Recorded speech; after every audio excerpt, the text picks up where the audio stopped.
Okay, hello Twitch, hello YouTube. Welcome to the next Ace Attorney Investigations Collection stream. I almost said VOD. We are in the middle of the captive turnabout, in which the perpetrator from the first case,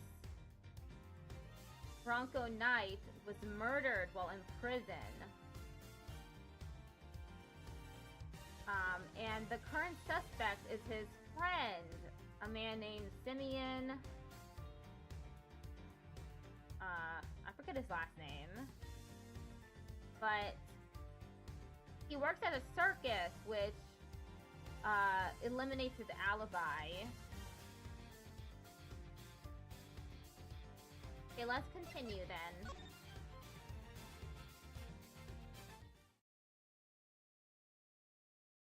Going to the very big circus. Ah, Saint. You withheld information from me. Why? I didn't withhold anything, or at least I didn't mean to.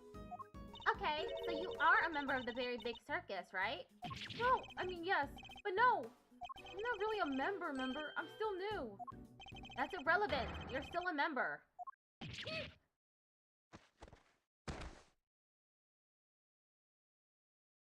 Let's try this again. Why didn't you tell us? Because it would have looked so suspicious. Me being a performer in the circus show. And me being friends with Bronco. I thought that if anyone found out, nobody would believe I was innocent. Not even you, Kay. I thought I'd made it clear that I believed in you. But when you stare at me like that, I get so terrified. You're a real smooth operator, aren't you, Miles? Any other client-scaring tips you want to share? You're really not helping, Fender. And at this rate, it sounds like we really will need to question him about everything all over again. So, what do you do at the circus, Simeon? I'm an animal tamer. Kind of. I'm still learning the ropes. That's so cool! You get to train lions and tigers and bears and stuff? Lions? Tigers? Bears? Oh my, no. I work with this little guy. Looks pretty tame already to me. So you're not exactly a tamer. More like one of those old-timey organ grinders?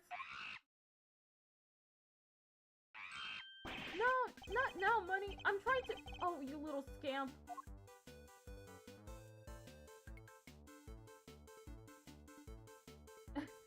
This is ridiculous. Something tells me it's the organ grinder who's being monkeyed around. When we spoke to you before, you said you worked at a company. I was telling the truth. The circus really is a company. We all have titles and everything. The ringmaster's the CEO, and I guess you'd call me a gopher. I even have a line manager. She's head of the animal taming department. It's part of the showbiz division. She's such an inspiration. There isn't a creature in the world she couldn't convince to do her bidding. Even Miles here? I'd like to see somebody whip him into shape. I am not some kind of creature, Fender. So, this line manager, was she working with you on the show? Yes, it was just us two. It wasn't all that big of a job compared to what we normally do. She's usually the one performing on stage. I just do all the monkey work. But I did have a big part this time. So only 2 members of the circus are relevant to this case. Alright, talk me through your movements here at the facility. Sure, I came to see Bronco at around noon 2 days ago. And that was when you brought him the chess set?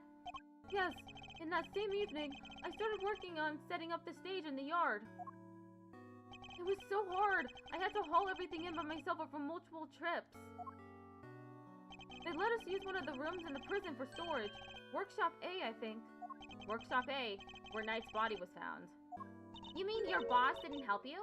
Oh no, I could never ask her to schlep all that stuff around. Like I said, the monkey work's my job. Once it was all set up, we did a run-through, and it must have been, midnight by the time I left. The next morning, I was back and ready for the show, which started at 8 a.m. Then we performed till 10? So Mr. Singh was the only one of the pair to have entered the room where the body was found. And Knight's body was found immediately after the show had ended. Do you have any idea why you were arrested? And why so quickly? I've never seen a guy get booked so fast. Surely even Lil Winner wouldn't just pull somebody in on a hunch. Never underestimate the power of an underdeveloped intellect. I think I might know why. When I was moving all the stuff, I went to go see how he was doing. Bronco, I mean. You went to the holding cells on your own? Tell me you had permission. No, it wasn't a formal visit or anything, so I just sort of snuck over and hoped no one would stop me. But you'd just seen him earlier that same day. Why take the risk?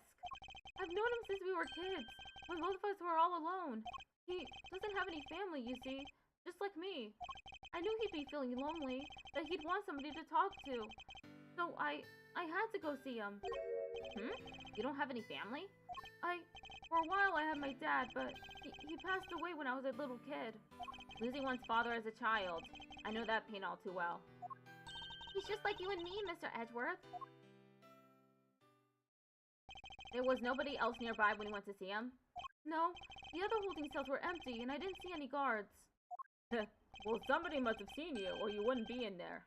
Oh, no. I messed up so bad, didn't I? So the assumption is that something happened while the two were alone together?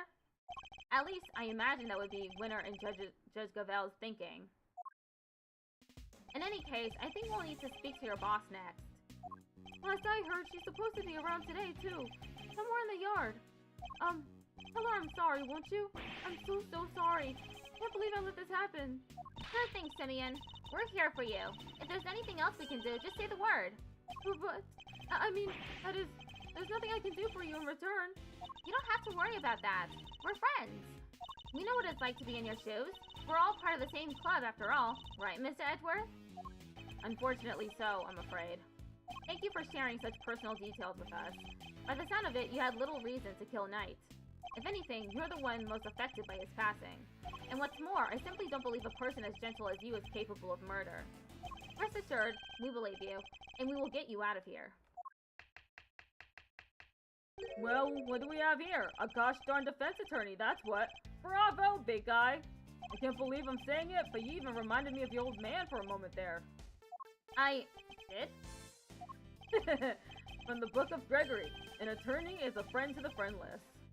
Simeon, me, Bucko, this guy will suffer any hardship for your friendship. Things are gonna be simply amazing. I didn't realize Talk Like a Pirate Day had come early this year, Fender. But that's just the thing, you never know when a pirate will strike next. Anyway, kid, you want some candy? No thanks. I don't like sweet stuff. Oh, huh. Bummer.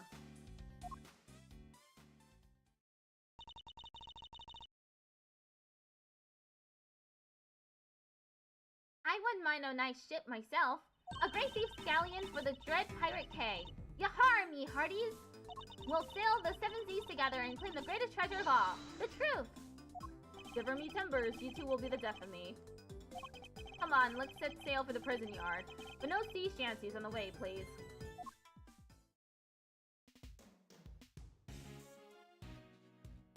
Look, the shutter's open. That's the way out to the yard, I believe. Let's go take a look. Come on, what are you waiting for? Someone's excited.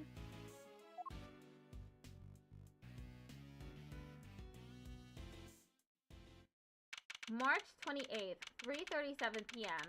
Prison Yard. So this is the famous yard. The circus performance was taking place here just before the body was discovered. Check it out! It's like the backdrop to some epic festival. Most of the prisoners were assembled here when the body was discovered, which means that anyone who saw the show has an alibi.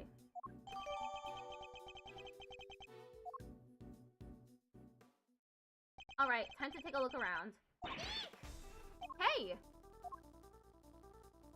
Stop hitting me! Help! Mr. Edgeworth! Cease and desist, you beast! Ah! Somebody out! Help out! Me! Stay, Adia! Stay! Who's that? Oh! It's her! Ah, you found a new friend to play with! Good for you, girl! Play with? Your elephant nearly ate me. No way! She'd never do anything like that! Azia doesn't even bite! At least not very often. So she does have a taste for human flesh? How did you like meeting a real-life elephant up close? Aren't you glad you did? Yeah, glad I didn't die. But you did have fun, right? Right? There, sweetie, don't cry. She had a wonderful time, didn't you, Kay? Don't mislead the poor girl, Fender. You did? Oh, I'm so happy! Here, let me make it up to you. How about a hug? Ah! Keep your trunk to yourself. Aw, another new friend. Isn't this just the best day ever? I am Associate Defense Attorney Miles Edgeworth. Oh my gosh, I am so sorry. I haven't even introduced myself. I'm Regina. It's nice to meet you. I'm Kay, Great Thief Extraordinaire and Mr. Associate Defense Attorney's Great Associate. This self-introduction brought to you by the word convoluted. And your elephant's newest friend is Mr. Fender, the defense attorney. Oh, she's not just any elephant. That's Azia, the Asian elephant. Azia stopped the second you told her to. You really have a way with animals, Regina. Well, I wouldn't be much of an animal tamer if I didn't. What? So you're Simeon's boss? That's right. Regina Berry, head of the Animal Taming Department, Showbiz Division, Berry Big Circus. It's so lovely to meet all of you. The pleasure's all ours, mademoiselle. Name's Eddie Fender. I'm a bit of an ace attorney. So much for whipping me into shape. Yes, she's perfect. What are you muttering to yourself about, Kay? That positivity, that charisma, that energy. Regina, you'd make a perfect partner in crime for the Great Thief Yatakarasu. Great Thief? That sounds like fun. My animals and I have stolen the spotlight quite a bit in our time. That's the one thing we don't want to steal. Gotta keep it on the down low, all stealthy, ninja-like. But where's the fun without a show? The down low sounds like it might get me down. Bummer. I think we've got a fundamental difference of opinion going on here. It would indeed appear that the negotiations have broken down. Maybe next time, Kay. Well, Mr. Edgeworth, let's get cracking. Too bad we can't see much of what's beyond that metal fence, though. Indeed, and we're in sore need of information in addition to evidence. Therefore, we should make an effort to talk with any persons of interest as well. A wicker basket, or rather a cart, given the wheels. Sniff, sniff. Oof, smells like animals. I suppose they must have been using it to move things around. Hey, wouldn't it be fun to hop in and race it down a hill? Ooh, you know what else would be fun? Racing down a hill on office chairs. Where did any of that come from? An Asian elephant named Azia, one of the Very Big Circus's many animals. She certainly seems very fond of petting humans, based on what we've seen. Well, most humans. You can't just glare at her like that, Mr. Edgeworth. She'll think you're trying to show her who's boss. Are you telling me she thinks I'm one of her kind? No, just that she respects you, I guess. Oh, well, comforting. Hey! Who are you shouting at? Ponds like this usually have goldfish in them, right? I wanted to see if they'd come say hello. I only see water striders. Hey, water striders are cool. They can walk on water like ninjas. Whoosh, whoosh. Man, I wish I could do that. So much for the goldfish. This must be the stage for the show. Do you think people would be interested in a great thieving show? I'm sure the police would be very eager to attend.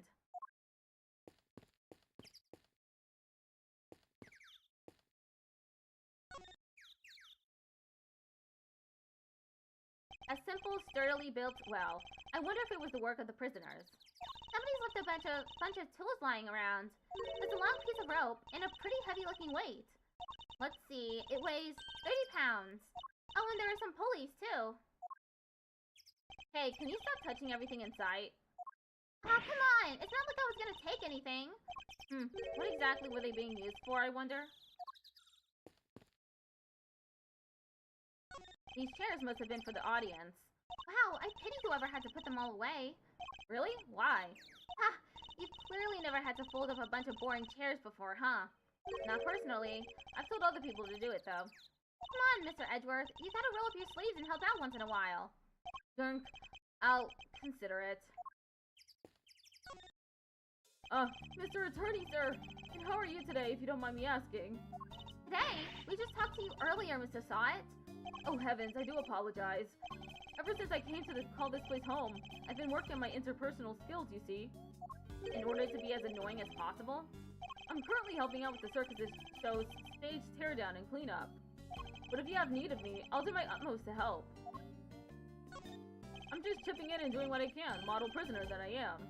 Yes, my stay in this prison has seen me reborn.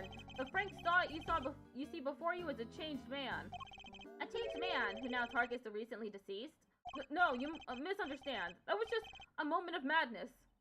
A moment of madness? You're a disgrace to all thieves everywhere. You're right, of course. I can't deny it. I still have a long way to go. As a thief? Anyway, as you can see, I have a shiny new bracelet now. So it's a straight and narrow for me. Like I say, I'm a model prisoner. Not that a real model prisoner would need to keep telling me that. I'm doing everything I can to prepare for my eventual return to a society. Yeah, you even skipped the show to focus on your training, didn't you? That's right.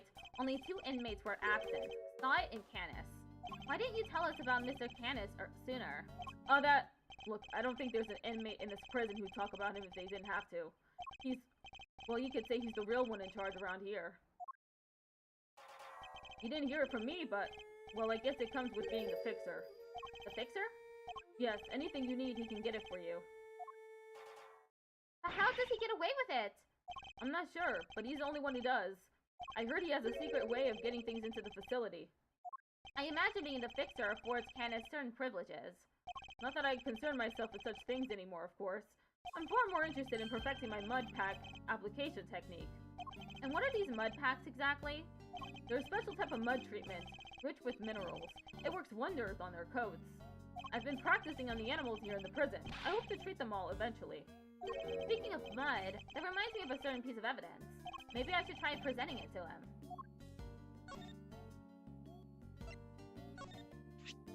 That's the rubber glove I dropped. Would you care to explain why it's so dirty? Oh, of course. That's mud from one of the pet treatments I've been practicing. I was giving one of the animals a mud pack right when the incident happened. I see. Around what time would this have been? Let's see. The show had already started, so around 9 AM perhaps? The thing is, the more mud I applied, the more in the zone I got, and the darker the animal's fur became. There's no trance quite like the trance one enters when one slathers an animal with thick, black mud. I think the stress of prison might be getting to him. Of course, it's all thanks to the warden that we have access to such wonderful distractions. I'm eternally grateful, truly I am. Okay, let's talk to Regina. Oh, first, let's talk to him. What's up? Who doesn't love a good circus performance, eh? A foray into the realm of fantasy. If the performance is a good one, it can certainly be entertaining, yes. Man, I'm getting pumped just thinking about it. A chance to escape reality, however brief, can often be a powerful tonic. You got that right. Doesn't it just make you want to hug something? Like the circus? Holding a show here, right in the shadow of the fence that keeps these guys in? Guess the magic of the big top is enough to make them forget that they're in the same boat as the animals. Fence. Suppose I should examine it too. It is part of the facility, after all. Well, we missed the show, but we've still got the stage and all this other stuff to check out. He's right. I should also look over the show set and equipment, just in case something useful turns up. That over, huh? You don't exactly give a guy a lot to work with, Miles. It's really something, huh? Wish I still had a 10th for story-eyed outlook. I suppose that's because her head seems to be up in the clouds. Right? She's so above it all that no one dares to go against her. Bet she doesn't even need to crack the whip with the animals. The eyes go from starry to steely, and suddenly it's sit, stay! I can think of somebody who very much enjoys cracking the whip. You can, huh? Sounds like a real piece of work. Come on, Malzarino, spill the beans. Trust me, Fender, one crack of her whip and you'll be running for the courthouse doors. Danger! High voltage! I never saw one of these in real life. Hey, that must be the fabulous garden outside the warden's office over there. Ah yes, the Warden Lagarde mentioned being able to see it from her window on the detention center side. Wish this dumb barbed metal fence wasn't in the way though. I thought it was all one big yard. Given how protective the warden seems of her little bit of earth, I imagine it's to keep riffraff like us out. Let's talk to Regina. If you're the head of the animal taming department, you must be Mr. Saint's boss? That's right! My dad founded a very big circus, but he passed away. He was murdered. I'm sorry to hear that. But we have a new ringmaster now, and he's made the circus bigger and better than ever. He's such a nice man. He was a good friend of my dad's, too. Wow, that's great! Lucky you! I know, right? It was his idea to set up departments like animal taming, magic, and ventriloquy. Only animal taming and ventriloquy have more than one person right now, but the Very Big Circus is getting bigger and better day by day. Sounds like you guys are really going places. They're getting on well. I'll leave them to it. Can you tell me about the show? Oh, it's a wonderful thing! It even has a story! Not just any story, it's a love story! Isn't that dreamy? Sounds like a regular riot. So who's the star of the show? Let me guess. You? No, silly! That would be Azia! And she falls in love with none other than Regent the Tiger! It's a heart-rending saga of forbidden interspecies romance! Whoa, Nelly! I've heard of odd couples, but that takes the biscuit. And that's not all! There's a love triangle, too! It's so romantic! That sounds pretty incredible, huh, Miss Edgeworth? So the elephant is the heroine? I suppose there's a first time for everything. And, who's the third wheel? Oh, that would be the big old meanie who tries to tear our star-crossed lovers apart. Ooh, what animal do you think it is, Mr. Edgeworth? Given that it's a circus, perhaps a lion? I think a raven would be cool, like the Yatakarasu. Nope, it's a sneaky monkey. That's certainly lowered the stakes. Oh, you mean money, right? Nope, again, the role of the monkey is played by Simeon. Money's far too small to play against Azia and Regent, silly. Anyway, the evil villain tries to tear Azia and Regent apart. What will become the fated twosome? It's so exciting, isn't it? Wow, it sure is. So Mr. Singh was more than just the little helper he claims to be. Poor Simeon. It'd be terrible if he couldn't perform with us anymore. Can you tell me about how you set things up for the performance? Oh, that's not really my area. Simeon took care of all the lifting and carrying. He's such a sweetie. He offered to do everything by telling me to concentrate on the show. I did see him doing something near that well, though. A well? I recall seeing one behind the stage. I should examine it in more detail. You should have seen him moving those huge cages all around all by himself. He's a total hero. Yeah, sounds like something he would do. Weeping all the while. He was going back and forth between the yard here and some sort of workshop with all the equipment. The prison gave us special permission to use it for storage. But he was the only one who went down there, so I don't know much more than that. The workshop must be the one where Knight's body was found. I guess this confirms that Mr. Singh was the only performers to have gone into Workshop A. Well, this sucks. All we're getting is information that works against us. You have to help Simeon, Mr. Attorney. We're all counting on you. Just leave it to us. He may not look it, but Mr. Edgeworth knows how to get things done. And what exactly is "he may not look it" supposed to mean? There you are. Oh. Regina, Cupcake! Oh, Warden Lagarde! I've been simply dying to sit you down for a chat, you exquisite little thing.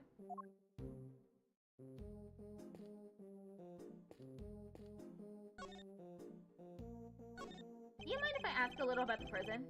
Oh, not at all. This place is my pride and joy, my home.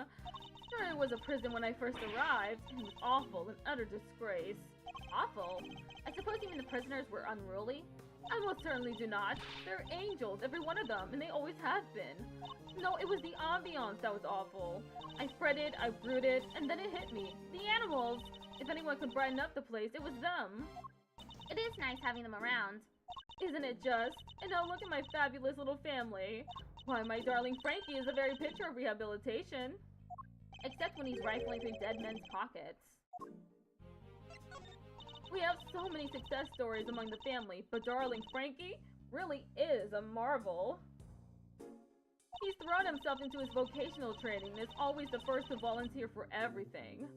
What, and your other model prisoners don't do that? Oh, of course they do, my dear, of course. They're all such triers, such doers.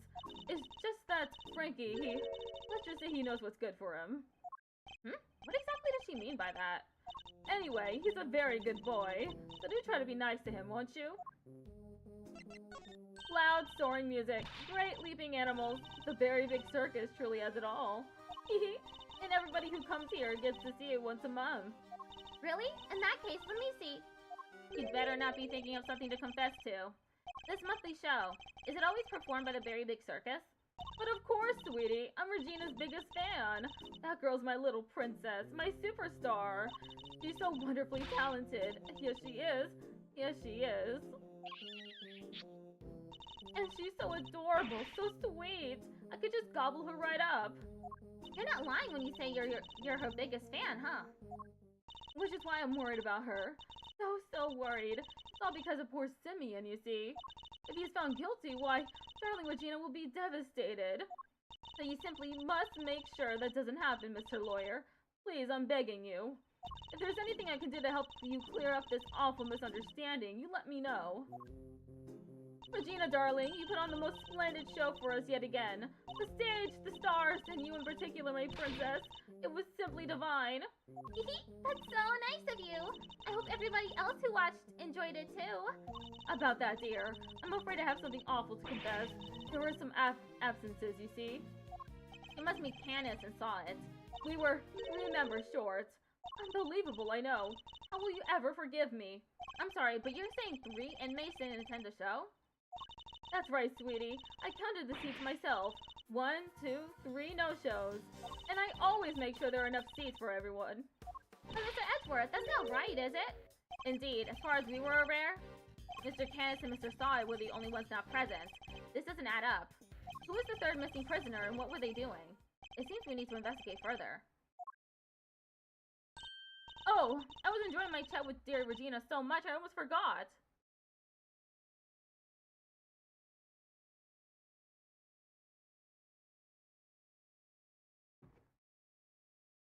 I must be the little one. Little one?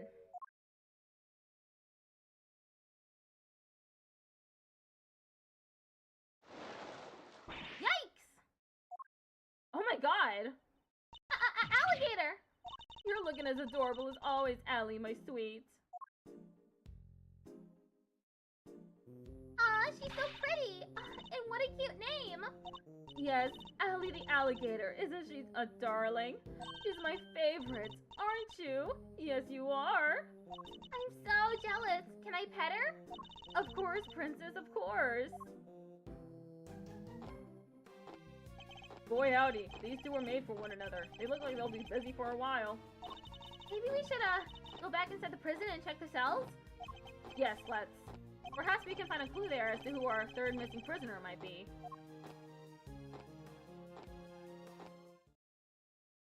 March 28th, 4:02 p.m. Prison corridor. Sir, Mr. Edgeworth, sir. Ooh, I finally caught up with you. Oh, it's Gumshoe.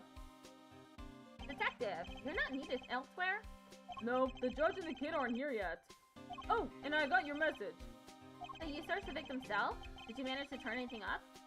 We struck gold, sir. Well, blood anyway. It was right there on the floor. Only a tiny speck, though, but at least it's something. Yeah, it proves that the holding cell was the scene of the crime, right? Not quite. It proves a possibility, but it's not conclusive yet. I thought you'd say that, sir, which is why I ordered some follow-up work. I asked forensics to analyze the blood and see if it matches the victim. They're on it as we speak. Nice work, Gummy. You thought of everything. Detective, I must say I'm impressed. Did you hit your head or something? Jeez, don't look so surprised, sir. I just hope things continue to go in our favor. Alrighty, so that's proof that the murder happened in the detention center. And for our next trick, we'll find out how that dog got over there. Don't worry, you can leave that one to me. Until the kid and his chaperone get here, we've got the whole prison to ourselves. Which is why I brought my secret weapons along. Secret weapons? That's right, a few tools of the trade that have helped me bust more than a few cases wide open. Behold, the 7 secret weapons of Dick Gumshoe, ace detective extraordinaire. Well, I don't know about you, crazy cats, but I'm sold. Miles? Very well, detective. We'll try using your secret weapons. You got it, sir. Let me run you through the list. Secret weapon number 1, my trusty old metal detector. If it's made of steel, silver, or scrap, this little guy right here will find it. So, it detects metal. Very good, detective. Next up, secret weapon number 2, Missile, everyone's favorite crime-fighting canine. He can track pretty much any scent you put in front of him, especially food. He sure is a lot cuter than Mr. Candace's dog. And now for secret weapon number 3. Where'd I put it? Aha! Am I one snapper short of a spool, or is that a fishing rod? Don't tell me we're going fishing for clues. No? I mean, I just happen to have it with me is all. I see. Well, onwards and upwards, Detective. Let's see what else you got. That's all she wrote, sir. Honey, you're 4 secret weapons short of your so-called 7, and one of them was a fishing rod. Sorry, but that's all for today, okay? I'll, show you the rest next time. Why do you think I call them secrets? I can't just go sharing everything at once. That's crazy. In that case, then I suppose the 3 you've deemed to reveal to us will have to do for now. Alright, which one do you want to try, sir? You got it, sir. Hey, Missile! Here, boy! Aw, he really came! So what are we tracking? We're trying to find out how Mr. Canis' dog got to the holding cells in the first place. I suspect the same route was used to bring Knight's body back to the prison. So we give the pooch a sniff of the body. And he'll find that route for us.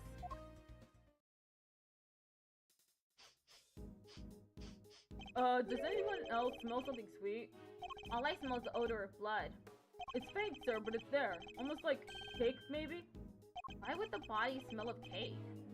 Okay, Missile, get a noseful. Here we go. Follow that dog. That's the way to... He's headed for maximum security. Uh-oh, he's going in. And we'll just have to follow after him. March 28th, 4:24 p.m. Prison. Maximum security.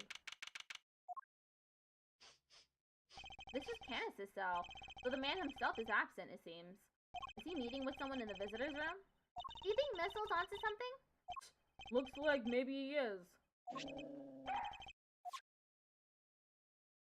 Is there something here? Let's get snooping, Mr. Edgeworth.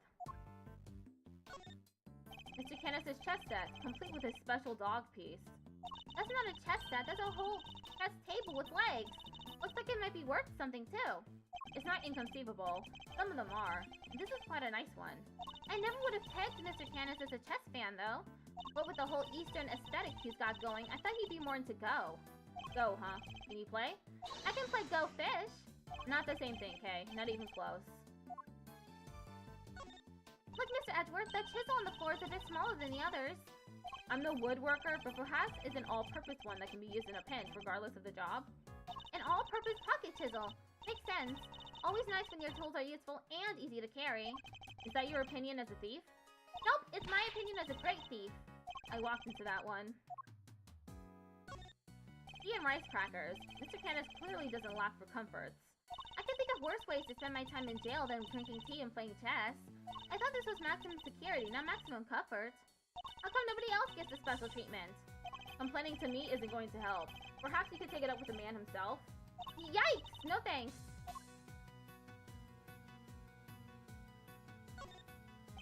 Mr. Canis' chisels. Every one a potential murder weapon. Heh, that reminds me of something. The furrows in your brow. When you frown, it looks like somebody took a chisel to your forehead. I have no idea what you mean. See? They're so deep. Don't tell me you don't see it, Mr. Wood Carving Face. Have you quite finished? What's the matter, boy? Wait, is this cake what you were after? Whoa! Down, boy! Stop that! No, you can't have it! Dogs can't eat chocolate, you know that! If you won't behave, I'll just have to eat it myself! Not bad! That's some real outside the chocolate box thinking there. Not sure everybody agrees, though. Honey, I wanted some! Daring of you both to assume the food in a prison is safe to eat. Well, daring or dumb. So anyway, it looks like it really was Cake Missile was tracking. Talk about a waste of time. I suppose we got our just desserts. But the little guy is definitely capable, right? He sure he is! This was just a blimp. He'll follow the right scent this time, I promise. Seek, boy!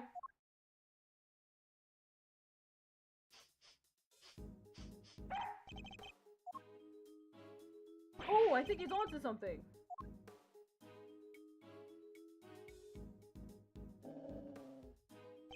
Whatever it is, it's in there.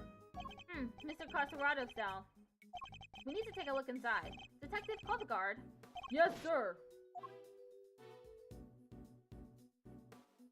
Thank you, officer. A question before we begin. Is the prisoner, Mr. Carcerado, still in solitary? No, sir. He came back a little while ago. He was here for the noon roll call. Guess he must be on work duty someplace. I see. Now, if you would be so kind as to open his cell. Yes, sir. No way! He has a poster of himself! And right next to it is... Looks like he never lost the habit of making weight for a fight. Once a boxer, always a boxer, I suppose. I see he also has quite the collection of supplements. Muscle protein, hustle protein, soul crushing protein. Yeah, that's a lot of protein.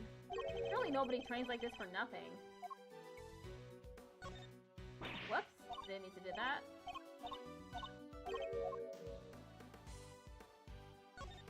So how many minutes do you think this timer is for, Mr. Edgeworth? Well, Mr. Caserado is a boxer, so 3 minutes would be my assumption. 3 minutes the length of a round in boxing. Thanks for playing, but the correct answer is kind of maybe about 2 minutes. Why? Because there's a crack in it and a bit of the sand spilled out. Why does it hurt so much when she's right? It says Teddy in extremely poor handwriting. So this tire belongs to the bear? I wouldn't have thought it, but Mr. Caserado and his Earth-sign partner seem really close. Wow, this takes me back. Hey, Mr. Edgeworth, did you have a swing like this as a kid? Not that I can recall, no. So, what did you do for fun when you were a kid? Chess, golf, flute practice. Did you have any friends? Why would you even think to ask that? Wow, he got owned. This punching bag has certainly seen some use. What breed were you again, Missile? Sure it wasn't a boxer? No way. No way, indeed. Quickly, detective, move the sandbag aside. Yes, sir. A hole! This be? Whoa there, wait, Missile. I'm going in too. Wait, stop. Sir, I'll go get her. Oof, that's tight. Shouldn't have eaten that cake. He's gone. Well, I'm not going in there. Guess we'll just have to wait.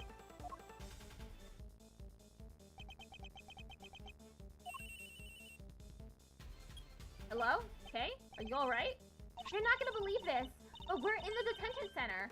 The detention center? That hole, it's a tunnel that leads right into Mr. Knight's cell. What? Don't go anywhere. I'm on my way.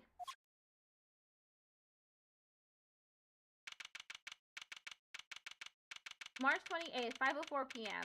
Detention Center. Holding cell. Hey! Hey there, Miss Edgeworth. Guess you could say we made a breakthrough. Quite. At least they came out unscathed, I think. Sir, the floorboards under the bed were torn up. So that's how they did it. There's no doubt about it. This must be the route we've been looking for. The corridor connecting the detention center and the prison is locked down by heavy security doors, but with the help of this tunnel, it can be circumvented. It was a sweet scent that started this whole search. Could it be that the scent was in fact coming from Knight's body after all? Incidentally, Knight's body was covered in dirt that might have come from being dragged through this tunnel. Hey, what was it like down there? Well, it was pitch black, so I couldn't see a whole lot. Luckily, my camera has a flash, so I took some pictures. Then let's see what you captured. Look at that! Stones, a fork. Guess these were for digging the tunnel. Out of sight, are those footprints? Paw prints, even. From a dog, perhaps?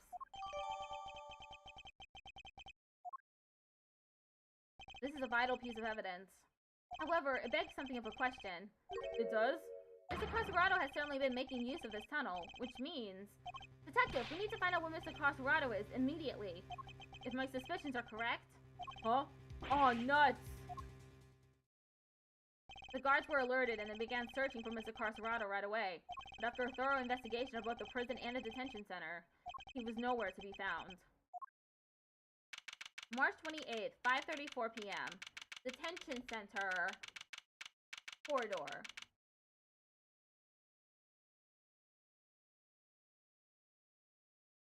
Well, have the police been notified?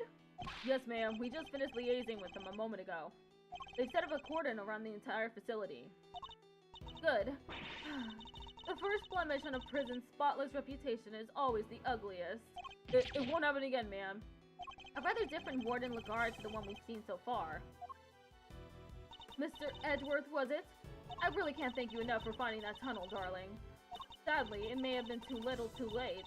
It seems he might have already left the building. I'd say that's unlikely, Warden. After all, there's a security gate at the exit to the detention center. You're not suggesting he simply walked through it. What's to say there was only the one tunnel, sweetie, I suppose that's true. Well, whatever the case, this is no time to be standing around chit-chatting.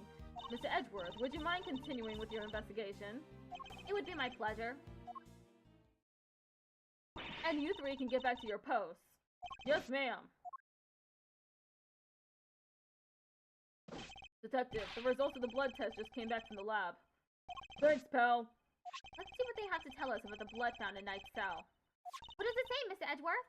We've identified the blood, and it's Knight's.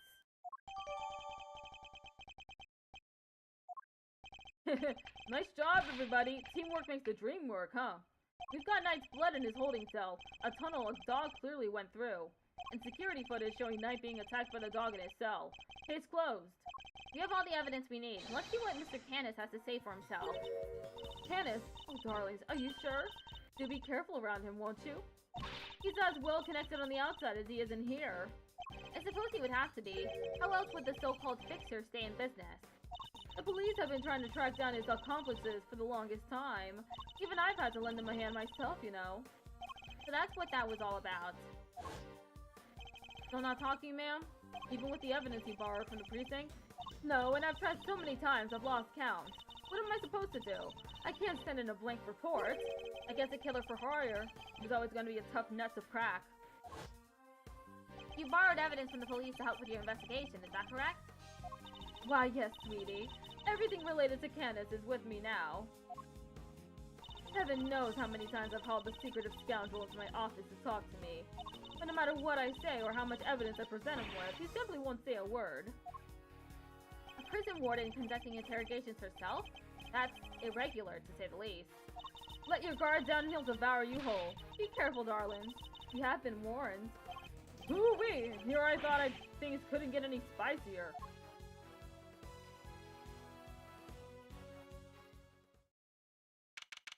March 28th, 5:55 p.m. Prison. Maximum security. Judge Gavel, I didn't expect to find you here. We have been conducting inquiries, which, given that we are in charge of the investigation, is hardly strange. What is strange is that you are still here, Mr. Edgeworth.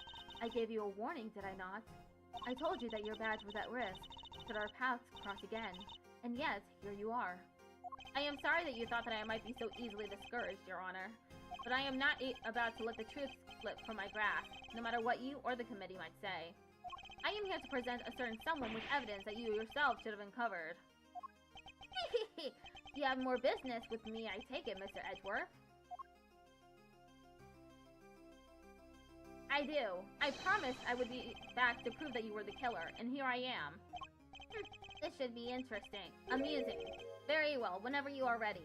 Objection! Not so fast. We have some truths of our own to share. First-rate deductions, in fact. Indeed.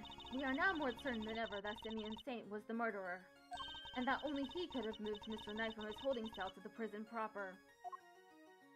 We shall prove this to you beyond a shadow of a doubt. But first, a question. Are you quite determined to continue on this course, Mr. Edgeworth? Should you fail to rebut our deductions, there will be no going back. Your very career hangs in the balance. What? You mean you'll take his badge if you don't like how this goes? That's intimidation! Not at all. If anything, I am showing him mercy. This is not Mr. Edgeworth's case. It never was, and I am under no obligation to hear him out. If he is prepared to accept the potential ramifications of his actions, I will allow him one last chance. Well, are you truly willing to take the risk? To put your beloved badge on the line? Mr. Edgeworth! Sir! I accept your terms. I am confident of my reasoning. And what's more, I am representing the firm of Edgeworth & Co. And I do not intend to besmirch its name. My My duty will be done, and I will not be intimidated. Very well. Let us see whether you are brave or simply reckless. By the power vested in me by the almighty goddess of justice, let this judgment commence. Eustace, if you will allow me. Fine by me. He's all yours, Gavel.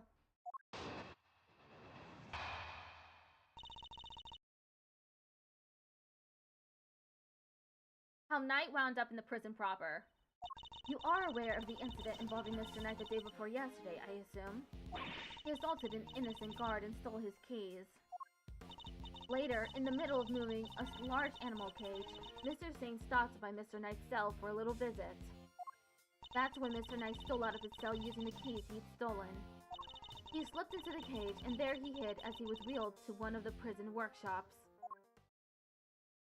I figured she was going to bring up Mr. Singh going to Knight's cell. Yesterday, after you so kindly made us aware of the security camera footage, we decided to take a look at it ourselves. Perhaps you would like to see what we found. This is a still from the footage we received. Mr. Saint speaking with Knight at his cell. Correct. You will also note that he has positioned the cage in such a way as to obscure the camera's view. It is this blind spot that Mr. Knight exploited in order to enter the cage undetected. A sound deduction based on what can be observed, wouldn't you say? A blind spot, which means that the camera wouldn't have been able to capture the moment Knight entered the cage, if he did at all. It was still possible that he didn't actually leave his cell at this point. I don't get it. Why would Mr. Knight want to hide in the cage? There is really only one possibility. He intended to escape. A prison break! That's so cool! Mr. Carcerado, Mr. Knight? Everybody's doing it! I have to step up my game. Okay, now is really not the time. Mr. Carcerado's escape is no laughing matter.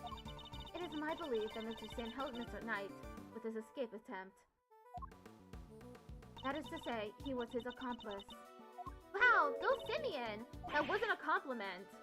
I understand that the cage was briefly taken to one of the workshops. I imagine that had things gone to plan, Mr. Knight would have remained in the cage until after the show, and then removed from the premises along with the rest of the circus's equipment. Unfortunately for Mr. Knight, Mr. Saint had other ideas. He killed his friend in cold blood. This Gavel's argument seems reasonable, but there must be a fault in her logic somewhere, and I'm going to find it. Rebuttal. You are aware of the incident involving Mr. Knight the day before yesterday, I assume? Hold it! Your Honor, about this incident, you have heard about it, of course.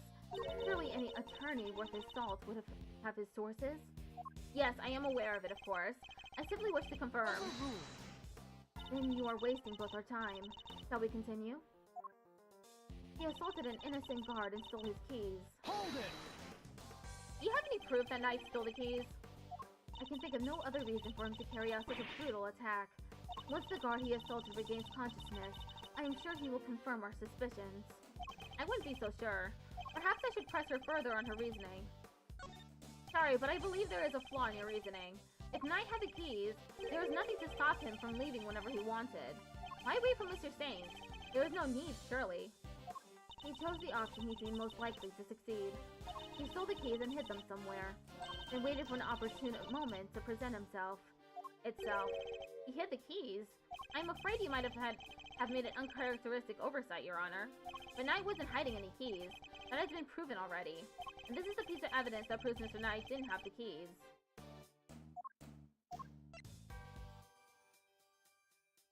Take that! Since you know about the incident, I assume you must already know this, but after the assault, the guards searched both Knight and his cell and no keys were found.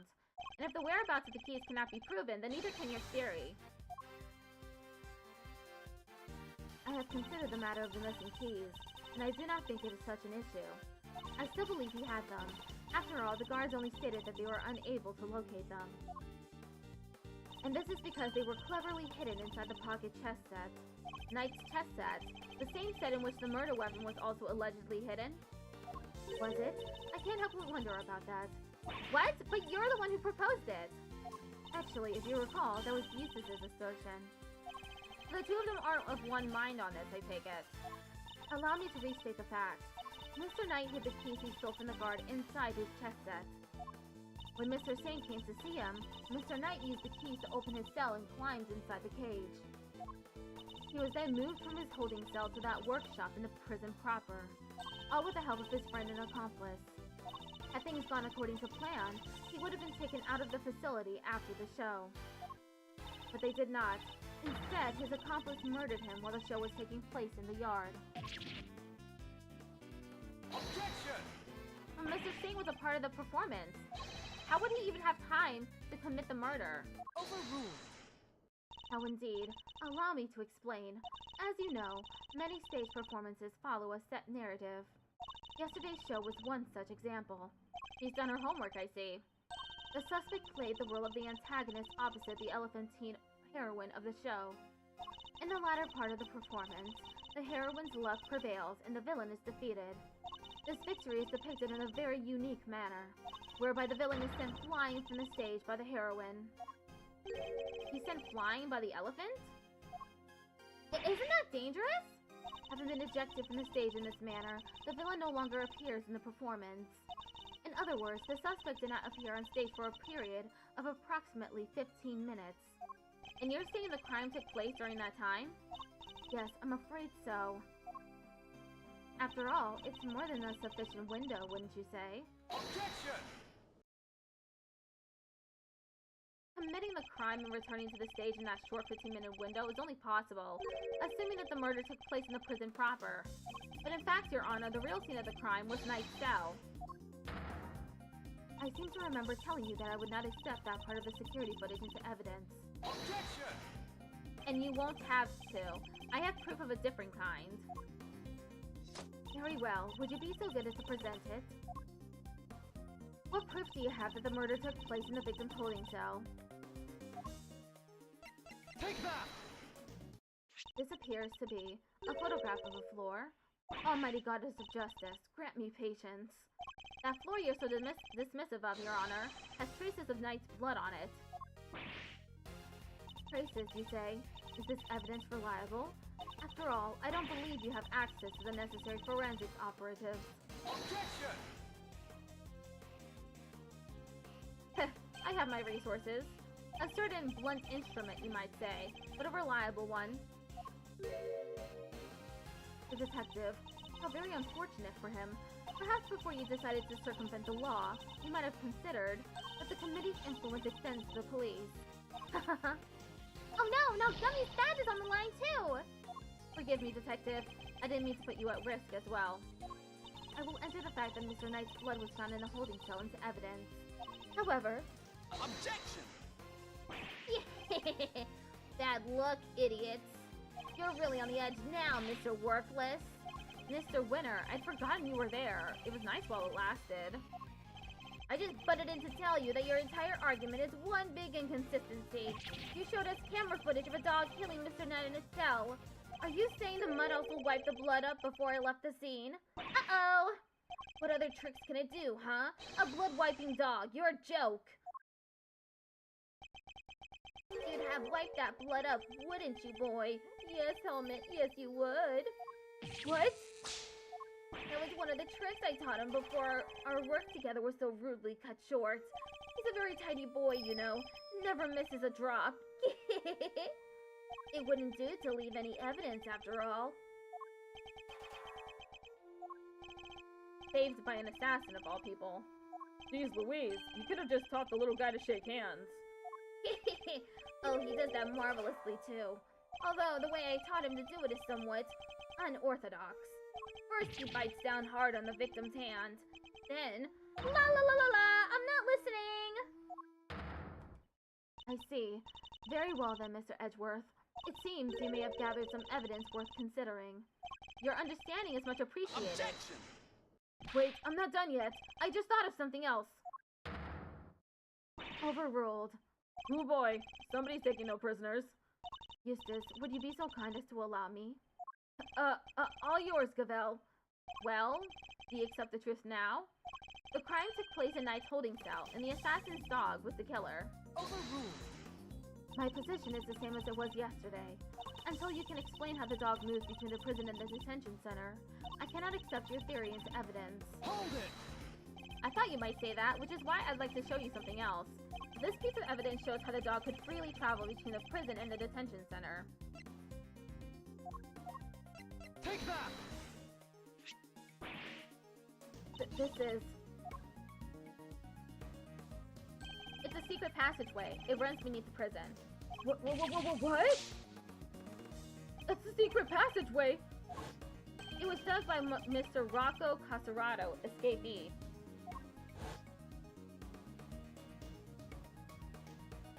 It leads from his prison cell to a certain holding cell in the detention center. Yes, the very one where the victim was being held. Well, this is certainly a surprise. To think that it was beneath our feet this entire time. Mr. Canis, you knew of this tunnel, didn't you? Because it's the same tunnel that was used to carry out the murder. Overruled. In the name of the goddess of justice. Overruled. Mr. Edgeworth, you are out of line. Hold it! How so, Your Honor? Overruled. Evidence is everything, whether in a court of law or at the scene of an investigation. Isn't that your little catchphrase? Well, it just so happens that I have some evidence of my own. Bronco Knight's autopsy report. His autopsy report? When did we get that? How did you not know you had it? The police handed it to me only a short while ago. The findings are still preliminary, but it has something of value to tell us nonetheless. The goddess of justice speaks to us through these pages, Mr. Edgeworth. Cause of death, stab wound to the throat, and the weapon is said to be a sharp blade of some sort. It seems the victim was stabbed repeatedly in the same spot, resulting in an ugly wound. As such, the police have yet to identify the exact shape of the weapon. But its overall nature seems to be beyond question. It is a bladed metal instrument. In light of this evidence, do you truly wish to continue with your flight of fancy? Or will you now claim that the dog used a knife instead? But that's impossible! That will be all. This court is adjourned. Objection! But the tunnel, the paw prints! What of them? Helmut is something of a wanderer. Perhaps he just happened to cross this tunnel one day. Although I couldn't say for certain, I myself cannot wander quite so freely. That would be quite a coincidence, but I can't prove it's not the case either. He sure knows how to keep a secret, huh? Kinda wish he'd kicked us in the teeth a little earlier with that. He was baiting me, waiting for the perfect moment to crush me with that autopsy report. And I fell for it. Hook, line, and sinker. You are lead attorney for the defense, correct, Mr. Fender?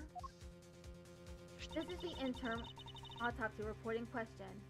I do apologize for the delay. Yeah, no sweat. Thanks for hooking us up. The interim report suggests that the cause of death was a stab wound to the neck inflicted by a sharp blade. Death was instantaneous. Yep, this all checks out. Yep. Mr. Fender, a handshake is not necessary when receiving official court documents, you know. So please feel free to let go of my hand. It's not a holy relic, after all. Was just trying to be friendly, Your Honor. Had you lingered a moment longer, the goddess of justice would have spoken to you through my gavel. Alright, I got it. Nice work, Abel. Just like we planned it.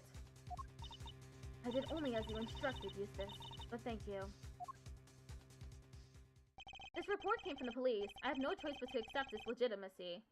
But if the dog didn't kill Knight, then that takes Canis out of the running. The goddess of justice speaks to me, Mr. Edgeworth, and she is merciful.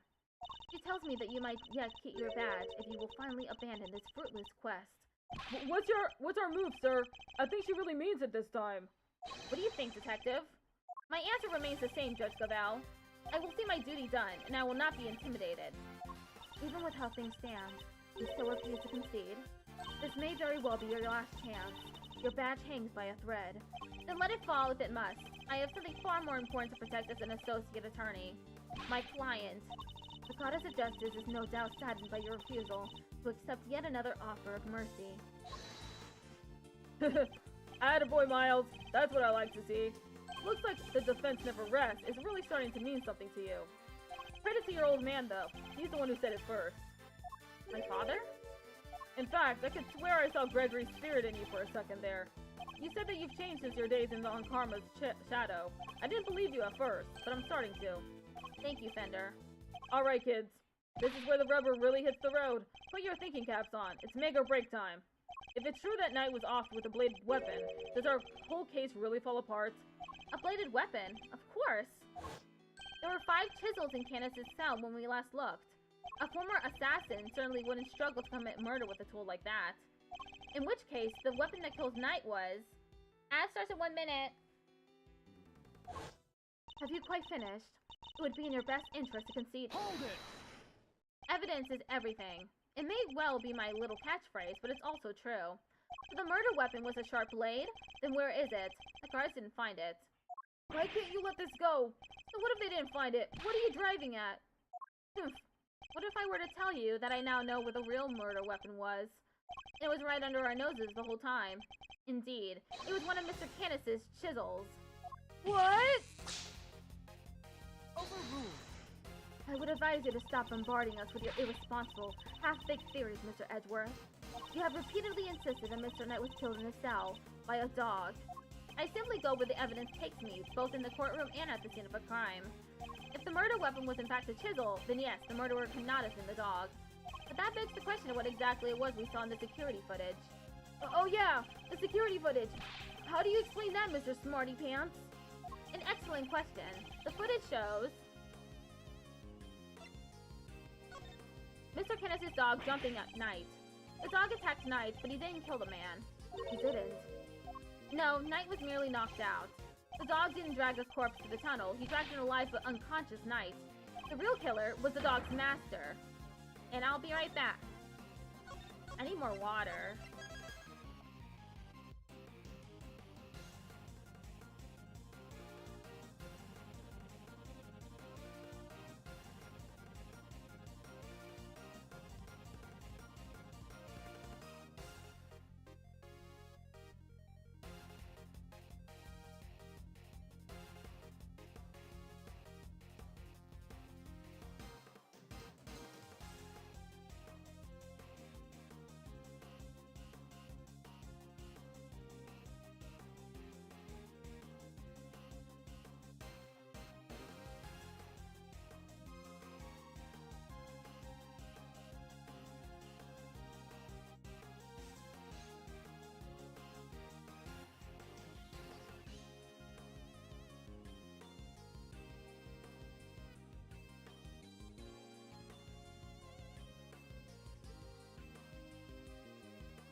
Okay, I'm back.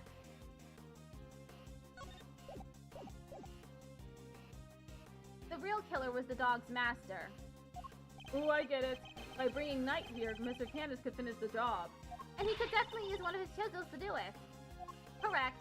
You, Miss Bodied Harma Canis, you're the only one who could have done it. Objection! Mr. Edgeworth, you ever get this on your report card? Refuses to listen, must learn to respect others. Are you asking me or confessing to what's on yours? We already searched Mr. Canis' cell from top to bottom. Right, Cavell? Yes, we even inspected his chisels, all 4 of them. There wasn't a single speck of blood. Hold it! Why, thank you, Your Honor. You have just confirmed my theory. I have. What exactly do you mean? The last time we were here, there were 5 chisels, not 4. Oh yeah, I remember counting them. Definitely 5. And the one that's missing is... The small one, the one we thought might be a pocket chisel. Mr. Canis, where did you hide that chisel? A pocket chisel? What use might I have for such a thing, I am rarely allowed to leave my cell. In which case, you shouldn't have had the chance to dispose of the weapon. You've dug your own grave, Mr. Canis. You seem to have an idea where this missing chisel might be, Mr. Edgeworth. Would you enlighten us? For a man who can't leave his cell of his own volition, Canis could only have hidden the chisel here. Take that! Mr. Canis is still a prisoner, despite the comfort he enjoys. He is rarely allowed outside of his cell. He could have given the chisel to his dog to leave somewhere, but that would have been far from ideal. He would have no way of guaranteeing where it might end up. Intriguing.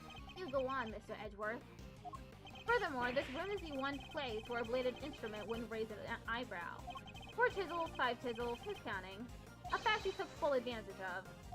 The old keep the incriminating evidence post routine. Classic. Objection! But I looked! I searched the whole cell myself! And there's just nowhere he could have hidden it! Objection! I am certain that the murder weapon is here, and that the reason why no one has found it yet is because it was hidden in such an ingenious manner. To enlighten us, Mr. Edgeworth, what was my ingenious plan? Think, Miles, there must be a hiding spot he could make use of. Think about when you came here previously. What are you missing? He's not showing us out permanently, right? Let's get out of here! Come on!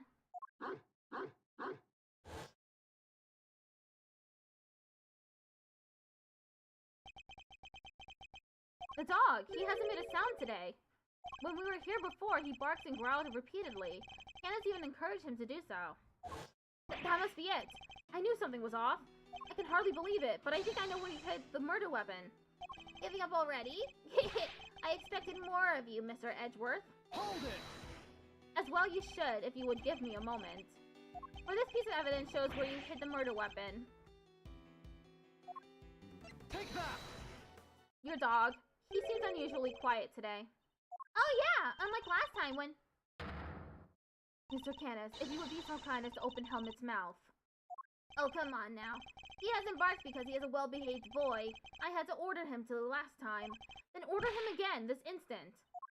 It's not like we're asking for the world, Mr. Canis. Or do you have something to hide? If you insist. Come on, Helmet, open up. And there we have it. A chisel that small was easy enough for a dog of his size to... What? What? A chisel in the dog? Why is there a chisel in the dog? I thought you'd been strangely quiet. I guess his brain has finally caught up.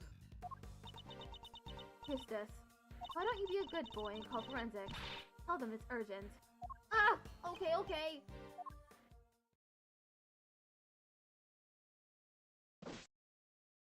Our findings are as follows. Traces of blood were detected on the chisel. What? Not such a half-baked theory after all, was it? Alright, so we're all on the same page here. This is our murder weapon, yeah? The forensic evidence cannot be ignored. We have no choice but to concede that this is most likely the case.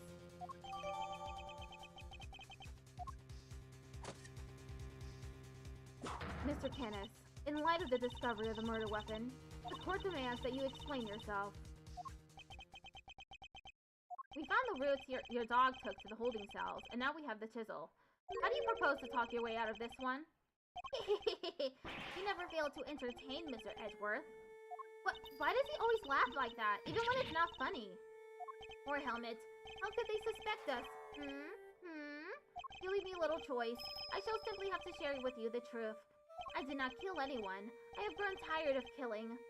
Something's not right. Why is he so calm? Very well. The court will hear Mr. Canis' testimony. If you would be so kind. Gladly. Canis' defense. Perhaps you might begin by explaining what you believe my motive to have been. I never knew this knight. I have no contact with him. No connection whatsoever. Given that this is the case, why would I possibly wish him dead? Could it be that you are suggesting that it was my canine companion who had the motive instead? Helmet only bears his fangs when I tell him to. I am not so bloodthirsty that I would kill a man I did not know. I mean, when he puts it that way...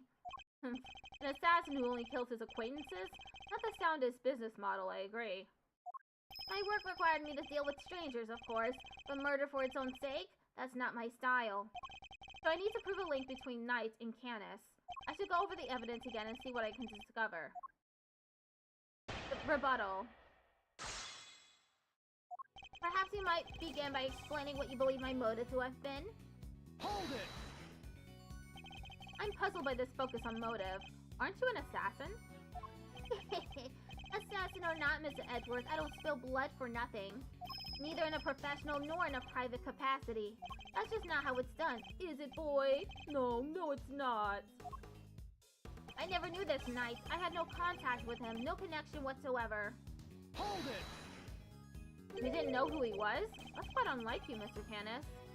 You overestimate me, Mr. Edgeworth. Perhaps you had a harder time putting me in here than I had realized, but I am no master criminal. That said, you are no run-of-the-mill prisoner either. You're the fixer, correct? I find it highly unlikely that a man in such a position would have no knowledge of the new detainee at all. Then you have a rather inflated idea of my position. I have my connections, yes, but I am not all-knowing. And I knew nothing of Mr. Knight. Given that this is the case, why would I possibly wish him dead? Hold it! You're an assassin, since one of you needed a motive. He's a strange man, isn't he, Helmet? Yes, he is. Is he a fool, a genius? It's so hard to say. Objection! Not the act, Mr. Canis, and answer the question.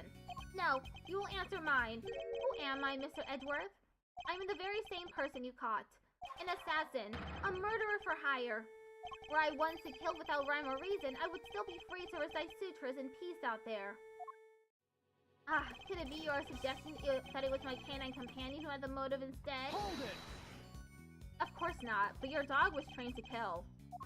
What is this man talking about, Helmet? Why would he say such an awful thing about you, He's such a silly man. That's what he is. Yes. And perhaps he killed the wrong person. That would explain the lack of motive. Do your precious police dogs attack people willy-nilly? Have some respect, Mr. Edgeworth. If you are going to accuse Helmet of something, at least show us some evidence to back up your claims. Ugh, I would if I had any. Helmet only bears his fangs when I tell him to. Hold it! Then you must have done so, didn't you? You ordered Knight's death. Oh, Mr. Edgeworth, you'll have to try harder than that. Have you forgotten what I just said? I did not know Mr. Knight. I did not even know that name. If you are going to insist otherwise, then the least you can do is show us some sort of proof. He must show us some proof, mustn't he, Helmet? Yes, he must. Whether it was Canis or his dog that committed the killing, Knight wouldn't be dead if Canis himself hadn't wanted him to be. So my first order of business should be to prove that Canis and Knight knew each other.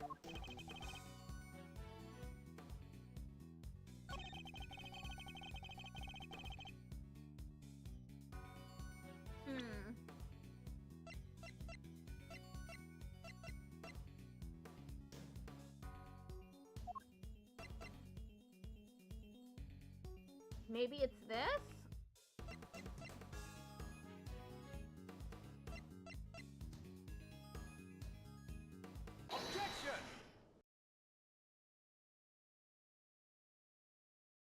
You're getting sloppy, Mr. Canis. You may have trained your dog to clean up your mess, but some things still require a human touch. We found this in the victim's room. It's the record of a game of correspondence chess. What's more, the game depicted matches the game laid out on your board. What? The number of possible games has been calculated to be 10 to the power of 120, and that's on the low end. Wait, so that's 10 times 10, 120 times over, right? 100, 1,000. I give up! I mean, what do you even call a number that big? A vanishingly unlikely coincidence, that's what. Now, tell us why you killed Knight. Unless, that is, you would prefer to explain the coincidence. Well, they do say that truth is stranger than fiction. It is, as you say, a coincidence.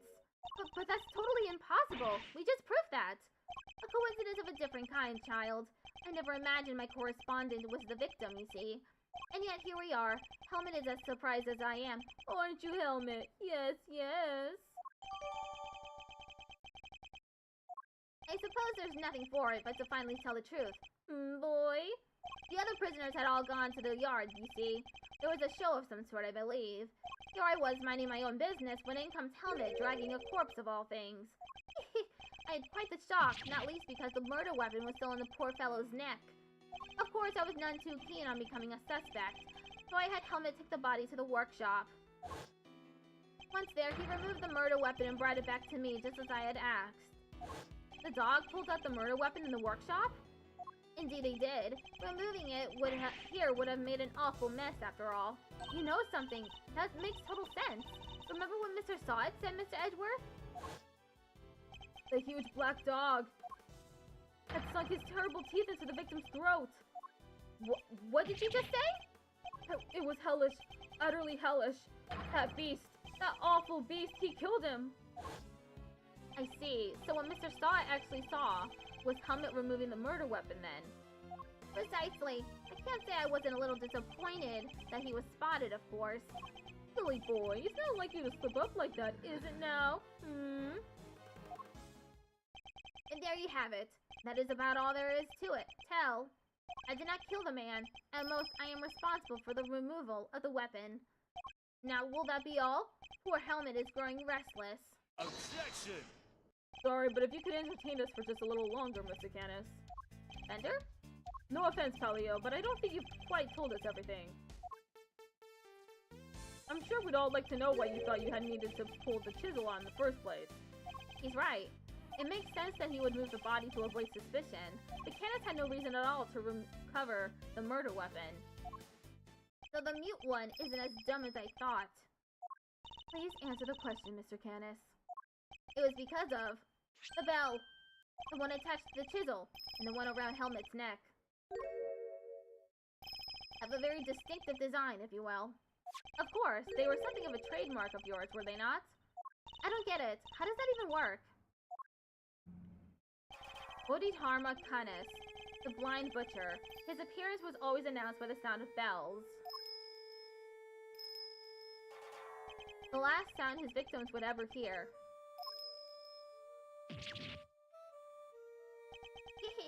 You flatter me. Though it's been some years since you last saw one of them, you remember them well. Your knife and its attached spell were one of the pieces of evidence seized in our case against you. Yes, it was but one of my bells. One of only two in existence. Just two? Two and only two. One for my knife and one for my beloved Helmet. Exquisitely crafted. Utterly unique. My ears are my guide, after all. And I must be able to use my tools. Precisely. Of course, as you said, the knife has long since been taken from me. When Helmet brought the body to my cell, I was rather surprised to hear a familiar sound. At first, I was sure that my knife had been used to do the deed. But no, a chisel. An ordinary chisel. It's certainly no assassin's blade. Nonetheless, the bell would have suggested my involvement. Compounding the matter is the fact that I am the only person in this prison permitted to use such tools. It was clear that I would become the prime suspect. And so, the chisel had to be removed and hidden. Hold it! You still claim that all you did was have the dog move the body? That you had nothing to do with the killing? How could I? I told you, the chisel is not mine. You need not take my word, Mr. Edgeworth. Why not have it checked for fingerprints? Who's this? Huh? Me? But I don't know how to check for prints. Get forensics. Oh, right! Sure thing! We got him! Fingerprints! They're Mr. Knight's! And Mr. Canis's? Nope! Just Mr. Knight's! Oh, and forensics said there's no sign of any prints having been wiped off. Only Knight's fingerprints? This isn't good. Should I get them to check again? Now do you see? I have never so much as touched that chisel. Helmet carried it in his mouth, that is all. Therefore, any prints must belong to whoever had it last. Ah! So the murder weapon belonged to the victim? Ooh, that's not helpful. As I said, I have not touched the chisel. Therefore, I cannot be the killer. Or do you wish to suggest otherwise? Think! I've got nothing to counter with. But what could this mean? Is he not the killer after all? Is he actually telling the truth? No, he can't be. I am sure this goes without saying, Mr. Edgeworth, but if you do not find a solution to your current predicament, and quickly, I will have no choice but to relieve you of your badge. Even my patience has a limit, and I will not tolerate you throwing this investigation into chaos. Am I clear? You've done it now, sir! She's serious! I hate to admit it, but the fingerprints turn everything on its head. Without more evidence, I'm back to square one. Wait! Something doesn't add up. A few things, actually. What would Mr. Knight have needed a chisel for? He can do a lot with a chisel, child. Break out of prison, for one. Alright, then how did he get it in here? There's no way the guards would let him bring a super sharp tool in with him. Right, Miss Edgeworth? Hey! Earth to Mr. Edgeworth! You can't stand there hemming and hawing just because of a little setback. The important thing is finding the truth, you know? It doesn't matter how we get there. As long as we save Simeon in the end. We can't give up now, or ever. Yeah, what she said. I'll second that. You won me around with that, Kay. I'm half tempted to offer you a job for real. It's like I said, the defense never rests. Or rather, like your pop said. What do you think lies at the heart of those words, Miles? Any guesses? The heart of those words? It's like this. As defense attorneys, our client's fate rests on our shoulders. We're the only ones they can turn to. Simeon's our client, and we're the only ones who can save him. So we can't rest, not while he's counting on us. I'm not about to turn my back on your old man's legacy. Are you? I'm an associate with the defense now. No, I'm an associate with my father's firm. That's the role I have chosen, and that means that if I fail to save my client, I have failed in my duties. I will honor my father's vision, and save Simeon Saint. No matter what setbacks I face, I cannot admit defeat. If one path is blocked, I must simply find another. There we go! That's the Miles Edgeworth I know! Now let's find that new path forward. We can start by trying to figure out how Mr. Knight brought that chisel into the prison. Right, how would Knight have managed to bring a chisel in here? Take that! Usually, it wouldn't be possible to bring a metal object into this facility undetected. Because of the security gates, right? Correct, but we already know that checks at one of the gates haven't been entirely thorough of late. Namely, the gate at the entrance to the detention center. That gate is only used to scan people. Any items they bring into the facility are only subjected to a cursory check. Are you telling me that the chess set wasn't put through the metal detector? It should have been. Alas, it seems the guards have grown a little lax in that regard of late. Knight took advantage of this little oversight and had Mr. Sane bring him the chisel, hidden inside the pocket test set. That does answer one of our questions. It suggests that the chisel was indeed Mr. Knight's and not Mr. Canis's.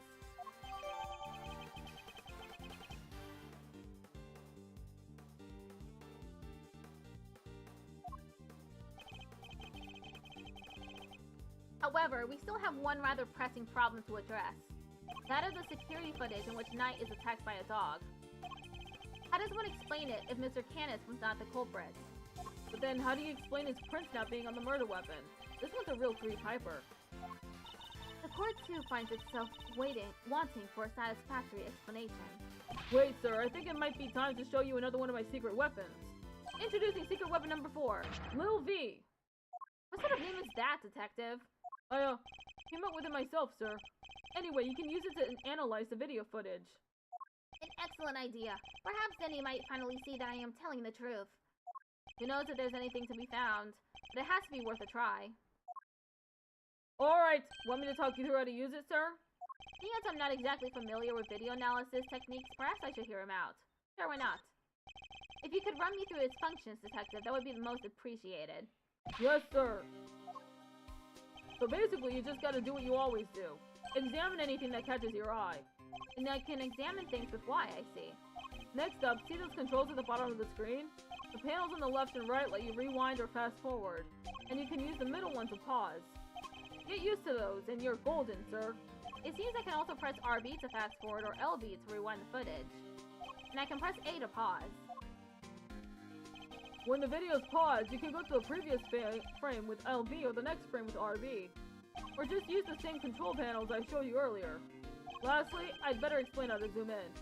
Just line up the old cursor with the area you want to take a closer look at, and use the panel on the bottom right and little V will do the rest. It's got those two expanding arrows right on it. Can't miss it, sir. It would appear I can zoom in by pressing X, too. By the way, even when you're zoomed in, you can still examine stuff, just like in regular view. Also, you can make use of previous and next frames to get a good look at what's happening. Only thing you can't do when you're zoomed in is play the footage, so there's that. I see. And how do I zoom out again? Just use the panel on the lower right again, sir. The arrow is gone from expanding to collapsing arrows on there. That's because you're zoomed in. And that about sums it up. Now let's fire Lil V up for real. Remember, just examine anything that catches your eye and you'll do fine. The footage from Knight's holding cell. Other than the victim being attacked by that dog, I can't see what else it might show us. But suppose we're wrong. What could we be looking at instead? Could the person in the footage be someone other than Knight? If so, could whatever's attacking them be something else too? I should keep both questions in mind while reviewing the footage. You never know what you're gonna see once you start looking at things up close. Check every detail, sir. You'll find something, I'm sure. What in this footage seems odd?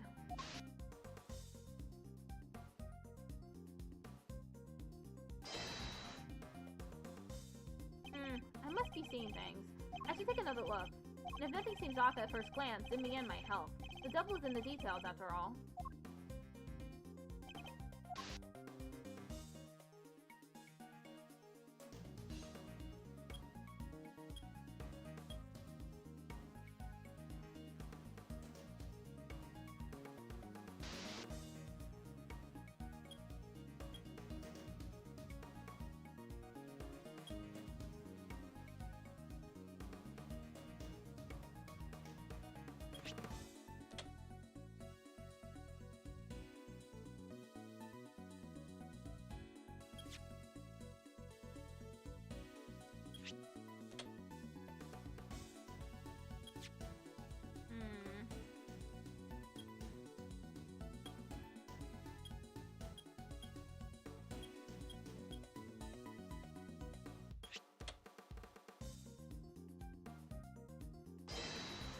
The figure is reflected in the mirror here, too.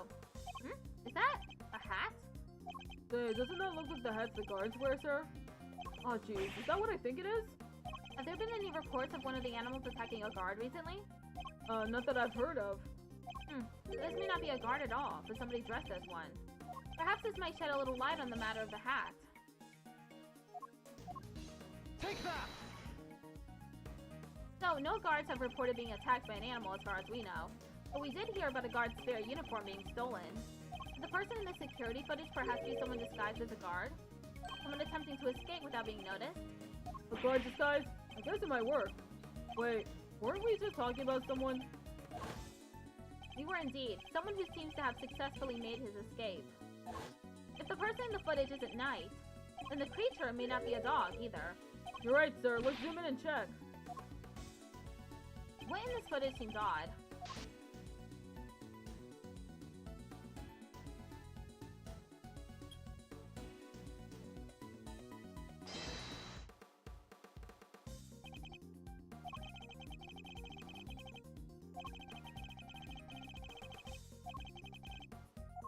Okay, let's continue looking.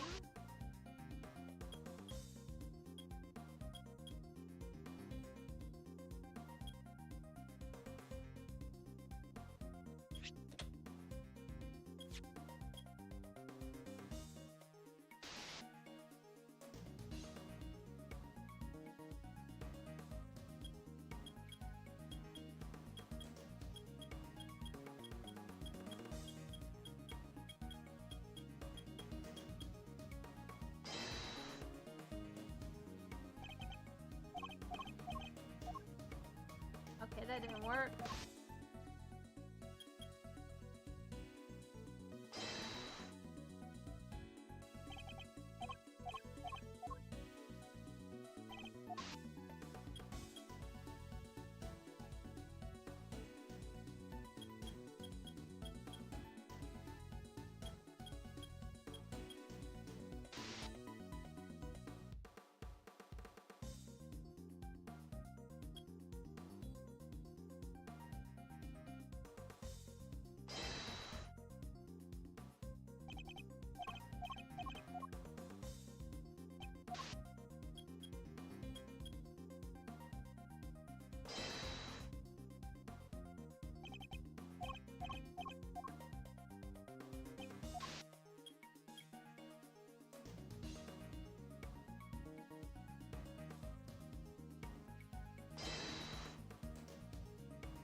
Wait, I suspect we may have made a critical error of judgment.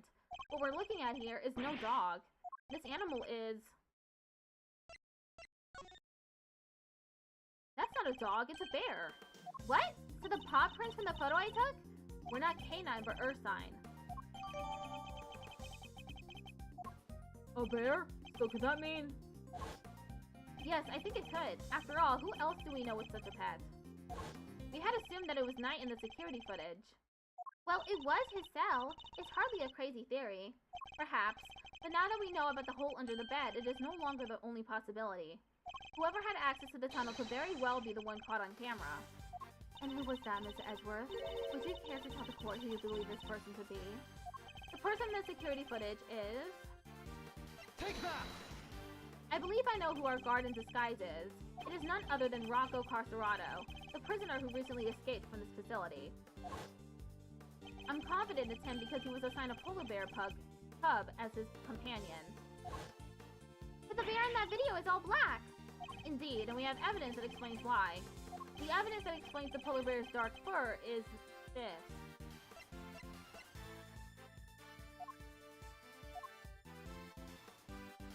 I guess it's this.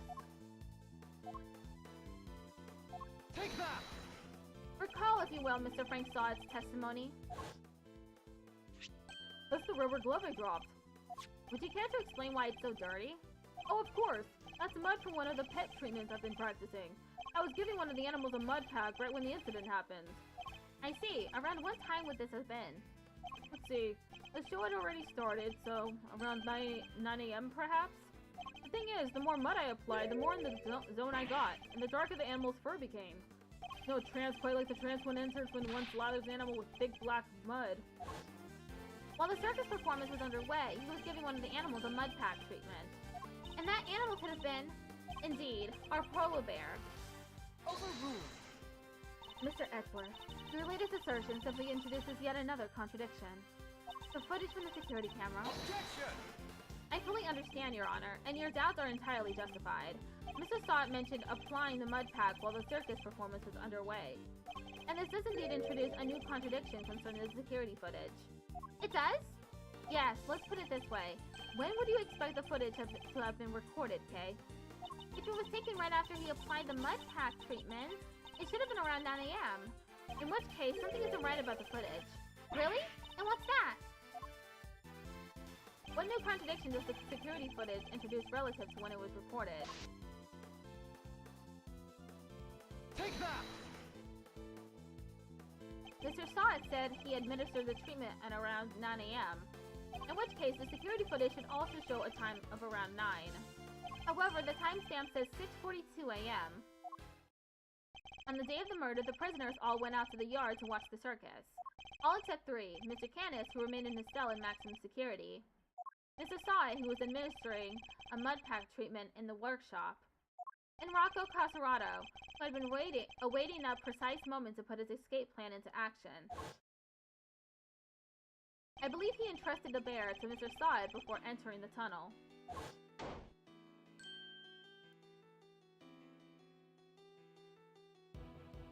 And the bear then slipped out of Mr. Sod's grasp to run after its human.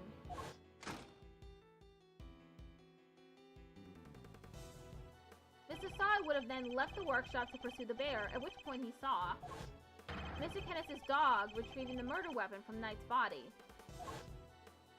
It all fits perfectly, except for the security footage, which should have been recorded from around 9 AM. However, the timestamp is 3 hours off. But why would the timestamp be wrong? Detective, I would like you to have the security camera examined. Right away, please.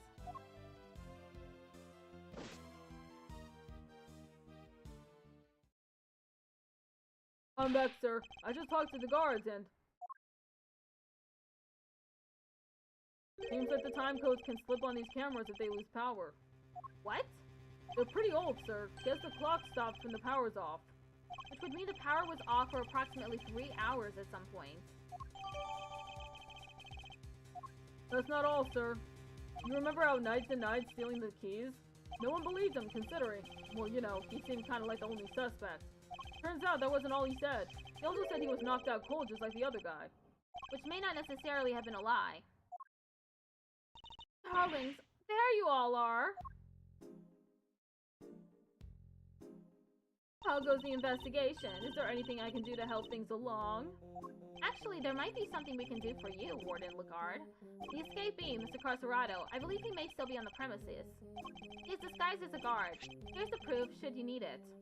We're reasonably certain that the person captured on this tape is our man. And if I am correct, he might even be right here in this room with us, now. Hey, Mr. Carcerado would have been wearing a bracelet, right? Yes, a bracelet that could easily be hidden under the sleeves of his stolen uniform. Furthermore, the doors out of the prison proper don't have those sensors that detect the bracelets installed. So if he avoided doors with sensors, he could simply wait for an opportunity to finally make his escape. Well, yes, I suppose he could. He'd just have to avoid the workshops and the cells and... Oh my. He's one of you, isn't he? He's here right now! Look, it's Teddy! Hey, pause off! Get your mitts off of me, you big palooka! Thank you, Teddy. Very kind of you to confirm our suspicions. Roar! Dang it, kid. If it wasn't for you, I'd have... What a thing it is to be loved, huh, Mr. Carcerado? I'm almost envious. Guards, apprehend this man! A moment, if you will. I have some questions for our would-be escapee.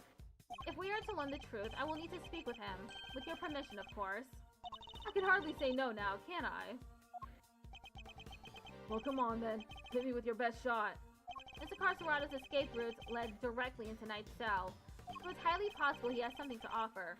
Tell me what you were doing on the day Mr. Knight's body was discovered. Around the time of discovery. So it was you guys, huh? You're the ones who found my secret getaway tunnel. You know how long it took me to dig that freaking thing? I had me a guard's uniform, a hold dog, and a plan in place.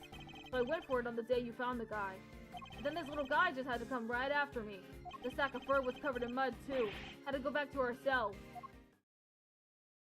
I would have gotten away with it if somebody had an off night and brought you bums down here. You claim to have dug that tunnel just now. How exactly did you do it? How? Used everything I could get my hands on, see? Hammers, spoons, you name it. Spent every dime I had on this cockamamie fixer. And what do I got to show for it now, huh? Do not be disheartened, friend. Tomorrow is another day. There's an outside chance Mr. Carcerado and Knight met face to face just before Knight's death. I should see what other details I can extract from him.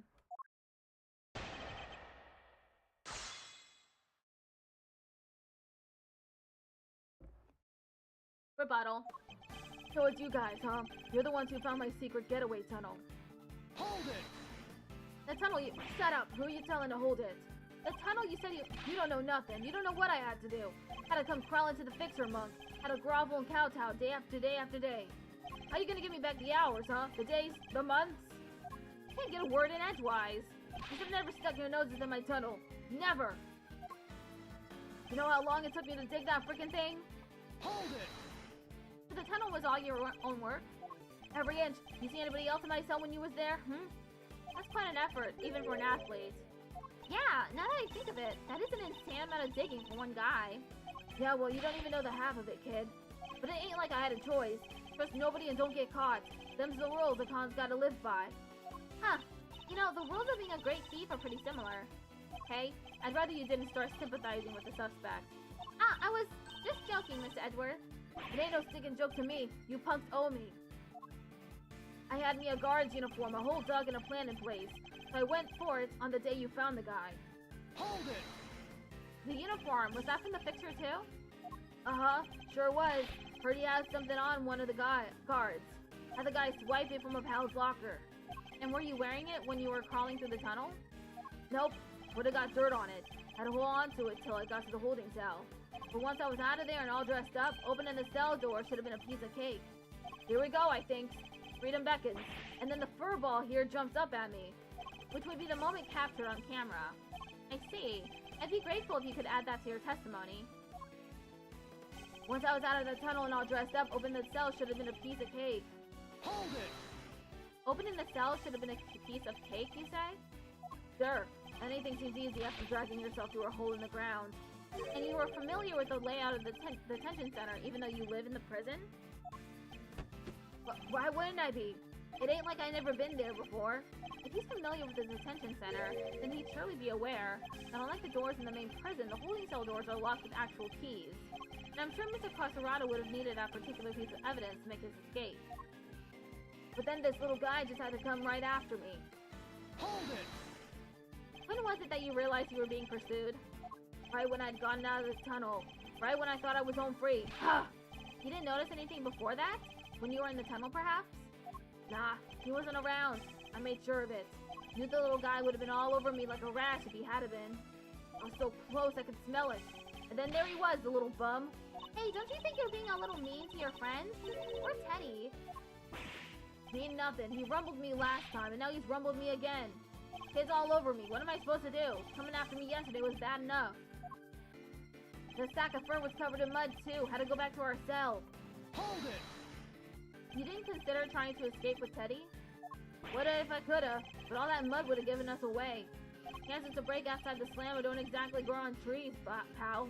When one comes along, you gotta do it right. Spoiled by the one who loves him most. It's almost tragic. There's an outside chance Mr. Carcerado and Knight met face to face just before his murder. I should listen carefully to each of his statements and look over the evidence we have.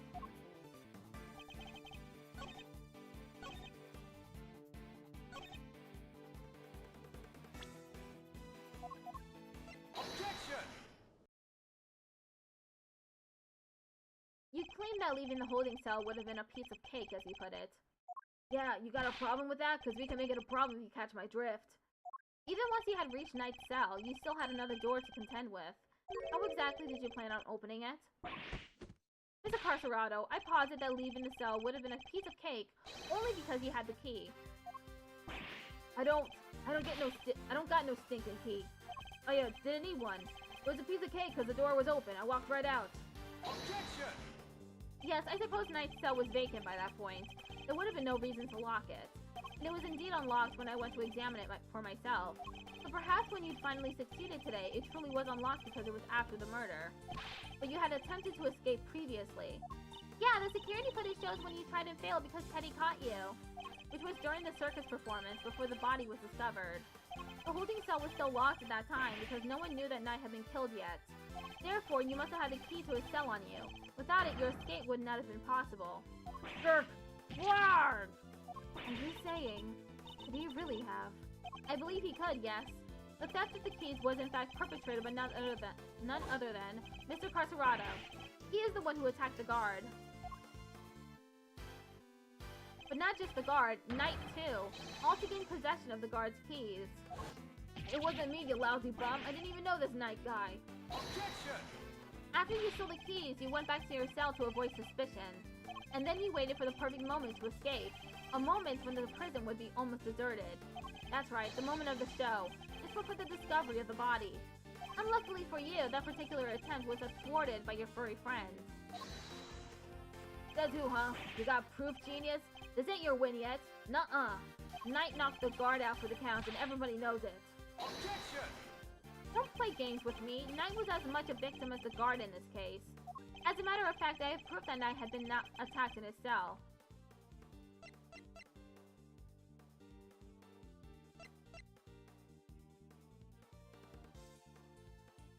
Take that! That proves it? Indeed it does. Yes, I think I see it. Very victim-y. Very victim-y indeed. Overruled. Mr. Edgeworth, this piece of evidence is utterly meaningless. Really? Yeah. That's what I meant to say. Sure. If only she weren't here. I have to try and recall the evidence we found in Knight's cell. There is something in there that suggests what must have really happened between the two of them. I guess he had nothing after all, huh? Take that! We found traces of Knight's blood on the cleanly wiped floor of his cell. What could possibly explain such a thing other than him having been attacked? And it was you who attacked him. You ambushed the both of them and stole the keys. Warg! Why, I oughta... What's with you, huh? That newspaper wiped that blood up good. Ain't no way you should have found it. Okay, but why did you think you had to wipe it up anyway? If they checked Knight in the guard's hands, they would have seen those two never came to blows. That blood gave up the whole game. Ain't no way they don't figure there was a third man in the ring. Plus, once they started sniffing around on the floor, they'd have found this tunnel in a heartbeat. So you wiped up the blood to buy yourself a little more time, so you could wait for a better opportunity? Sadly, the opportunity you sought wasn't good enough to get you clear of the prison, it seems. Now, hand over the keys. Gurk! Gurk! Gurk! Right in the gizzard! Yeah!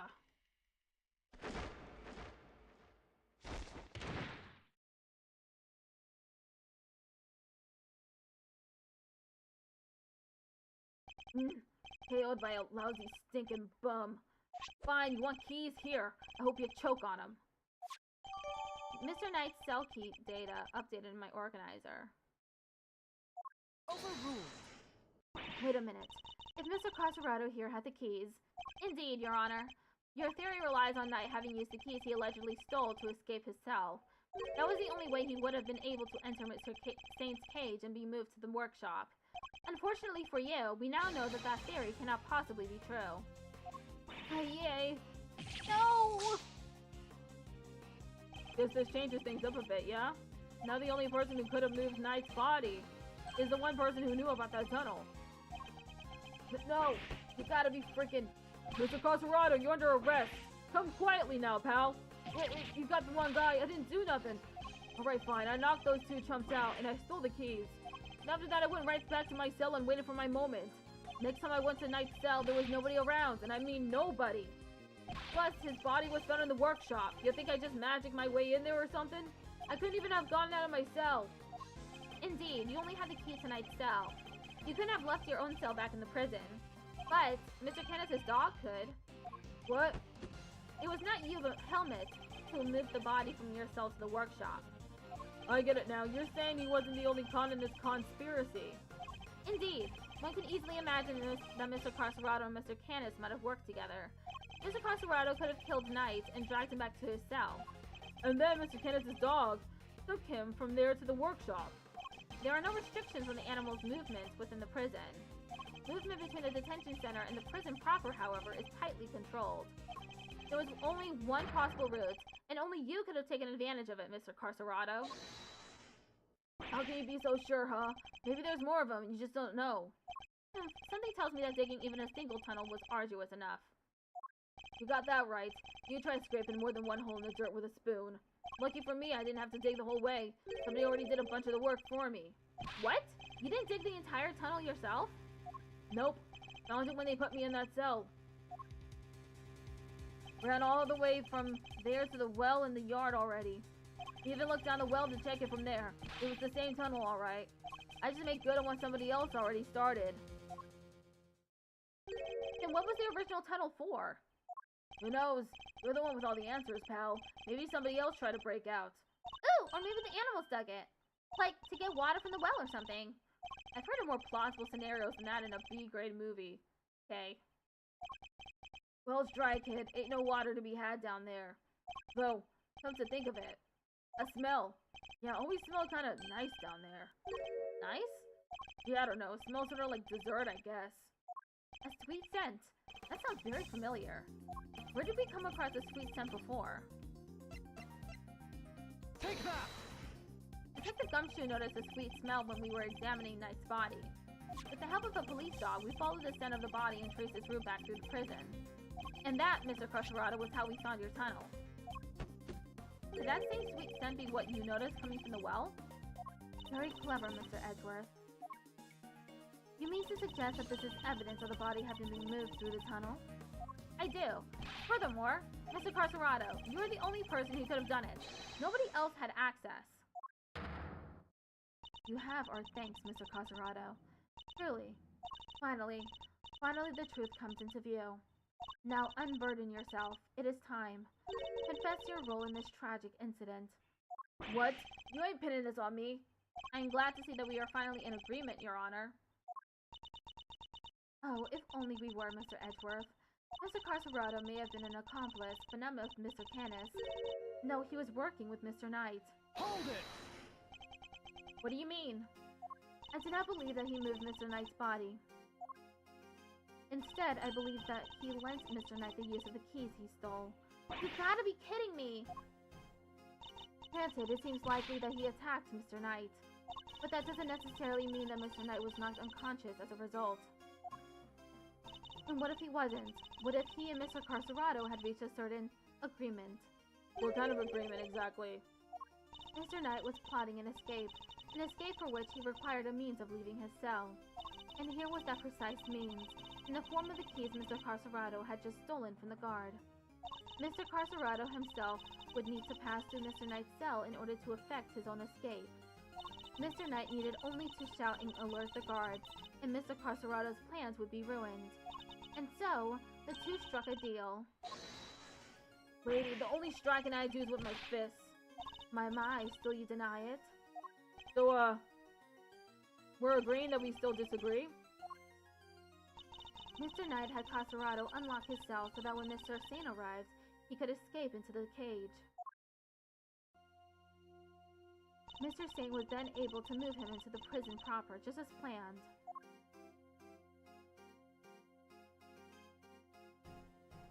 Aha! I bet you took Mr. Knight into the workshop and did the dirty deed. Objection! Were neither of you listening? The scent on Knight's body proves that it was taken through the tunnel. It was moved from his cell to the... Overruled! Perhaps if you would let me finish, Mr. Edgeworth. I am not denying that Mr. Knight's body was moved through the tunnel. Then what are you driving at? Is this a trick question?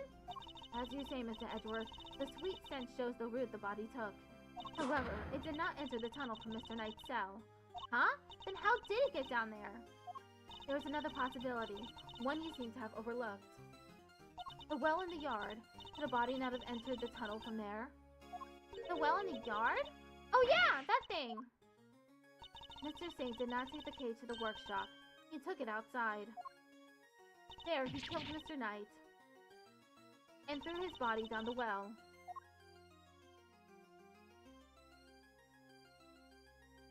Mr. Canis's dog then dragged Mr. Knight's body here to his owner's cell from the bottom of the well.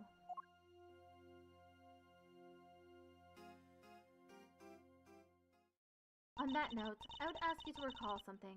What was happening in the yard at the approximate time of the body's discovery? The circus show, right? Regina and Simeon were performing for everyone. Wait, Simeon! Ah! Ah, indeed. And so you see how it must also have been him who disposed of the body. Judge Cavell is a truly formidable opponent. She so effortlessly adjusted her theory to fit the facts. I propose that Mr. Knight was taken to the yard, not the workshop. And as we have established, Mr. Saint was off stage for 15 minutes. Ample time to throw the body down the well, I am sure you will agree. Objection! Your deduction is impressive, Your Honor. However, even supposing that Knight's body was indeed thrown down the well, you cannot conclusively say that it was during the show. It could have happened at a different time. Overruled! My sympathies, Mr. Edgeworth, but it simply cannot have. What? Mr. Carcerado was using the tunnel at around the time the show began. Mr. Carcerado, did you happen to trip over a corpse while you were down there? No. Place was clean. Gunk! If the body had been at the bottom of the well before the show began, Mr. Carcerado would have seen it. However, he saw no such thing.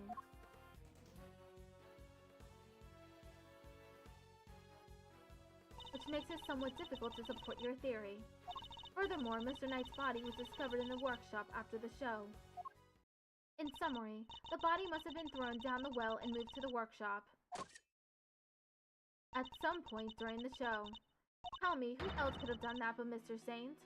No! Whoa, what do we do, Mr. Edgeworth? If the body did indeed enter the tunnel from the well, things don't look good for Mr. Saint. Still, Your Honor, your theory is still just that, a theory. And I posit that you lack the evidence to back it up. I concede that, for the moment, I do not. May I suggest that we investigate the yard again? Very well. May the goddess of justice go with you. Now then, to the yard. Perhaps we can finally put this case to rest. Huh? What's that sound? Yikes! Is there a fire? Did somebody else escape? Should we maybe skip town too? Darlings, please, there's nothing to be alarmed about. By which I mean that's not an alarm, it's the dinner bell. Although I suppose it is rather alarming if you aren't used to it. It certainly scared the heck out of me. I'm so sorry, Sweet Pea. I hope you can forgive us. Alright, you two, back to your post. Chop chop.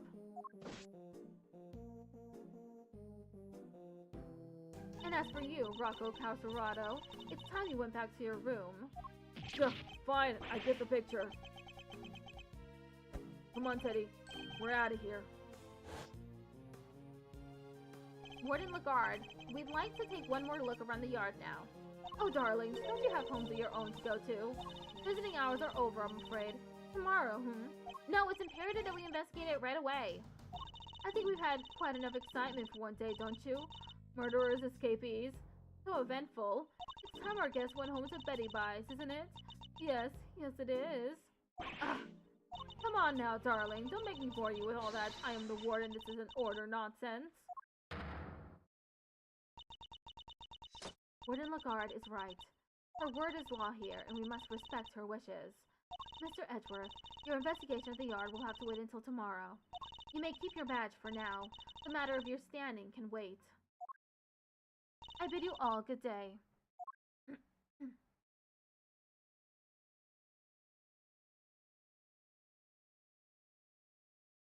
What are you waiting for, kittykins? Off you go. Fine, at least there is a tomorrow for me. Jessica Val believes that Knight's body was dropped down the well, and then taken through Mr. Carcerado's cell to the workshop. Is that truly the case?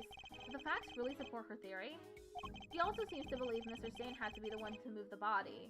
Was he really the only one with the opportunity to do so? Come on, Mr. Edgeworth, tomorrow's another day. We'll figure out a way to save Simeon. I know we will. Yes, we will. I will prove that Mr. Saint is innocent, beyond a shadow of a doubt. To be continued.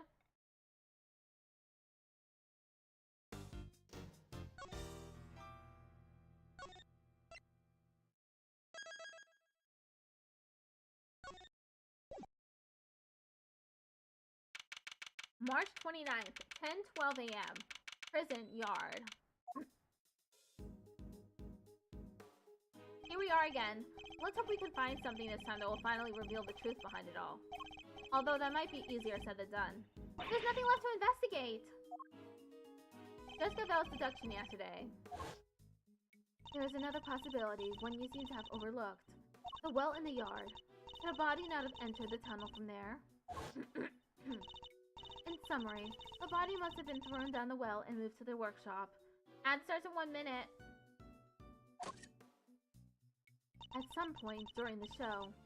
Tell me, who else could have done that but Mr. Saint? Had Knight's body really been thrown down the well? The answer to that question will surely show us the way forward. But before we begin, I should tidy up my organizer a little.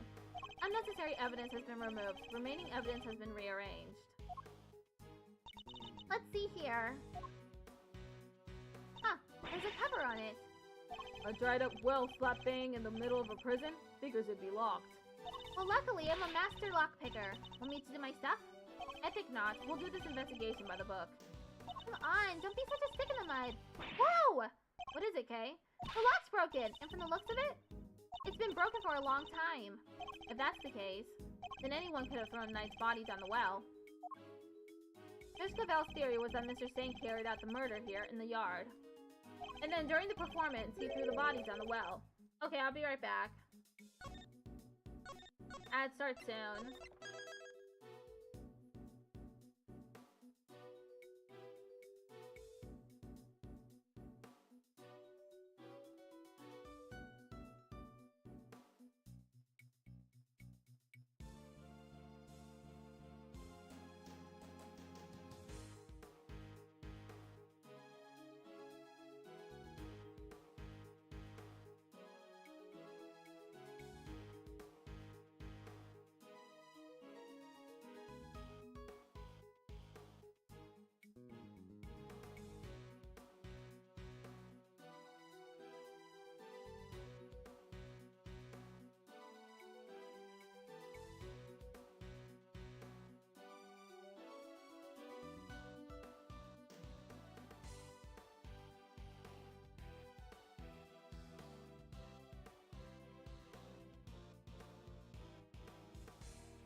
Give me a second, I'm eating a donut.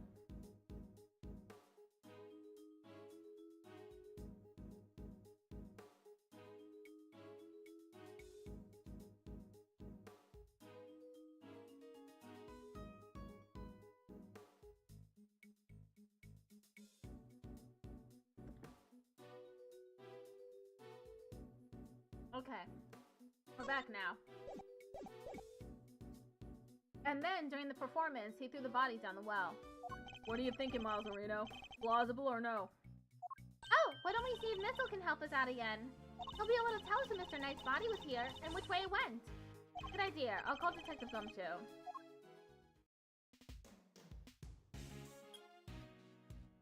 Gumshoe speaking.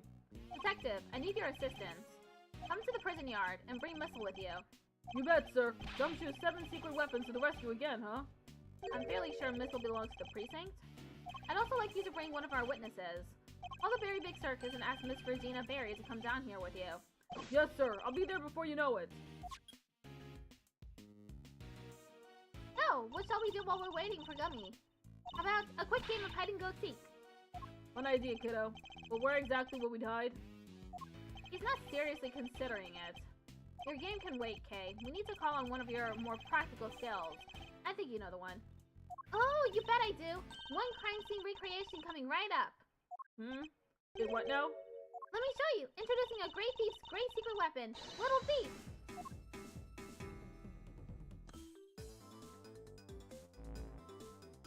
Whoa! Screens appearing from thin air? This is some next level tech, little sis. Wanna talk me through the deets? What are you doing now? I'm inputting everything we need for the simulation. Allow me to explain. This is Mr. Thief. It's a device that can recreate crime scenes at specific moments in time based on the data you feed it. How about I start us off with a recreation of what the yard looked like yesterday? Good idea. That was when they were in the middle of tearing down the stage. You didn't pay much attention to the well then. Who knows? We may have overlooked something. Leave it to me. I'll use the photo I took. Beep, beep, boop, beep. That's all the data. Gotta pump the projection power to max, and dark skies at evening, with no other bird dares take wing. One alone remains all-seeing. Now witness the true power of a real modern-day Robin Hood. Yikes! What is this? It's a recreation of how things were yesterday, modeled on the data I gave Little Thief.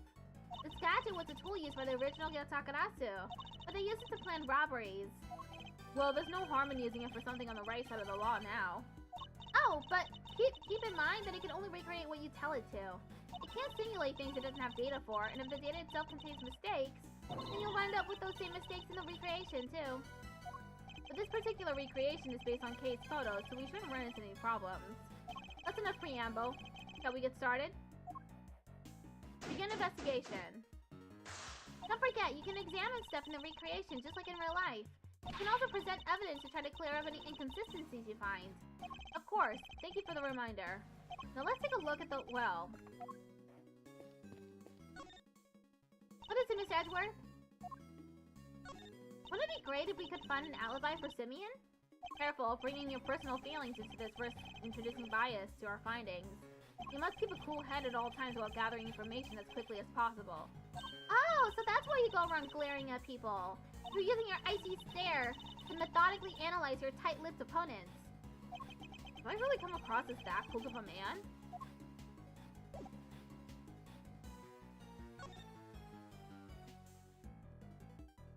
We should examine this area carefully. It may just hold the clue we need. It's a metal weight of some kind. It looks like it weighs... The projection makes it a little tricky to read. Do you remember how heavy it was, Kay?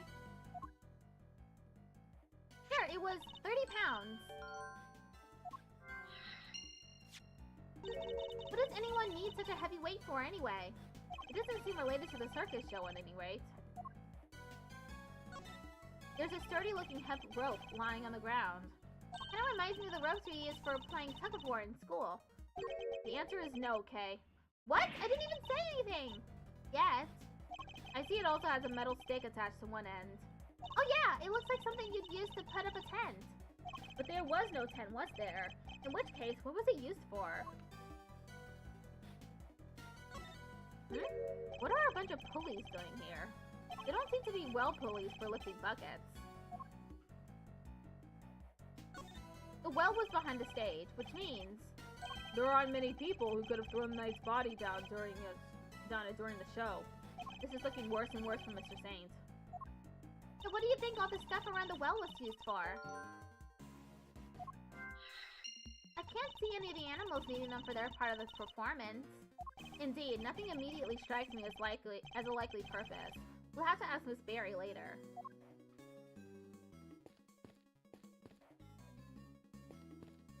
These chairs must have been for the audience. Wow, I pity whoever had to put them all away. Really? Why? Huh, you've clearly never had to fold up a bunch of boring chairs before, huh? Not personally. I've told other people to do it, though. Come on, Mr. Edgeworth, you gotta roll up your sleeves and help out once in a while. I'll consider it. Yes, this is where the circus show stage stood. Do you think people would be interested in a great thieving show? I'm sure the police would be very eager to attend. A wicker basket, or rather a cart given the wheels. Hey, wouldn't it be fun to hop in and race it down a hill? Oh, you know what else would be fun? Racing down a hill on office chairs. Where did any of that come from? What was the name of our trunk happy friend again? Azia the Asian elephant. Of course, how could I forget? Not exactly inspired though, is it? Was Miss Berry having an off day when she came up with it? Oh my gosh, Mr. Edgeworth, not in front of the poor elephant herself. I suspect that's about all there is to find for now. Detective Gumshoe should be here soon, too. Hey, you can power down Mr. Thief now. Sure thing. Prepare to return to normality.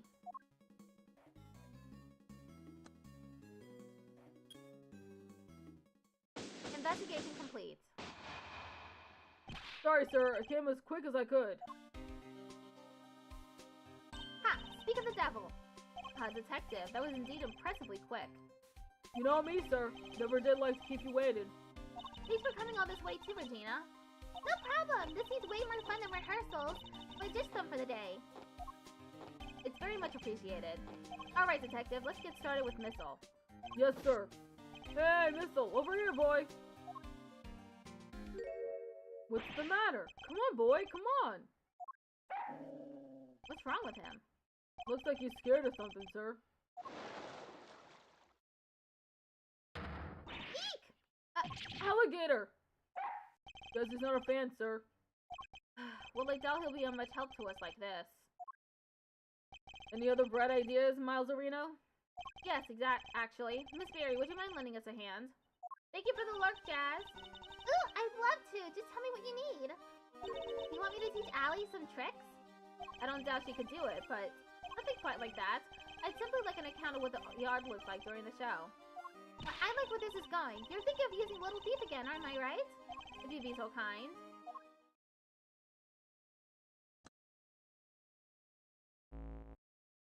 Okay, I've plugged in all the data. Firing up the simulation.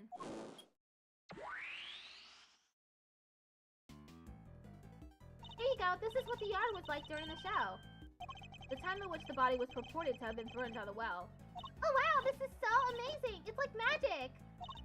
No magic here, just sweet, sweet data. Which is why, The area behind the stage is missing. Yeah, Regina said she wasn't involved in getting the stage set up. So we don't have any data on what it was like back there. No data, no simulation, huh? Brutal. I'm so sorry, you guys. It's all because I let Simeon do everything by himself. Oh, no. It's all my frilly associate's fault. Objection, Fender. Anyway, we've got a fresh simulation now, but we still have the other data, too. I can switch back whenever you want to the recreate... What? I can switch back whenever you want to the recreation of them taking on the stage. So we can examine the scene both during and after the show, and switch between the two at will. I can switch between recreations by using Y to talk with K. Now then, let's continue our investigation, shall we? Begin investigation. A story of forbidden love between a tiger and an elephant. Wish I could have seen it. Wish I could have seen Simeon up there on that stage, too. Oh, he was wonderful! The way he flew off that stage? Ah yes, that scene. This victory is depicted in a very unique manner, whereby the villain is sent flying from the stage. Having been ejected from the stage in this manner, the villain no longer appears in the performance. And you're saying the crime took place during that time? Roughly how long would you say Mr. Saint was off stage for, Miss Berry? Let's see. I guess it was around 15 minutes? Just as Judge Cuphead said. Isn't it pretty hairy, health and safety-wise, having an elephant fling a guy off the stage? Not at all. Azia's very gentle. I'm not sure it changes much if she flings him gently or roughly. Too gently, in fact. When we first rehearsed it, she barely nudged him. But by the end, he was flying off that stage. Not because of Azia, though. Simeon had figured out some kind of trick, apparently. Isn't that amazing? A trick? Do you have any idea what kind of trick? Who, me? Oh no, it was Simeon's big thing. I wouldn't know where to stop. Where to start.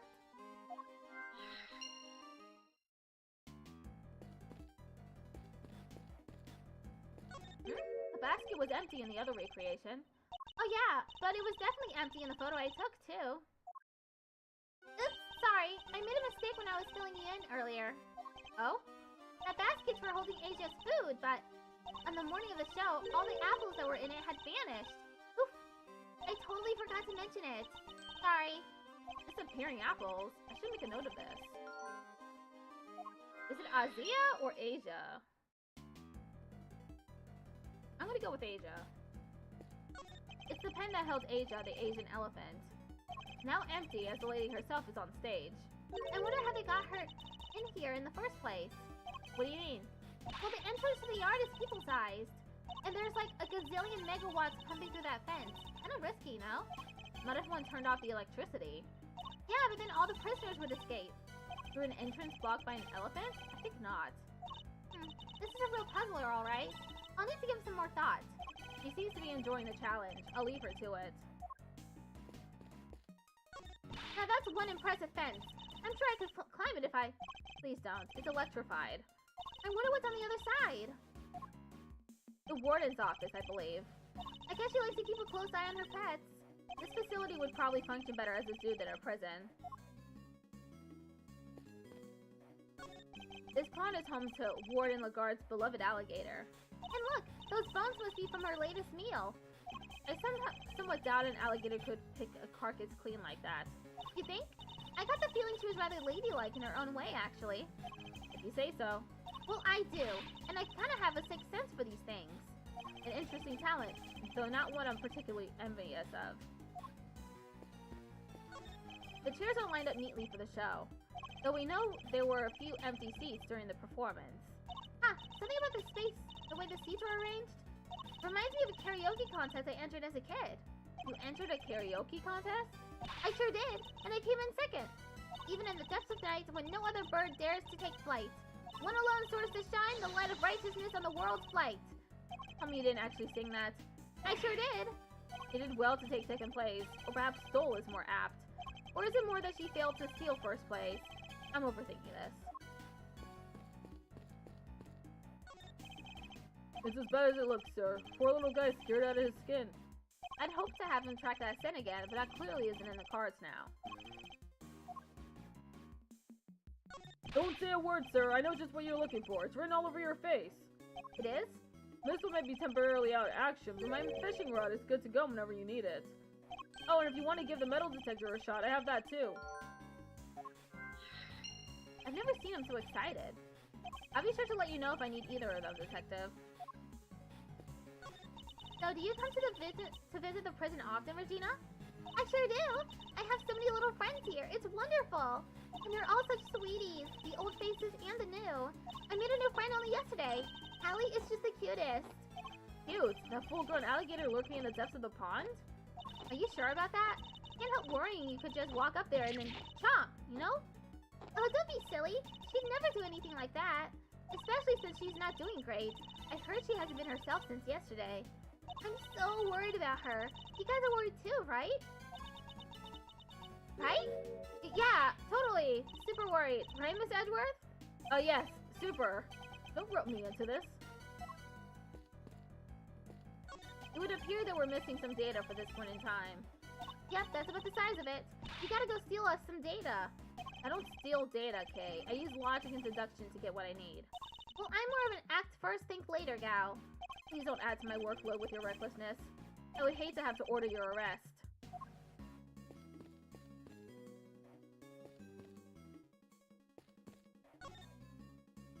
What is it, Mr. Edgeworth? You remember how Little Thief works, right? Yes, it creates a simulation I can interact with and investigate like a real crime scene. That's right. Just go around and poke at anything you find interesting. Oh, but don't forget that if the inputted data is wrong, then the recreation will be wrong too. If you see something weird, try presenting evidence to clear it up.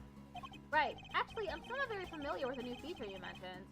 It's nothing complicated, but it lets you switch between different recreations. The two we've got programs in right now are the scene as it was during the show 2 days ago, and when they were tearing down the stage yesterday. I should remember to talk with Kay again if I need to switch recreations.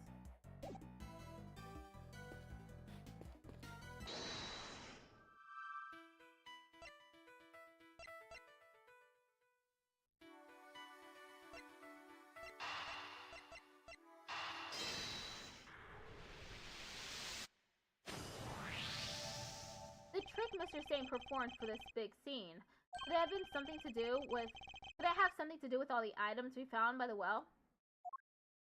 Hey, I'd like to have another look at the equipment around the well from yesterday. Can you have Mr. Thief bring up the recreation from when they were tearing down the stage? You got it!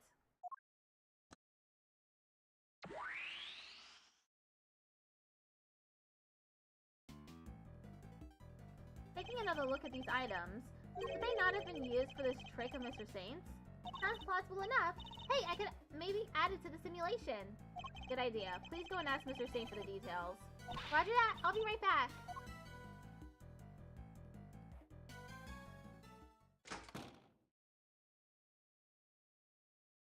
I'm back, and he told me exactly how he did it. Excellent. Well, how does it work?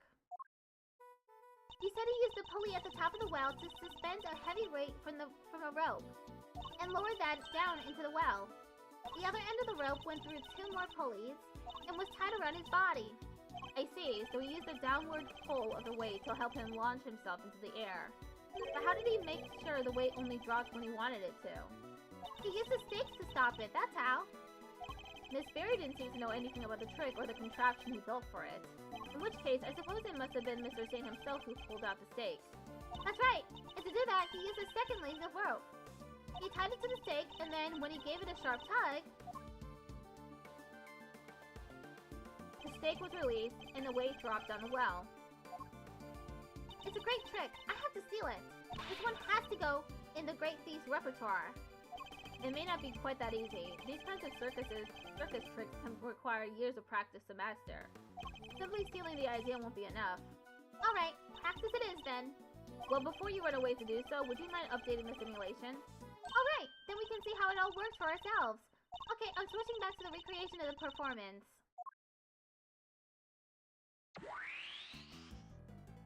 And now to add in the data. Little Thief should be able to reproduce the trick now.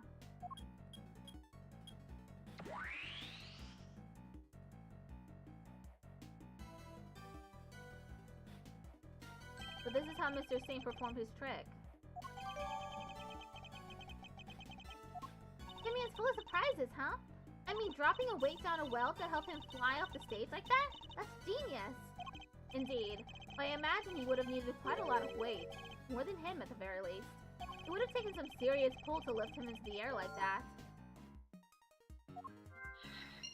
Yeah, and probably a ton of practice.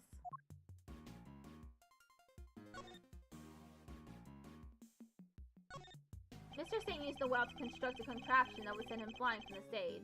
It made clever use of 2 ropes. This tarp, it's just like the one we saw in the workshop. This tarp, it's just like the one we saw in the workshop. Yes, but why is it here? But why is it here? Are you okay, Miss Edgeworth? You've gotten kind of blank. And I intend to stay blank until you stop stealing my thoughts. That's one heavy weight. And it makes you think how much this must all be weighing on Simeon. It does? I'm not sure I quite see it myself. Oh, too bad we don't have the real thing here. Otherwise, I'd hang it around your neck like a big old albatross. Then we'll see how you like it. You'd face some stiff resistance if you tried, I can promise you that.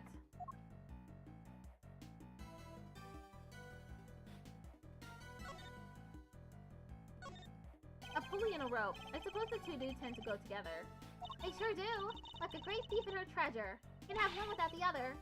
Sorry, but the proper pairing in this case is a great thief and a set of handcuffs.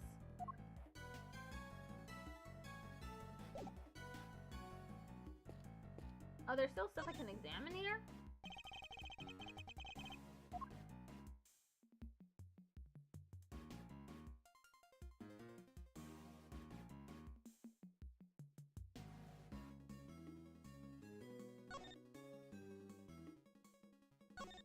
This is the rope that was hanging down the well. But there's no pinata at the end of it. And definitely no bucket. You try to be serious, Kay. Oh, come on, Mr. Edgeworth. I'm just trying to lighten the mood. But cut it out with that stare of yours. Actually, she may be onto something. You might want to consider what could have really been attached to the end of the rope.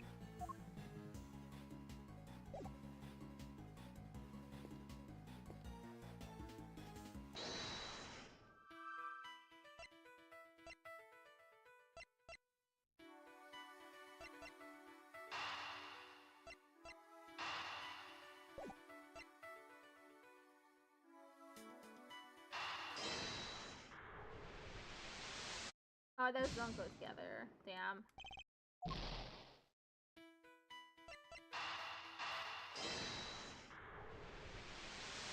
Those don't go together either.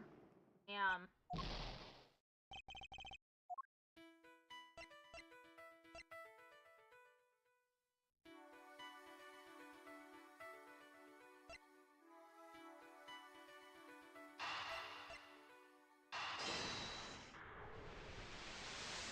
Those don't go together either.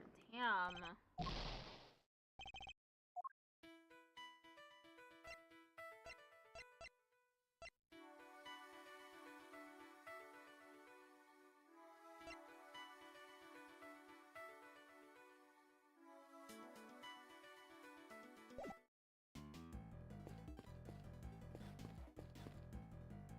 A great thief's great secret weapon. Let me intrigue, Maltorino. Not exactly by the book stuff, though, yeah?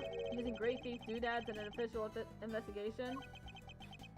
Whoa, enough with the death stares, Chief. I'm cool, okay? I can keep a secret. Anything for the truth, am I right? It's possible that vital evidence has already been destroyed. Without Kate's reproduction of the scene, we have no hope of finding it. Hey, relax. Like I said, I'll just zip it and nod politely while you cats do your thing. Thank you. That would be very helpful.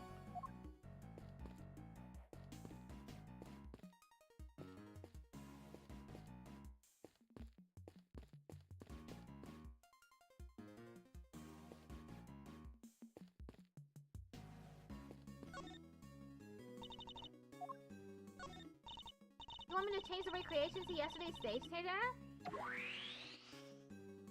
Here you go. This is how things looked when they were taking down the stage. I don't believe there's anything more to be found here.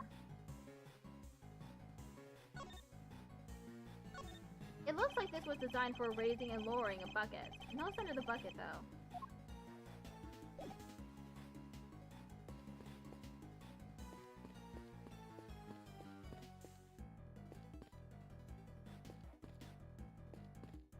This door appears to be locked.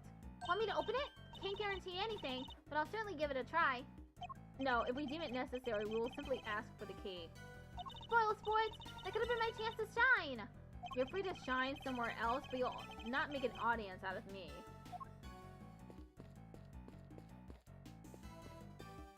This pond is home to Warden Lagarde's beloved alligator. And look! Those bones must be from our latest meal! Okay, never mind. I already read this.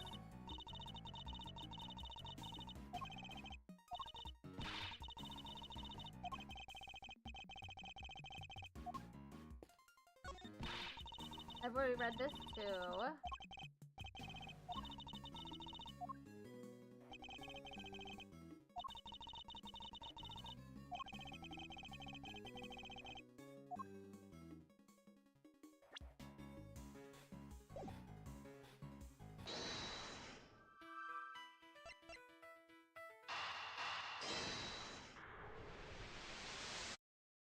Those don't go together either.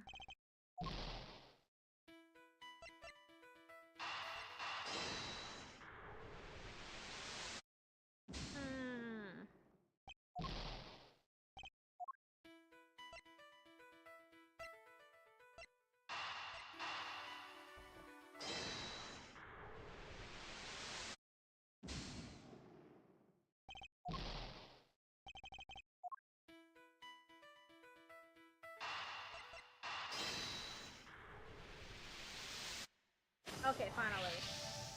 The apples in the basket were likely eaten by Asia. Really? That's strange. I made sure to put the cart where her trunk couldn't reach them. Are you sure about that? Oh yes, it was still full of apples the night before the show. Then we must consider the possibility that the cart was moved to somewhere within Asia's reach. A large basket full of apples couldn't have been moved by the wind, which likely means somebody moved it for a reason. So before the show had even started, the cart had been moved and its apples eaten. Yes, that seems to be the most probable timeline. Let's update the recreation, Kay. Will do. I'll add that into the simulation of the performance then. Let me just change back to the recreation real bit first.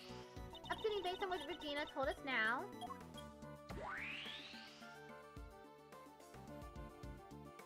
Here, all done.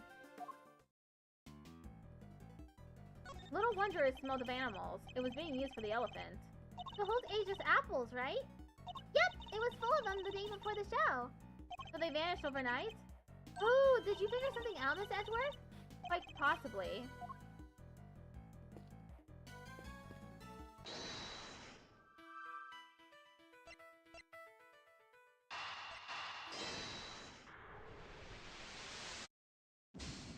That isn't it either.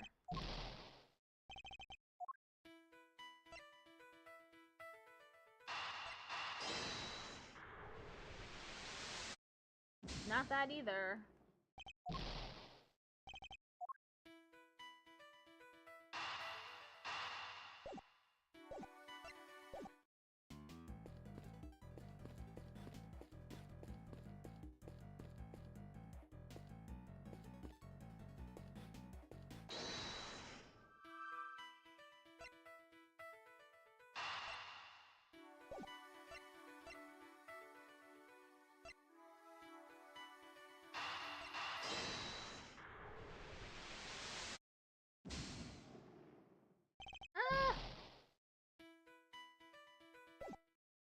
I've only got one life left.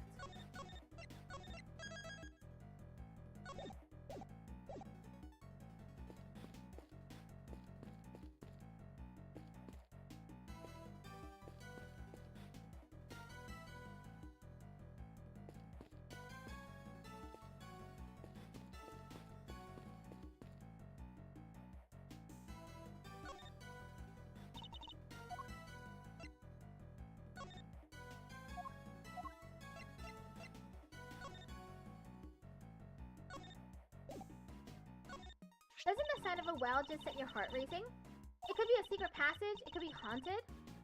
I fear you've been watching too much television. Anyway, more importantly than that, do you have any thoughts about Mr. Saint's trick? I do indeed. The only thing more exciting than a well is a well fitted with a cool contraption. That's great, Kay. Hey, I'm a great thief. I totally sympathize. If you feel you gotta grab something, you should just go ahead and grab it. Even if it's worthless. It doesn't seem to think much of my little treasure.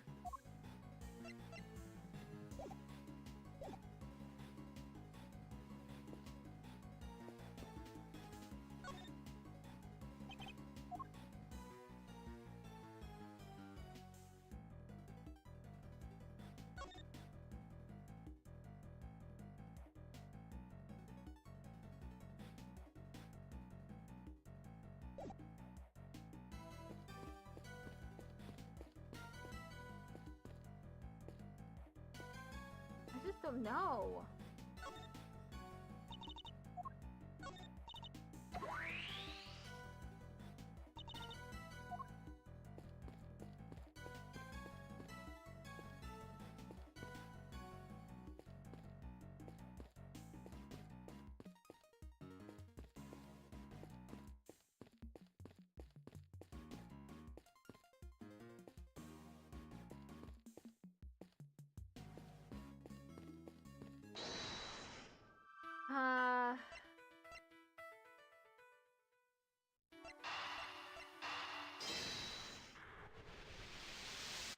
let's go together. Wait, doesn't this seem odd to you? No? You haven't noticed, Detective? There's something strange about the weight we found.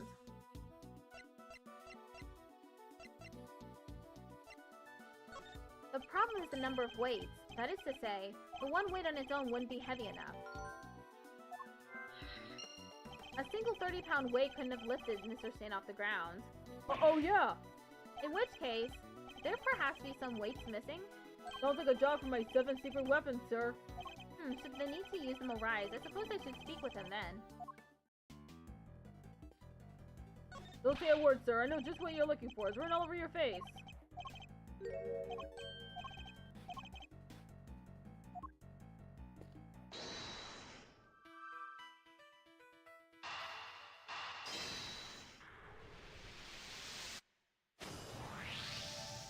Detective, I have need of one of your secret weapons. Roger that. A metal detector, if you would be so kind.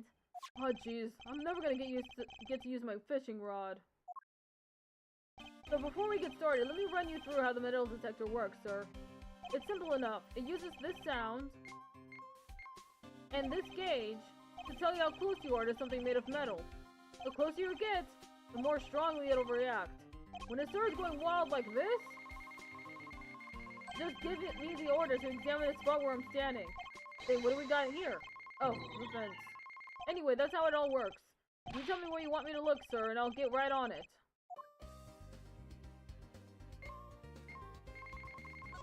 I got something. There's something here, sir. Oh, it's a gold coin, sir. What a find. It'll go down in history. I don't imagine a gold coin would stay hidden long in a prison yard. Oh, you found it. Never would have guessed it was hiding there this whole time. It's one of the coins from the big coin hunt we hold once every 2 weeks. Yeah, that sounds kind of interesting. Must be fun for the whole family. There is. The prisoners have to hunt for the coins the warden buried around the yard. If they find 3 silver coins and 1 gold coin, they can swap them for jelly donuts. First a show, now a treasure hunt? Is this a prison or a playground? Alright, let's get back to it. No response from the metal detector, sir. Kind of sad, really, but let's keep going. Looking. We're close, sir. There's something metallic nearby. We're getting warmer, but it's still weak, sir.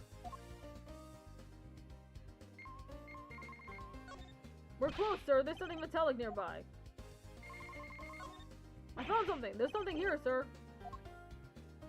I don't see anything metallic. What did the detective pick up? Guess it must have just picked up some iron sand. Iron sand?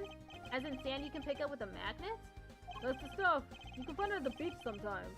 And I got just the thing we need right here. Introducing secret weapon number 6 or 7. Are you making this up as you go along?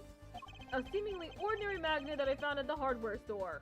Watch this. I just bring it close to the ground and ta-da! It's picking out the iron. Woo! Come on, little guys. Come to Papa. It must be nice to be so easily entertained. Regardless, the investigation must continue. Alright, let's get back to it.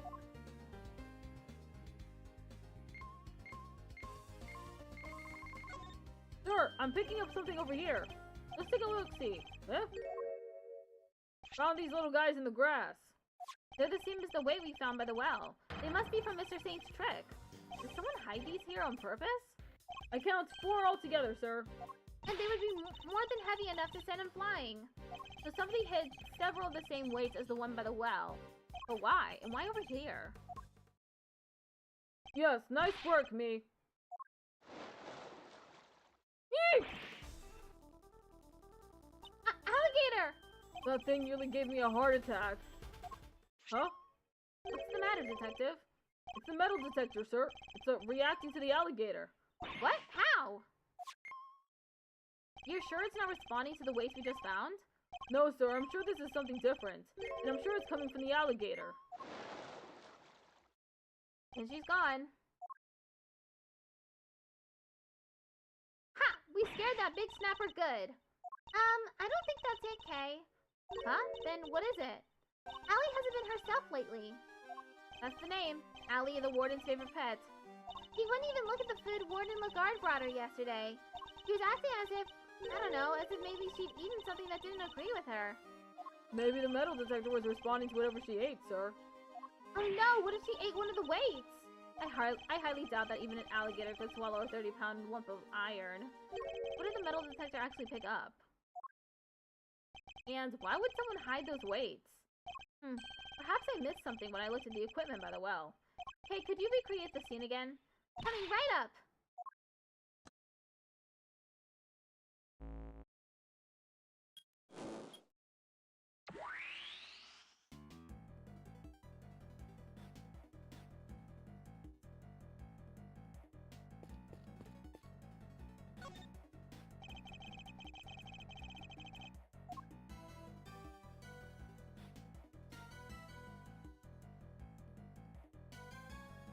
The deuce?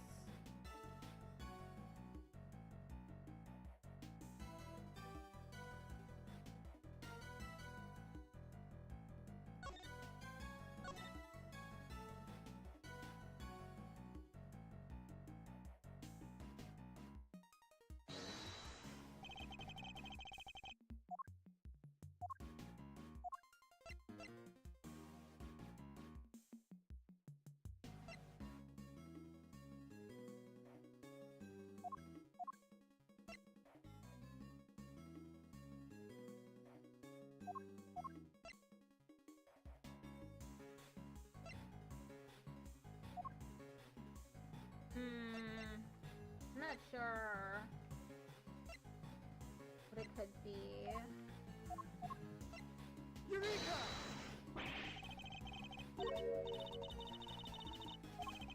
Damn, wasn't that...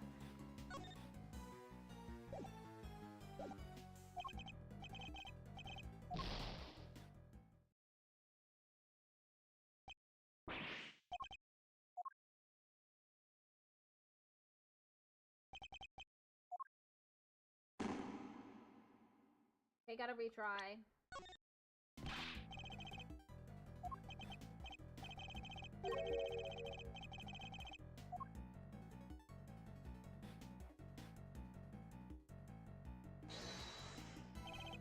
It's missing something? What is it missing?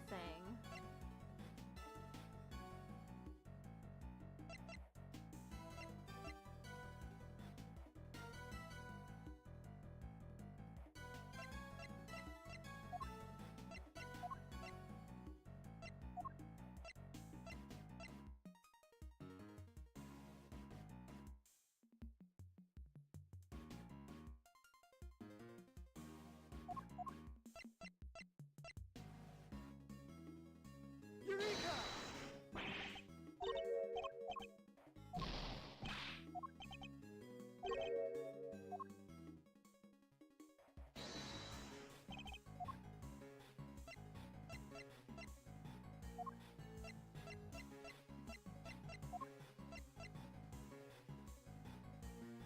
I don't know.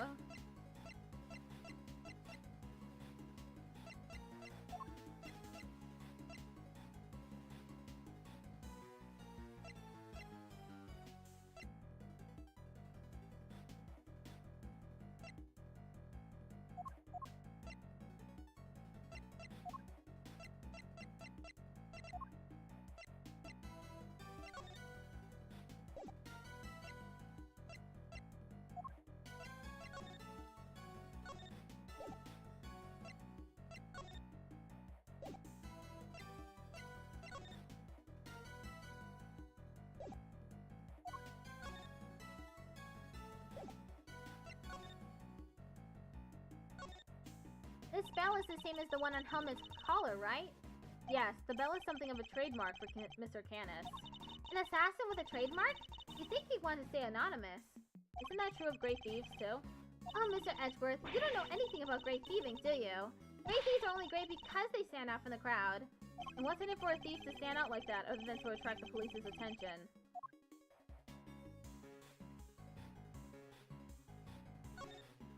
Mr. Canis hid this chisel in his dog's mouth. Do you think it's our murder weapon, Mr. Edgeworth? It's too early to tell, but the fact that blood was found on it is certainly incriminating. At the very least, it's not something we can discount as unrelated to the case.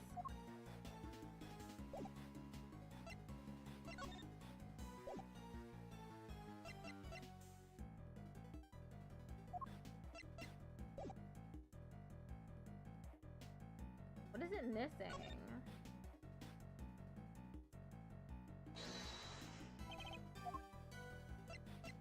Eureka!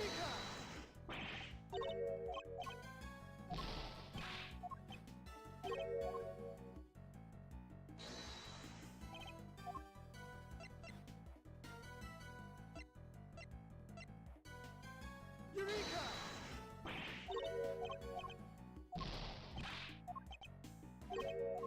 I'm just gonna look at the answer.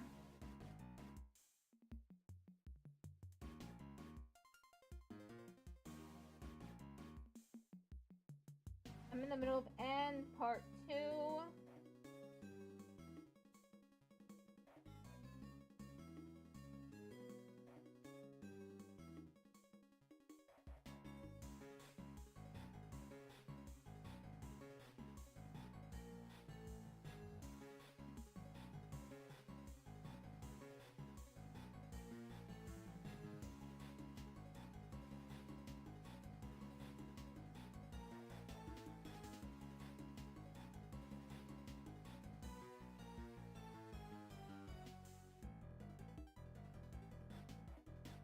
Okay, I see.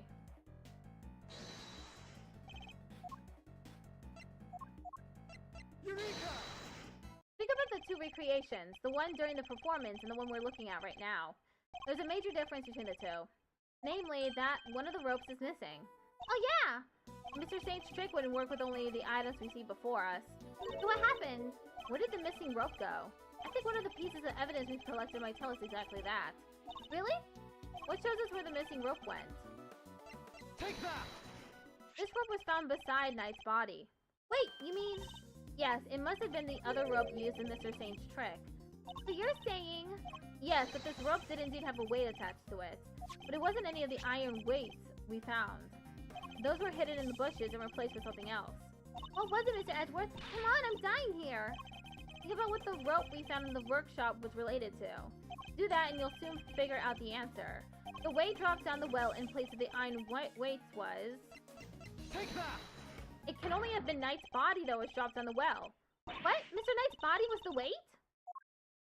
Yes, somebody first swapped out the weights used for Mr. Saint's trick. Then Mr. Saint used the contraption to make his exit from the stage. When he let the rope around his body loose, both the rope and Knight's body fell to the bottom of the well. That rope was never used to restrain Knight. It was used to suspend his body halfway down the well. From this, we can easily see why most of the weights were hidden. But no one would realize they'd been replaced with the body. Precisely. We can then further deduce that they were hidden by the killer. Whoa there, gang. Wasn't poor old Bronco stabbed in the neck? Wouldn't there be blood everywhere, including down the well? Oh, the killer thought of that, which is why they used this. What did the killer use to stop Knight's blood from going everywhere? Take that! This tarp was found with the body. I think it's likely that Knight's corpse was wrapped in it. Ooh, another piece of the puzzle falls into place. It's all coming together now. Love it. But all we're doing is proving that the body did go down the well, which means we're helping to prove that Simeon was the killer. No, not quite. But what about what Judge Cavell said yesterday? Ah, but if Mr. Saint truly is the killer, why would he need to go to such lengths to commit his crime? That's true. Knight's body fell down the well when Mr. Saint used his contraption during the show. Therefore, it reveals nothing about where the real killer actually was or what they were doing at the time. It's only designed to throw suspicion onto those who were not at the show. Yeah, I guess we did suspect Mr. Canis right away, huh? That was the killer's goal, to make us think that the crime took place during the show. In other words, they used the well contraption to construct an alibi. Miss Berry, when exactly did Mr. Saint put his contraption together? It would have been the day before the show. The night before, actually. Yes, we started getting ready for the show at around 9 p.m. And I think we finished at around midnight? In which case, the killer must have switched the weights out for the body after that point. Mr. Saint's trick data updated in my organizer. Did Kenneth know about this contraption? Even if he did, he wouldn't have been able to do much with it. And I highly doubt that he taught his dog to suspend bodies halfway down wells. Which means, Kenneth isn't the killer.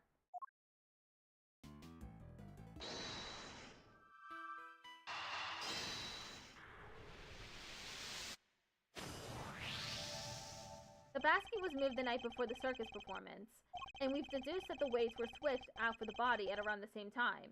Hard to chalk that up to coincidence, huh? And the next question we should be asking is, why was the cart moved? I think I can hazard a guess. The cart would have been blocking that door, which can only mean that somebody needed to open it. Now, let's see what's... Oh, great. It's locked. Let me ask the guard for help. Hey, Mr. Guard! Yes, miss? What can I do for you? That was fast. Guard, where's the key for this door? Oh, the warden keeps hold of that. I'll go ask her for it. Warden Lagarde is the only one with a key? Meaning, if somebody did open the door, they would have had to get it from her somehow. It's looking more and more likely that it's Lagarde that's the murderer. But what was her motive? Look at all these breakers. They must control the electricity for the whole prison. So we're thinking somebody got in here the night before the show, right? But why? What were they trying to do? Well, I doubt they came here by mistake thinking it was a break room. They must have come to tamper with the switches. Did they turn off the power to something? Come to think of it, wasn't there something that lost power? What might have lost power had a breaker been flipped? Camera. Take that! There was a 3-hour gap in the security camera footage. Oh yeah, there was! So somebody flipped the breaker it was connected to? It seems very likely. Do you think it was the killer? It's true that shutting off the cameras would have made things easier for them.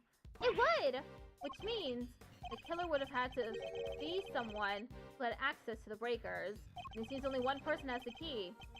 Couldn't be, could it? Alright, little thief, your work here is done.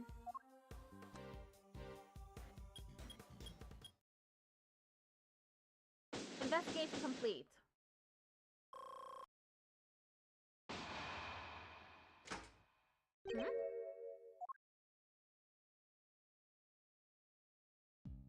First on the scene, the other bird wins the worm. Good morning, Mr. Winner. What? You? How'd you get here before me? Good morning, Mr. Edgeworth. I see you've made an early start. And I see you've made a late one, Jessica Val. This is not my only case. I am a very busy woman. Not all of us enjoy the freedom of a prosecutor relieved of his only current responsibility. Gurk! Oh, I do apologize. I meant, of course, an associate attorney. Associate? More like asinine. We'll see about that. Eustace, let us begin the investigation of the yard. Okay, I'll go get some officers to help. Hold it! That won't be necessary. Why not?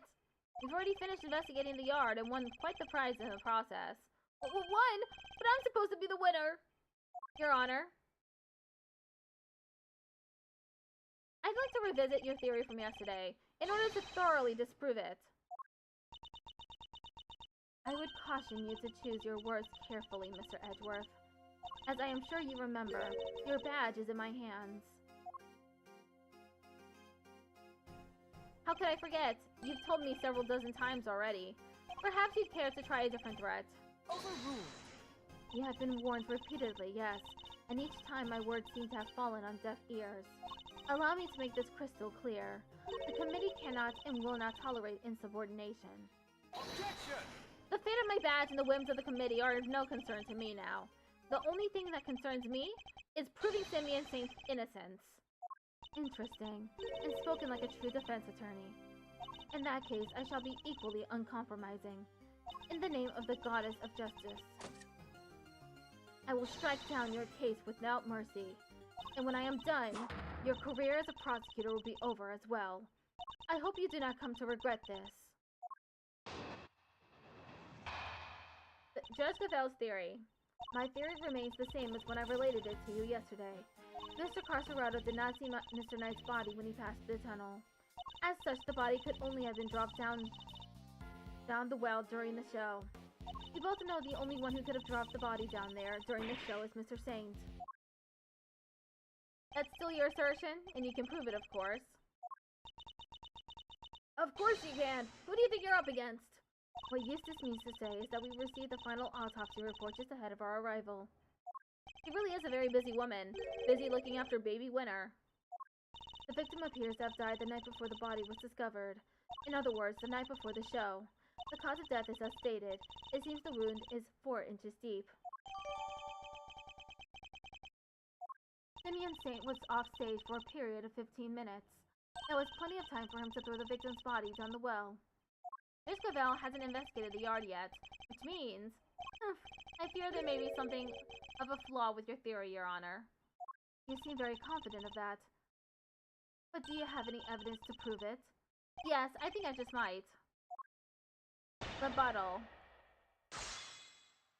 My theory remains the same as when I related it to you yesterday. Hold it!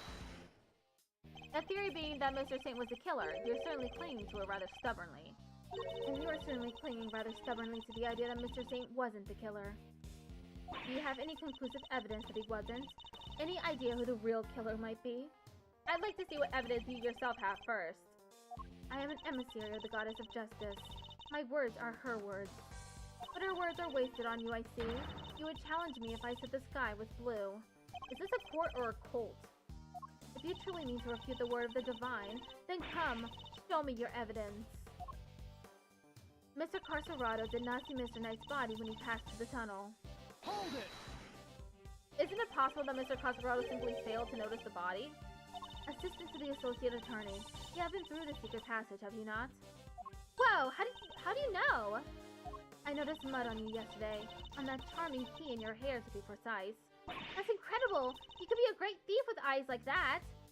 Answer me truthfully, in the name of the goddess.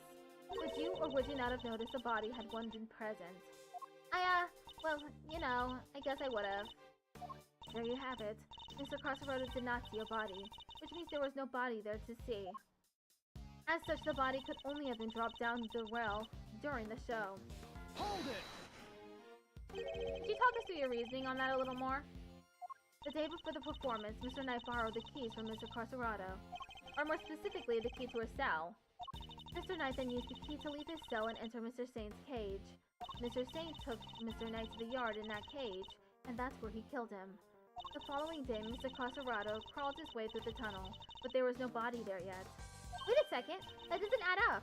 Mr. Carcerado smelled that sweet smell! Mr. Knight must have been in the tunnel already! No, his body did not pass through the tunnel until sometime after Mr. Carcerado had crawled through it. Mr. Carcerado used the tunnel right around the time the show was starting. The body was discovered just after the performance ended. From which you deduce that the body could only have been thrown down the well during the show. Yes, and who the culprit must be. We both know the only one who could have dropped the body down there during the show is Mr. Saint. Hold it! Are you sure about that? Could nobody else have done it? I understand that Miss Berry was on stage for the entire performance. Most of the prisoners were watching the show, and those who were not have plausible alibis. What about the guards? They too were watching the show, as was the warden. How can you be so sure? A guard could have easily approached the well unnoticed. Ad starts in 1 minute.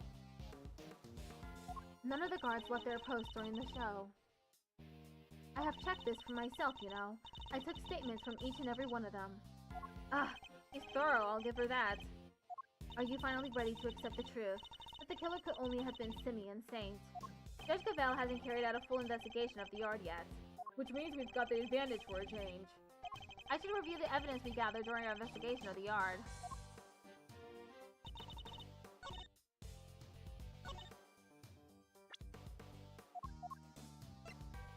Objection! Okay, it wasn't that.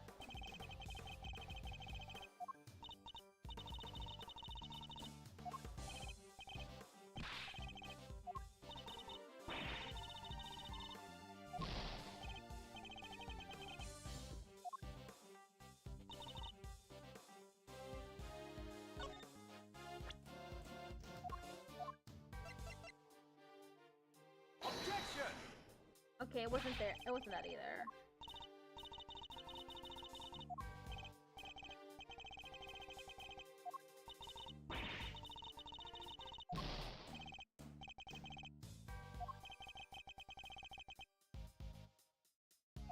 Okay, I'll be right back.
I'm back.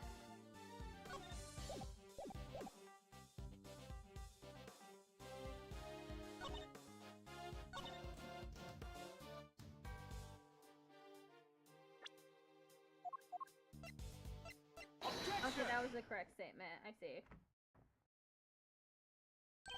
Sorry, Your Honor, but there's something else you're going to have to take into account. The well in the yard was rigged up to create a certain unique contraption. A contraption? Go on. You'll recall that Mr. Saint was sent flying from the stage for the elephant. I do. Just before he was to be absent for some time. He was only able to fly through the air thanks to a weighted rope he tied around himself. Dropping the weighted end down the well allowed him to complete the trick. Objection! Wait, wouldn't that send him flying as soon as he set foot on the stage? Hold it! It's simple, really. He kept the weight from falling by using a stake to keep the rope in place. With the second rope, he was able to pull the stake free, thereby controlling when the weight was dropped.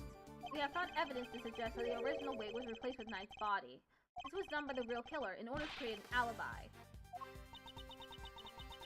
The estimated time of death tells us that the murder took place early in the morning. The killer could have tampered with the contraption in the time between the murder and the show. Objection! You're saying Mr. Saint himself set this contraption up, right? Well then, who do you think is the #1 most likely person to use it to dispose of a body, Even you must see how this looks. Objection! If Mr. Saint was the killer, he could have simply done as Judge Bell theorized, without these extra steps. Miss Berry. Yes? Does anyone else know how Mr. Saint's trick works? Well, let's see. We had to get the prison's approval of what we were going to perform, so I don't think Simeon's the only one who knows. And there you have it. Overruled. Interesting. You have certainly been diligent in your investigation, and yet I fail to comprehend your actions still. Why do you not work to do what is right? Is what I am doing wrong? If so, who is it that deems it so? How can you not grasp even that? How can you not see that you are doing wrong at this very moment?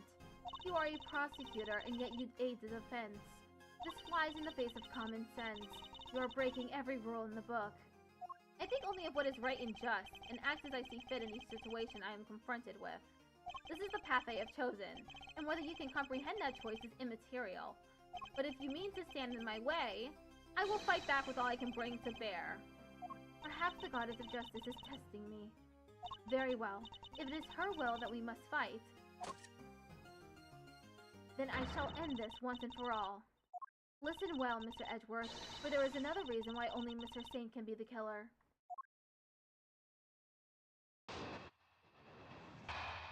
Why Saint is a suspect. If the body was moved from the yard to the workshop, then Mr. Knight must have first been brought here to the yard from his cell. The only person who had the opportunity to do that is Simeon Saint, and thus he remains the only plausible suspect.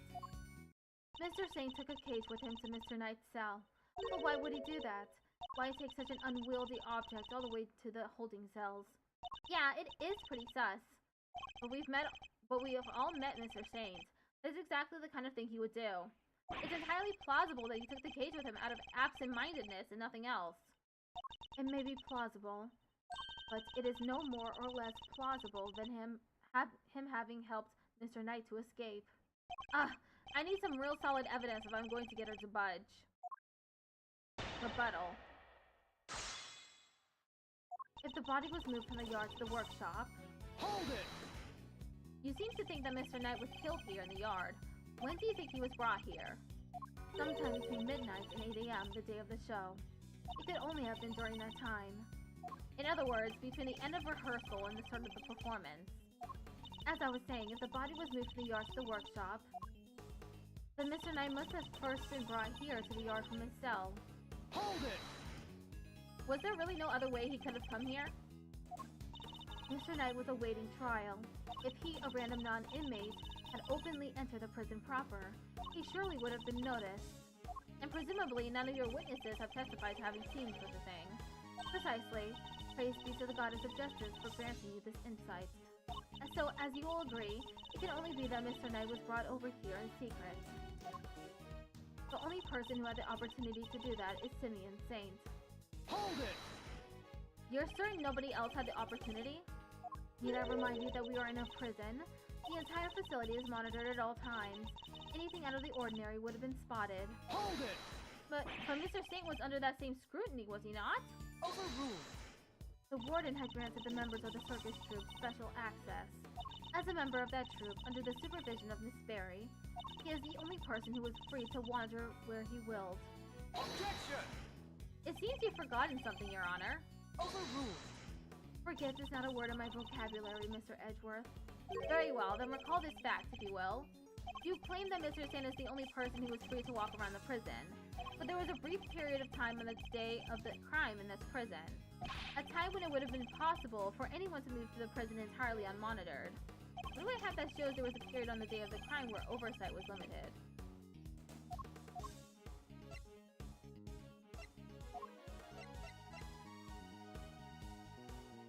Take that! Mr. Saint is far from the only one who had the opportunity. Which opportunity are we talking about again? We'd previously established that the time code on the security footage was off by 3 hours. And from this we can deduce that there must have been a power outage lasting for that length of time, during which anyone could have moved around the prison undetected. Do you mean to say that our killer intentionally created this 3-hour gap? That it was no simple camera malfunction? Is that even possible? It was completely possible to create the 3-hour gap using this. Take that! Our investigation of the yard turned up something rather interesting. A panel of breakers, one which can be used to cut the power to the security cameras. We also learned that the doors to the power room may have been opened at around the time of the murder. What? Such a shame to see one so capable fall so short of the mark. Mr. Edgeworth knows what he's doing. Then how does he explain the lock in the power room door? Oh yeah, it was kind of locked up tight. And the warden's the only one with the key. Those breakers are vital to the prison's infrastructure. So I very much doubt that anyone could have gained access to the power room's key so easily. Objection! No, but one person could have. I beg your pardon? That person, the killer, had easy access to it, in fact. And what's more, their position here is such that nobody would dare question them. Objection! What? There's no one like that! The breakers to the electric fence is in there! He would be questioned in an instant! There's only one person who meets this criteria. I can hardly believe it myself, but I have to follow where the logic leads. The person who had access to the power room key was... Take that! The real culprit is...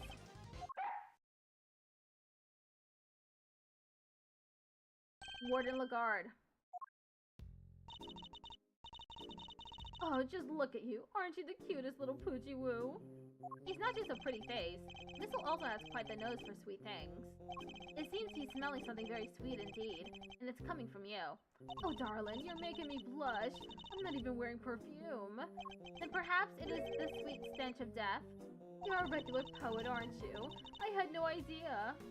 If I didn't know better, I'd almost think you were calling moi the killer. That is precisely what I'm calling you. What? Warden Lagarde is the killer. Mr. Edgeworth, do you realize what you're saying? Oh ho ho! Such a naughty boy. How could he suspect me, I'm the one in charge around here. It's like we were in a murder mystery, aren't we? And equally far-fetched. This is preposterous. Hold it! Sadly, it is not, although I can hardly believe it myself. But this is where the evidence points, and we must trust in the evidence. This piece of evidence proves that Warden Lagarde is the killer.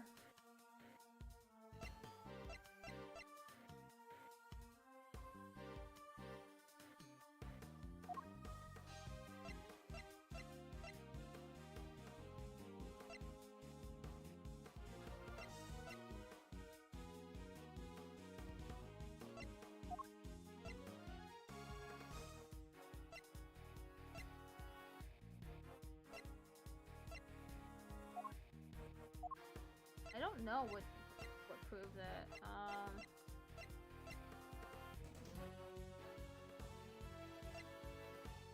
Is it the door sensors? Take that!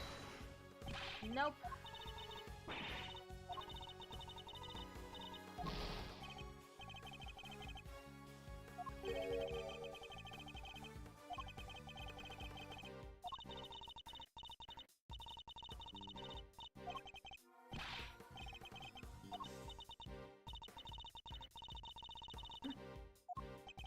Okay, so this?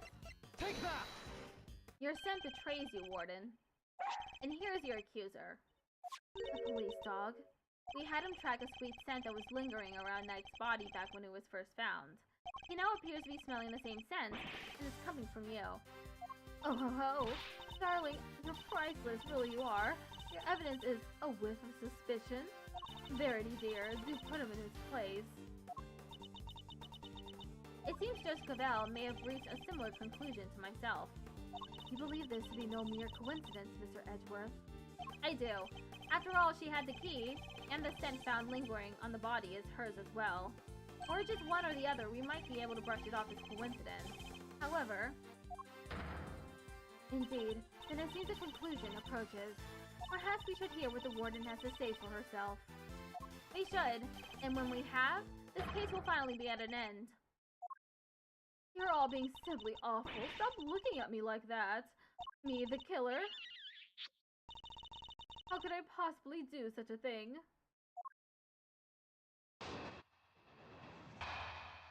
I didn't do it. Verity told me everything she knows about the case, sweetie.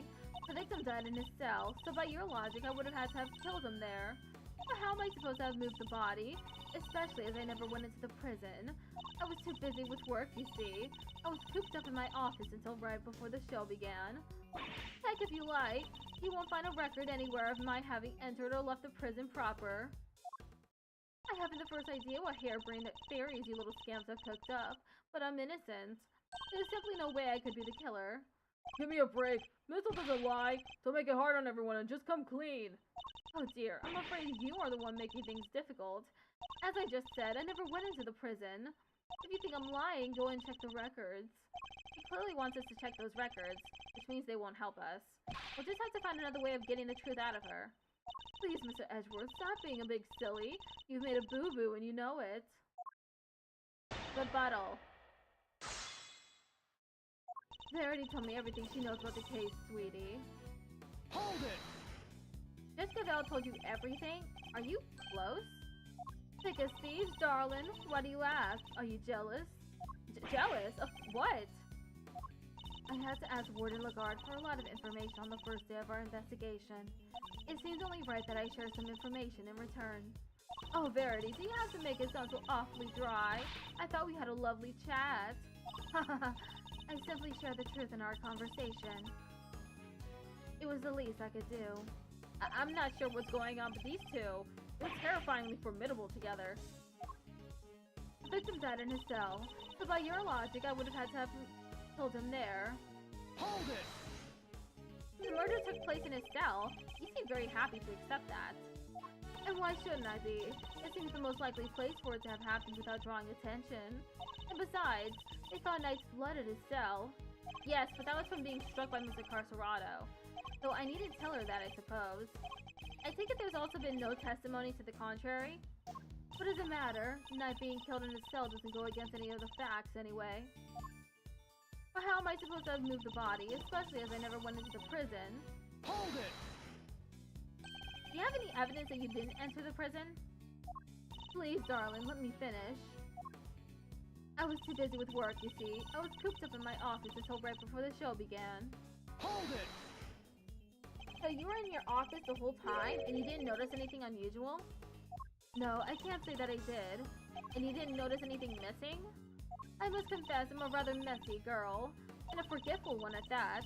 I put something down and it's lost forever. It's a curse, darling. A curse. I even lost some important evidence recently. It was gone. Poof, just like that. What? And she still has a job? Honestly, if somebody came into my office and took something, it might be years before I noticed.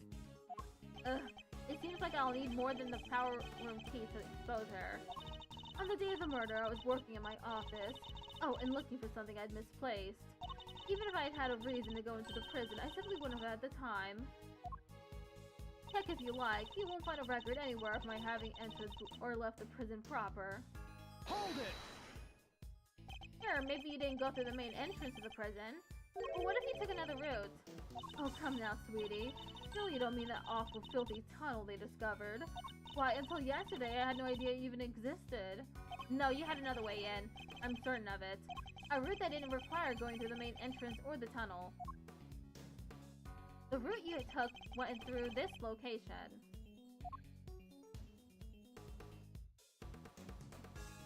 The yard, maybe?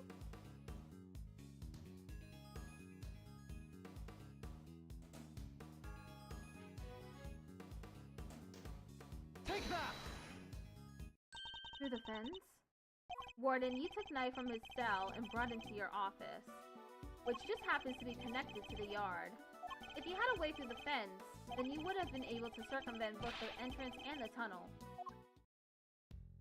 Hehe, a gold star for creativity, darling. And how would I have gone through the fence, The extremely high fence, topped with razor wire, with thousands of volts of electricity going through it. Yeah, how is she supposed to have gone through that, The fence's electricity supply can be cut off from the power room. And only you had the key, Warden. No one but you could have done it. Overruled! Utterly ridiculous. The power room is on the prison side of the yard. Warden Lagarde was on the detention center side. How would she even have reached the power room? Exactly, Verity, darling. Well, clever puss. You've dug yourself a real hole now. If there is no record of Warden Lagarde having entered the prison proper, then the idea that she could have shut off the fence by using the breaker is out of the question. Ah! But there must be some way she could have done it. Take a deep breath, big guy. Lose your cool and you've lost everything. If I don't find a solution, she might still wriggle out of this. Hey, I said take a deep breath, not freak out and completely lose your cool. There's nothing to be gained by banging your head against the same wall, yeah? No matter how you look at it, Warden Lagarde couldn't have done it alone.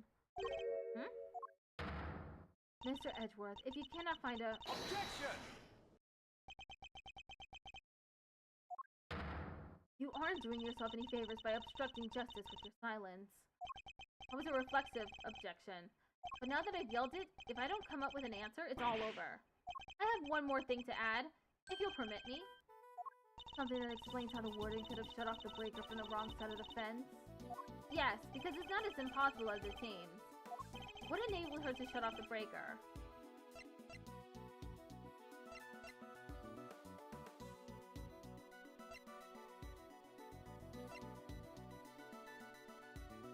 All three seem plausible to me.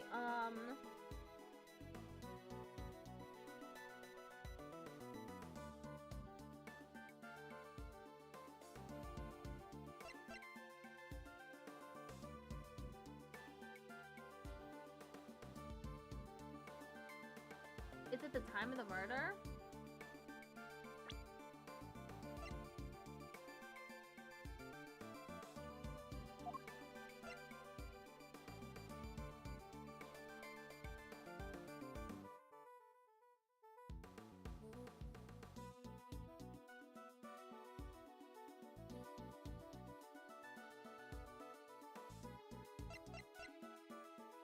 Hmm.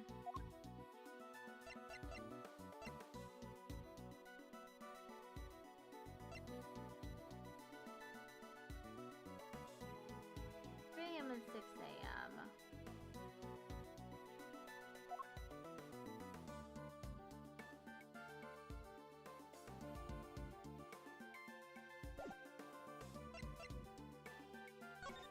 The time of the murder enabled Warden Lagarde to shut off the power.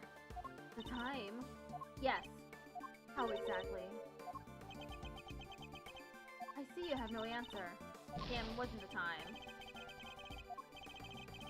Warden Lagarde couldn't have turned off the breaker alone, which means you're only proving the warden cannot have flipped the breaker, Mr. Edgeworth. No, there was one way that she could have done it. He couldn't have done it alone, but what if he wasn't alone? Ooh, now we're talking. Way to flex the old gray matter, kiddo. I believe that Warden Lagarde had an accomplice. Overruled! Enough. You disappoint me, Edgeworth. What do you mean? Mr. Edgeworth has said nothing wrong. The inmates of this prison are all issued with security bracelets. The ones that raise the alarm if people go where they're not supposed to— Ah! I see that you have realized your error. We are, of course, within the prison grounds, where not only are the bracelets worn, but even the guards surveil each other for signs of wrongdoing. And despite all that, no one noticed Mr. Caserado's escape? The only ones who are free to roam are the animals, and they most certainly could not have operated the breaker. No, so our accomplice must be human. Overruled. Then who did it, given that it cannot have been a prisoner or a guard? Objection! I wouldn't be so quick to rule out either, Your Honor. The fact is, there is one person, someone whose movements weren't restricted, and I have just the evidence to show who that free-roaming person was.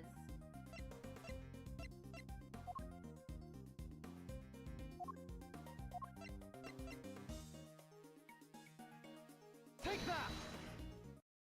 This is one of the prisoner's bracelets. Indeed, a broken bracelet belonging to a certain self-proclaimed model prisoner. What do you mean? And who is this prisoner? Frank saw it. Warden Lagarde's favorite inmate. It's strange, isn't it, Warden? That he was able to keep his broken bracelet hidden and wander freely around the prison all the while? That is pretty funky, and I don't mean in a good way. It couldn't be the case that he was permitted some sort of special leeway, could it? Although you are in the habit of giving such leeway to certain others. Bodhidharma Canis, for example. Overruled. Mr. Edgeworth, that is pure speculation. Objection! In that case, why don't we ask Mr. Side himself? I'm confident he will confirm for us that he and Warden Lagarde were accomplices in this crime. If the two of them had worked together, a certain route into the prison becomes viable. The real route by which Knight was moved from his cell to the prison proper. Recall that there were two big obstacles in our path. First, the security camera outside Knight's cell. Second, the electrified fence in the yard. But she was able to remove both obstacles in one fell swoop, by having Mr. Side shut off the corresponding breakers. Alright, Mr. Edgeworth, you've had your fun. And? Do you still deny it, Warden Lagarde? No, darling, you've got me, I admit it. Warden? Tell me this isn't true. Sorry, Verity, honey. I'm afraid it is. Frankie helped me to do it. No way! You did it, Mr. Edgeworth, you got her! Nice shooting, cowboy. You won't be wiggling out of this now. As Mr. Edgeworth said, I had Frankie switch off the breaker. But we didn't kill Knight, did we? No, sweetums. No, we didn't. What? Warden, explain yourself. Oh, Verity, dear. I doubt your precious goddess will want to hear my excuses now. She is all merciful. You have but to confess and you shall be saved. Oh gosh, alright. I was being threatened. I had no choice but to do as he said. Who's he? Bodhidharma Canis, the awful assassin. Canis? How long has it been since that awful man came here to my beautiful prison? I'll never forget the day he arrived.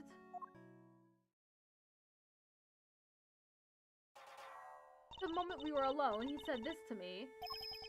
You should know that I have other dogs. Dogs not confined to this fine institution. Others? Yes, very loyal dogs. Dogs who will do anything I ask of them. Of course, he wasn't talking about real dogs. He was talking about his very human cronies. And then he said one last thing. I would recommend that you take care in how you treat me during my stay here. I wouldn't want to have to set my dogs on you, or your precious family. I had no choice. I gave him that cell. I gave him everything he asked for. Everything? Wait, is that how he became the fixer? Yes, darling. I obeyed his every command and smuggled in for him all he thought he wanted. Eventually, I brought dear sweet Frankie into our little conspiracy. He agreed right away, of course, because I made things easier for him, too. So you were smuggling in contraband? How exactly? Once a week, late at night, Frankie would shut off the breakers. That allowed me to go from my office into the yard without being seen by the cameras. Then I simply dropped the packages down the well on the prison side and went back through the fence. Each one of them spritzed with a little of my perfume. So that's what the sweet smell was. Yes, it was a signal for Canis' dog. When he picked up the scent, he would fetch the packages and bring them back to his master. We had to make sure Rocco wasn't in his cell at the time, of course.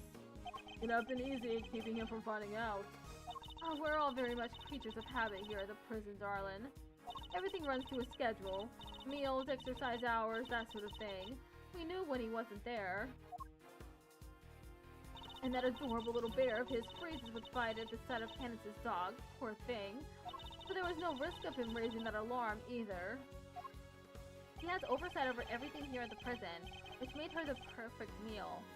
With her on his side, Candace couldn't fail. Frankie would sneak out again early in the morning to switch the breakers back on, and now work was done. Apart from fixing the time codes on the cameras, which I would do later when I got the chance. You have shared a great deal, Warden. The Goddess of Justice will surely take your honesty into account. I've been the most dreadful fool, I know I have. I'm supposed to be the one in charge. The day of Knight's murder was also one of our delivery days. And so Frankie, bless his heart, did his usual work with the breakers. But there was no package for me to deliver that day, so I didn't go out into the yard. That's the secret behind the fixer system, and why she was... The police have been trying to track down his accomplices for the longest time. Even I've had to lend them a hand myself, you know. Heaven knows how many times I've hauled the secretive scoundrel into my office to talk to me. But no matter what I say or how much evidence I present him with, he simply won't say a word. That's why you were interrogating Mr. Canis over and over. Exactly. I was trying to track down those horrible hench people of his. I borrowed everything the police had on that run, scoundrel. I watched his every move, intercepted every letter he wrote. His letters. And I suppose you must know about his correspondence chess games, too. But no matter what I did, I couldn't turn up any clues as to who his underlings were. Living in fear like this, well, you just can't comprehend it. As you have just heard for yourself, Mr. Edgeworth. The words of Warden Lagarde's confessions have cleansed her of all suspicion. Surely there is no need to hound her any longer. Has she really been cleared of all suspicion, though? Or is there more about her to uncover? I'm sorry, Your Honor, but this conversation isn't over yet. And I think the Goddess of Justice would agree. But you mean to make her suffer even more than she already has?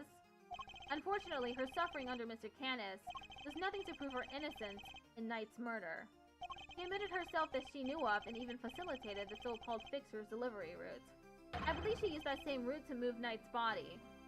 And where is your evidence, Mr. Edgeworth? It's in the fact that the sweet smell on Knight's body is the exact same scent Warden Lagarde uses to signal a delivery. What do you make of that? Well, that's because we've done it so many times by now that the whole well probably smells of it. Some of it must have just rubbed off on his body. That does match the statement that Mr. Casarado provided. A smell. Yeah, always smell kind of nice down there. Nice? Yeah, I don't know. Smells sort of like dessert, I guess. His words would seem to suggest that the smell had permeated the well. Ah! You've been rendered speechless, I see. And I hereby move to adjourn this session of the court. No! What do we do, Mr. Edgeworth? What can I do? Is this as far as we go? Finally, so we're actually done? Yes, Eustace. It seems we are. By the power vested in me, this court is adjourned.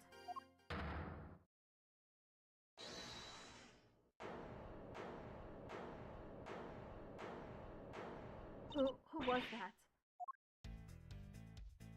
Come on, Judge G. Things were just getting good.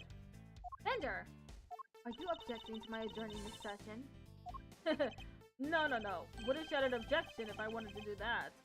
You do you, G. Adjourn, don't adjourn, whatever floats your boat. What are you doing, Mr. Fender?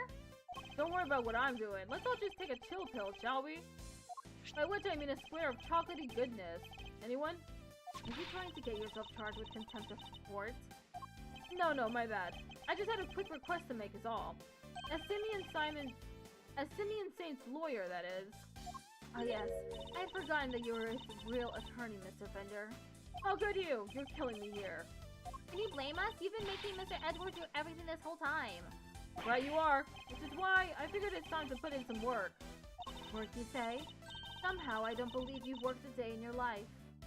Then let's say this is me doing some prep work for the upcoming trial. Mind if I question the witness? Now? Amusing, but what is there left to ask? I've got a feeling in my funny bone that Thieves here has something more to tell us about the killer. Do I? Yes, indeed. See, as a major player on Team Simeon, I can spot a sympathizer when I see one. And you don't think he did it, do you? So tell us, who did? Come on, spill the beans. We're all ears. Mr. Edgeworth, what's he doing? He's trying to coax Warden Lagarde into giving something away. Ask yourself, why would she go to all the trouble of sending Knight's body on such an odd journey? It's because she wanted to frame Mr. Canis. She did? No way! If he was convicted of committing murder here, that could have been grounds for a transfer to another prison. Most likely a more secure facility. And where he'd be out of her hair forever, huh? Precisely. She saw her opportunity and seized it. No. They can't not be the killer. That's not fair! I was all ready to prosecute him! I know, right? But maybe we should find out what she thinks first. Don't want to get the wrong guy, yeah? Nice! Now Mr. Winter has to go along with it too. Well, Warden, are you happy to testify further? Of course! How could I refuse this silver-tongued devil? Addykins, you have such a way with words. Just doing my job, thief. Besides, one can't tell the truth without telling the whole truth, can one? I'm simply dying to tell all, Verity darling. Do say you'll let me. As you wish. Court is unadjourned. I can't believe you pulled that off, Mr. Fender. Woof, me neither. Thank you for the timely intervention. Hey, it's the least I could do. Kay's not wrong. I've been leaning on you hard. And besides, the defense never rests, am I right? Simeon's depending on us. Sadly, I think I just about exhausted my reserves of cool lawyer chat there, and we can't follow this up now. Which means you're up to bat, Miles McStyles. Show him that never-rest spirit. I shall. Fabulous, then let's get started. My truth. I really don't think anyone could have done it but that dreadful man Canis. There's no telling what went on between him and the victim. Perhaps he simply took a disliking to him. He's certainly the type. But whenever the sword did details, it was him. He stabbed that poor man to death. And then he had his dog dispose of the body. That simply has to be what happened. The victim, Mr. Knight, yes? I did him the most terrible disservice. Yes, you killed him. I suppose you could put it that way. If I weren't such a sorry excuse for a warden, this would never have happened. And that's why I have to clean up this terrible mess. Warden Lagarde, as ever, your honesty is truly to your credit. I'm certain Mr. Knight is looking down and weeping tears of gratitude. You've clearly never met Mr. Knight. Rebuttal. I really don't think anyone could have done it but that dreadful man Canis. Hold it! You seem very confident in your assertion. Sheeple? Yep, definitely sheeple here. Why is that? Because all the other children in my little home are absolute sweethearts. They have faith in themselves and in one another. They have faith in the guards, in me. And they work hard every day to better themselves. None of them would dare commit murder. That's a very touching reason indeed, and I don't believe a word of it. But Canis, oh, he's rotten to the core. He's the only one who would do something like that. There's no telling what went on between him and the victim. Hold it! Knight was being kept in a holding cell while Mr. Canis was in the prison proper. What could possibly have happened between them when they were at opposite ends of the facility? Prisons aren't as big as they seem, you know.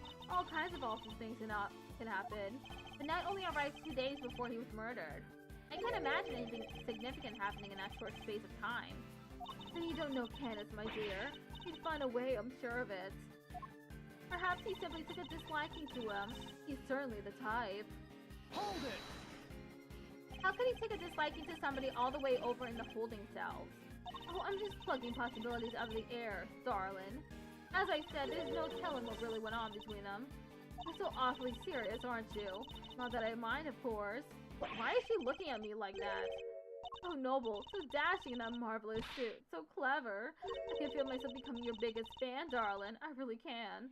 No! Stay with me, Miss Edgeworth. Ugh, I wasn't prepared for that mental onslaught. Whatever the sword did details, it was him.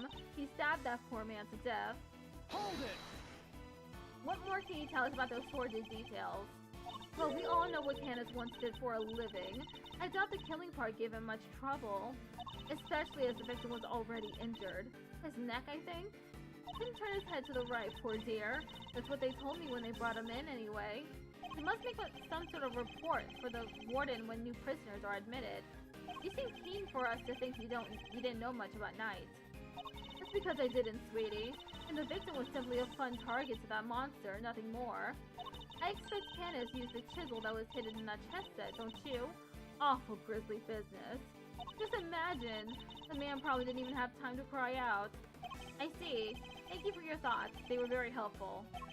Actually, I'd like to hear about them in a little more detail if you don't mind. Oh, Mr. Edgeworth, you're making me blush. I could chat with you all day. Oh, don't look so nervous, darling. I'm only teasing. Of course we can talk about them some more. I expect Candace used the chisel that was hidden in that chest set, don't you? Hold it! And which chest set would that be precisely? Why, the one the victim brought in, sweetie. Do try to keep up. The victim was a certified chess fanatic, or so I'm led to believe. But the naughty boy snuck a chisel inside it, can you imagine? How did she know about the chisel in the chess set? Only a few people were supposed to know about that. After all, we only learned about it thanks to certain deductions we made. So how did she find out?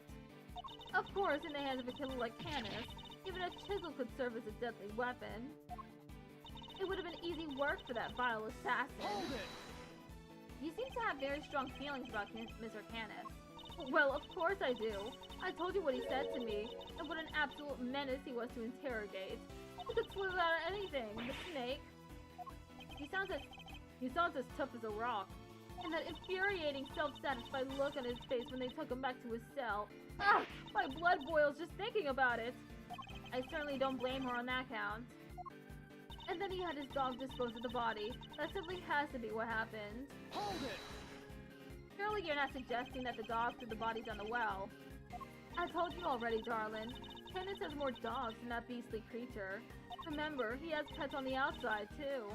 You mean he brought someone in from outside the prison to help him commit the crime? Of course not, silly. How would they have made it through security? But he's the so-called fixer, no? Exercise that fabulous brain of yours a little. How hard would it be for him to recruit a dog on the inside, or even plant one? Interesting. And does this dog have a name? Well, if I knew that, my life would be so much easier now, wouldn't it?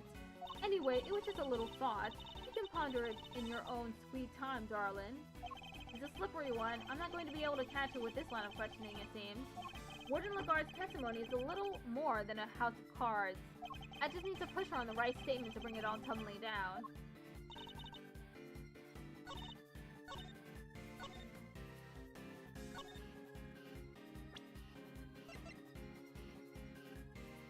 Is it this? Objection! Warden Lagarde, you strike me as being more careful than the image you project suggests. Oh, Mr. Edgeworth, please, call me Fifi, or Sweetie Pie if you prefer.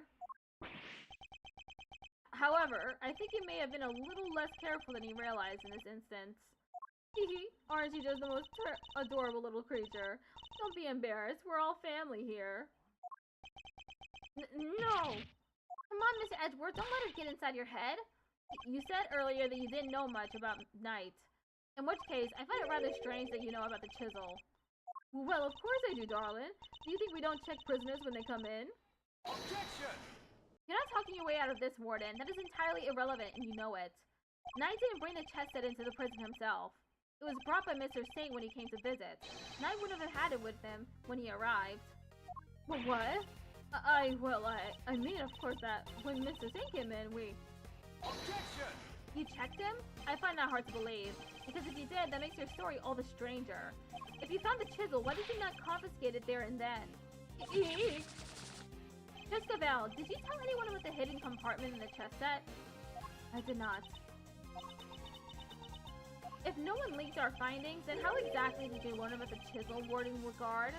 Because it certainly couldn't have been when you checked Knight or Mr. Saint on their arrival. Indeed. Such a thing would imply an intentional oversight if it had been found, yet let through. Precisely. So, Warden Lagarde, and answer truthfully this time, where and when did you learn about the chess set? If you won't answer, then allow me. I submit that you... Alright, darling, there's no need to rub it in. You got me, alright? I questioned Knight. That was when I learned about the chess set. But please, you have to believe me. I did not kill him. One moment, Warden. This is a significant development. The court requests that you make a detailed statement on the record. Any objections, Mr. Edgeworth? None, Your Honor. Thank you. Thank you, darling. I'll clear up this awful misunderstanding, I promise. Very well. Go ahead, Warden Lagarde. And please, tell the truth this time. Her lies are starting to wear thin. This is my chance to expose her. My truth, part 2. I said I questioned Knight, but it wasn't anything serious, you understand. I make a point of talking to every newcomer to our little home. Knight was no different. We just had a little chat, you might call it. And after we talked, I had him taken back to his cell straight away. The more she lies, the more thoroughly she seals her fate. But it was simply a conversation with a new detainee, as he's entirely above board. Exactly, Verity, darling. I knew you'd understand. Objection! Well, I don't. What proof do you have to back up your statement? I suppose we shall see, won't we? Mr. Edgeworth, you may begin your cross-examination. Rebuttal. I said I questioned Knight, but it wasn't anything serious, you understand. Hold it! So am I right in assuming that you talked to Knight the night before the show? Exactly, darling. It would have been, around 3 a.m. on the 27th. 3 a.m.? That falls squarely within the window of time laid out in the autopsy report. That seems rather late for a friendly chat. Wouldn't he have been asleep? Normally, yes, but if you remember, our guard was attacked in his cell. We had to examine the scene of the crime, gather information. These things take time, sweetie. I assure you, he was wide awake. We all were. Regardless, I find it somewhat odd that you would choose to question him at such a late hour. Oh, you're such a tease, aren't you? Ugh! Anyway, no matter how odd you think it is, I had him brought to me and that's what happened. Must you really insist on questioning every last thing I say? Sorry, Phoebes, he's like a dog with a bone sometimes. I'll be sure to scold him once we're done. Though, would you mind giving us a little more info? Like where you had him brought to? My office, of course. Mooch. Where else? Her office, which is where we believe the body was moved from. Would you mind appending what you just said to your testimony? Hehe. Anything for you, darling. It was around 3 a.m. the night before the show. I had them bring him to my office. Hold it! Remind me where your office is? You've seen the sun in the detention center corridor, I imagine. The one that says no entry? That's it, sweetie. My office is just up in there. A short walk from the holding cells. I understand that you also have access to the yard? Why, of course. That's where my gorgeous little garden is. Oh, I see where you're going with this. You're saying that's how I moved the body. You had the means and the opportunity. It's hardly impossible. Overruled! Hardly impossible proves nothing. You have no evidence for this assertion. Objection! There's no other way that the body could have been moved. Overruled! Surely you haven't forgotten that it was Mr. Sane who brought Mr. Knight's body down the well. Yeah, what she said. You're miles off, Edgeworth. Ugh, I probably shouldn't push this any further for now. I make a point of talking to every newcomer to our little home. Hold it! What did you and Knight speak about? Oh, nothing much. Just some small talk, really. I asked him about what animals he liked, what his hobbies were. His hobbies? Then I imagine he talked about chess? Oh yes, I couldn't stop him talking about it, in fact. He even had a piece of paper covered with little notes about it in his cell. At least I think that's what they were about. Has she seen Knight's correspondence chess diagram? Knight was no different. We just had a little chat, you might call it. Hold it! How was he when you spoke with him? Oh, he was so open and honest, darling. What? That guy? Honest? He was talking about one croissant and promoting a prawn. I suppose he must have been hungry. En passant and promoting a pawn. It seems he spared no one from his obsession with chess. And after we talked, I had him taken back to his cell straight away. Hold it! If he really had gone back to his cell, he would still be alive today. You really think I murdered the poor man right there in my office, don't you? But what would my motive have been, darling? I told you I barely knew him. I'm no angel. I have my grudges against Canis. But Knight had nothing to do with that animal. He really does hate Canis. Warden Lagarde, I must insist that you append that statement to your testimony. I'm no angel. I have my grudges against Canis, but Knight had nothing to do with that animal. Hold it! You say that you bear a grudge against only Mr. Canis. Is that correct? No, I despise him. Coming into my prison thinking he can do whatever he wants. but he won't get away with it. I'll clip his wicked wings if this last thing I do. And that awful dog of his is a menace, completely upended the peace and quiet of my home. He even hates his dog. It does seem at first glance that she didn't have much of a motive to kill Knight, but she hates Candace so much that she probably hates anyone who has anything to do with him. Thinking about it from that angle, the key to breaking her testimony will surely reveal itself. She likes to get to know all the peeps, huh? Pretty chummy prison warden if you ask me. Chummy? He killed the man, detective. Poor guy would have been in cuffs, not to mention the neck brace. He was defenseless. Warden Lagarde was the murderer. The evidence points to that conclusion and no other. Okay, it's a correspondence diagram. On this statement, I think. Objection! Judge Cavell, I'd like you to take a look at this. Notes about a game of chess. What is the significance of this, Mr. Edgeworth? It was found in Knight's cell, which is exactly what you said you saw it too, Warden Lagarde. But you didn't just see this game in Knight's cell, did you? You've seen it in Mr. Canis' cell too. What do you mean? Objection! Oh, come now. Don't tell me you haven't taken a look at the chessboard in maximum security. I imagine you watch his every move like a hawk. Or rather, I imagine you feel that doing so is your only option. If she wants to find out who his cronies are, right? Personally interrogating your own prisoners is highly irregular, to say the least. But as you said, Mr. Canis had threatened you. He put your precious home at risk. That's why you took it upon yourself to question him. You wanted to find out who his dogs were. And so what I did. You also told us he read his letters, which means he must have known about one key fact. You knew he was playing correspondence chess. And then who should appear but Knight carrying with him a diagram of a very particular game. We ourselves used that diagram to infer a connection between the two men. And it seems you came to the same conclusion, but in your fear, you took your reasoning one step further. You surmised that Knight was Mr. Canis' henchman, sent to kill you. Which is the real reason she had that chat with the Bronxster. If his boss wouldn't crack, maybe he would. And when you questioned Knight, you made another discovery. For there inside his chest set, you found a hidden chisel. The murder weapon itself. As far as you were concerned, that chisel meant one thing. Canis. Thus, you convinced yourself that Knight was working for Canis, and that is why you killed him.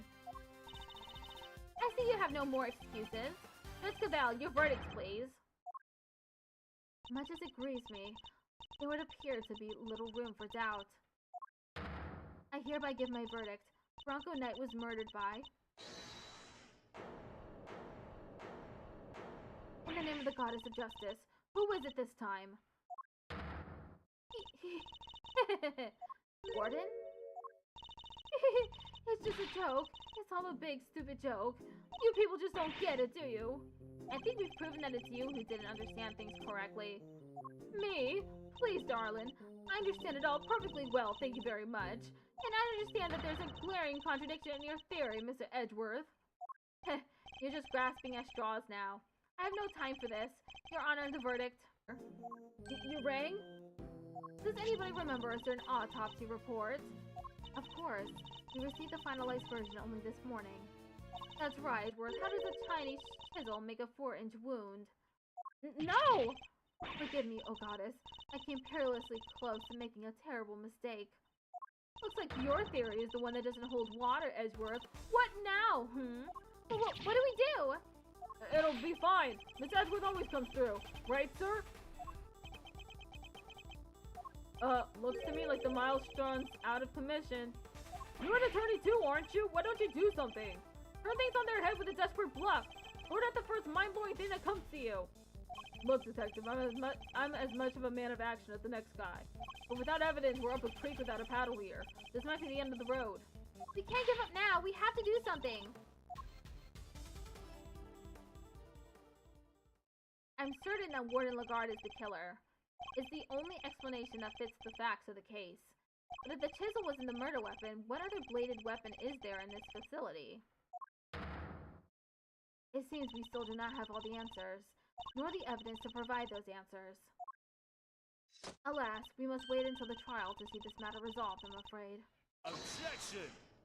Oh, come on, G. You're just giving the killer a chance to destroy the evidence. Overruled. Are you calling the judicial process into question, Mr. Fender? Nope, not me, nuh-uh. I tried, Miles. Any bright ideas? What is the real murder weapon, since it's clearly not the chisel? Confound it! This question throws everything we deduced out the window. Nothing to add, Mr. Edgeworth. Allow me to remind you that claims not supported by sufficient evidence are subject to the harshest penalties.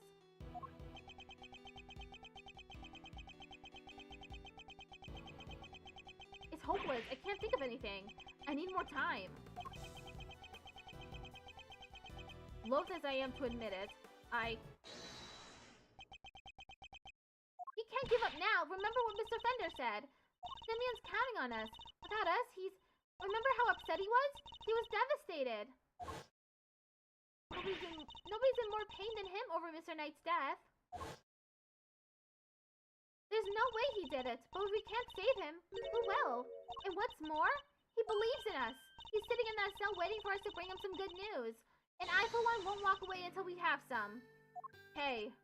Gee, Miles, your little buddy there is quite the motivational speaker. And she's right, too.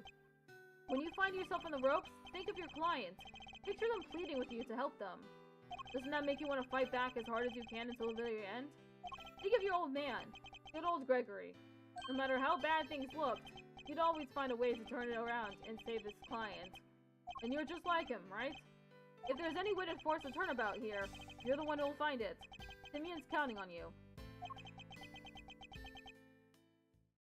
Judge Gaval, you seem to have recovered your composure, Mr. Edgeworth. But if you mean to attempt a defense, I would advise you to consider the ramifications. You have repeatedly proposed misguided theories and have made numerous false accusations. If you do so again, I will have no choice but to judge you unfit to serve as a prosecutor, and relieve you of your badge for good. She's right. I have put forward a number of theories that prove to be flawed in one way or another. Have I made some sort of fundamental oversight? Wait, you said my theories were misguided. Nothing to say? Then the court will tolerate no more of your time wasting. I hereby... Sir! Mr. Edgeworth! Give my verdict. That's it! I've been thinking about it the wrong way all this time. My theories weren't misguided, I was being misled. The defendant, Simeon Singh. Objection! I think it's a little soon for that, Your Honor. I'd say it's well past due, darling. Wouldn't you agree, Verity? Mr. Edgeworth. You may proceed. What? I'd like to remind you of a few things. The sighting of his dog helmet, the fact that he wasn't at the show, these and other factors made Mr. Canis the obvious suspect at first. Overruled.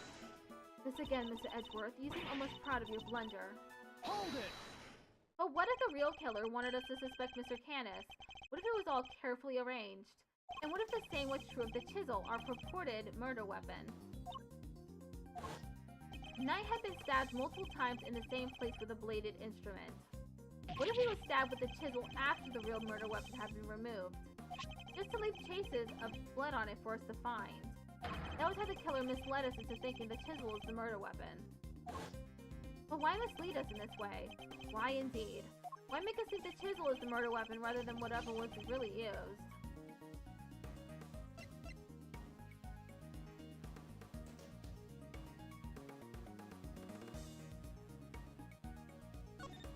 Warden, you took advantage of what the chisel seems to suggest. What it suggested? What are you talking about, darling? Hold it! Mr. Winter, if I were to tell you the murder weapon was a chisel, what would you think? Huh? That Mr. Canis is the killer? And there you have it. That was the trap the warden set for us. Oh, Mr. Canis has a bunch of chisels, so she wanted us to think it was one of his, right? Indeed, that was her plan right from the start.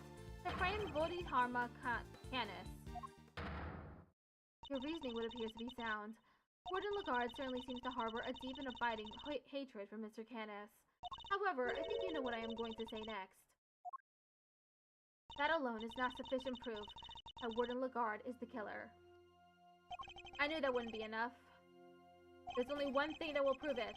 The real murder weapon that we now know must exist. If you cannot prove your theory, then this conversation ends here. Objection! Ad starts in 1 minute. Have we been going for like 5 hours?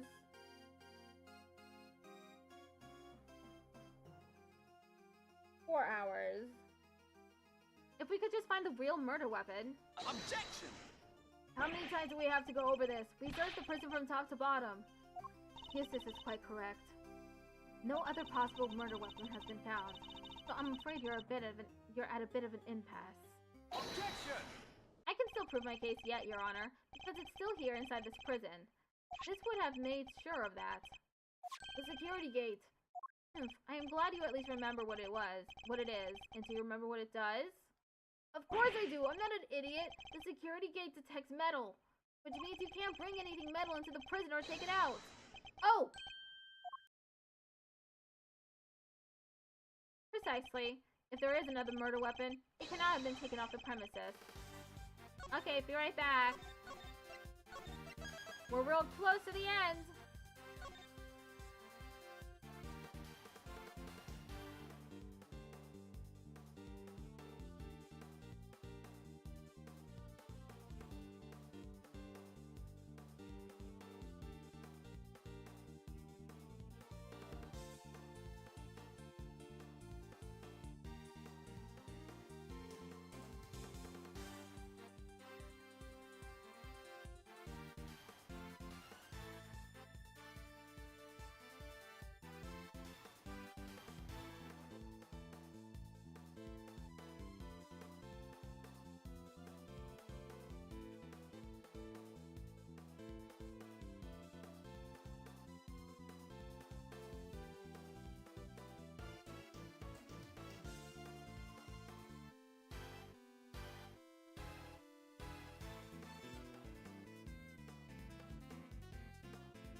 Okay, I'm back.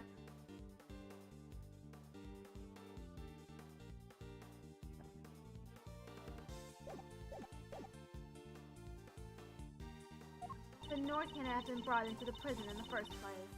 And so we find ourselves right back where we began. Cuphead? What I am trying to tell you, Mr. Edgeworth, is that if you wish me to believe that there is another murder weapon here in the prison, you will also have to explain to me how it got here. Alright, we know that the chisel was smuggled into the prison inside a pocket chest set. But our contention is that the chisel is not the real murder weapon. So if the weapon came from outside the facility, then there must be a way to bring it in.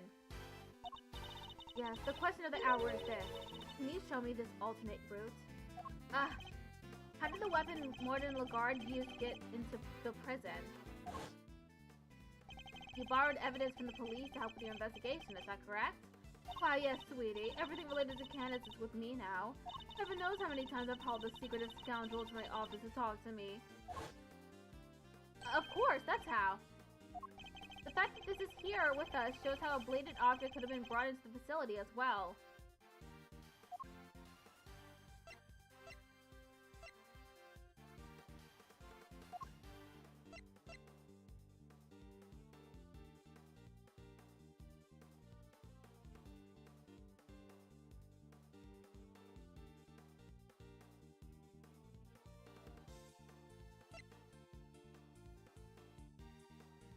Take that! Allow me to remind you of our conversation with Mr. Canis yesterday. Yes, it was but one of my bells.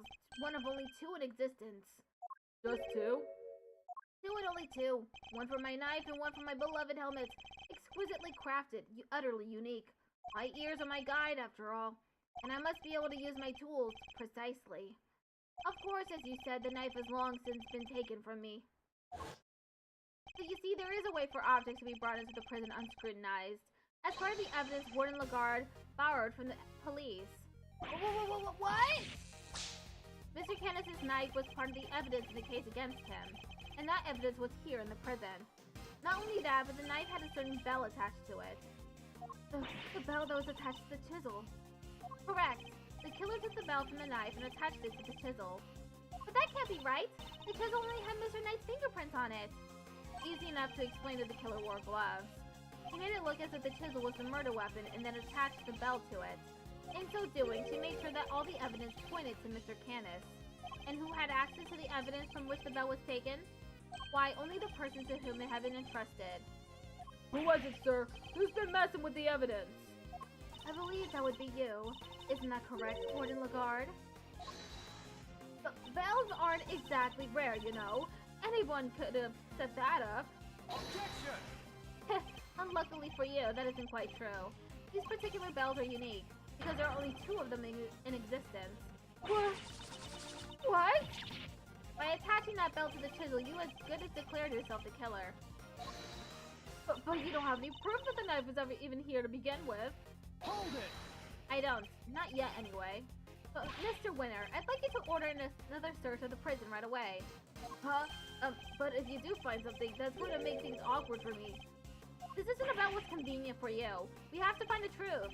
You're a prosecutor, aren't you? Well, yeah, but, you know, this worthless excuse for a prosecutor. If I had investigative authority, I wouldn't be sitting on it. Anyhow, it's not my decision to make. The warden would have to authorize it. You know full well that she will do no such thing. You have the power to insist on a search. Use it. Sorry, darling, but not without that evidence. The goddess of justice cannot bestow her blessings on those who lack the proof to support their claims. Our work here is done. The rest of this matter will have to be settled in the courtroom. No! If we give Lagarde the opportunity, she'll destroy whatever evidence is left. I have to object. I have to stop them. But what do I say? I don't have anything concrete to offer. What am I thinking? I'm never this reckless. No, I can't back down now. I've got to put everything on the line. I'm not a prosecutor right now. I'm an associate attorney with a client to defend. Only I can save Mr. Saint. And that means...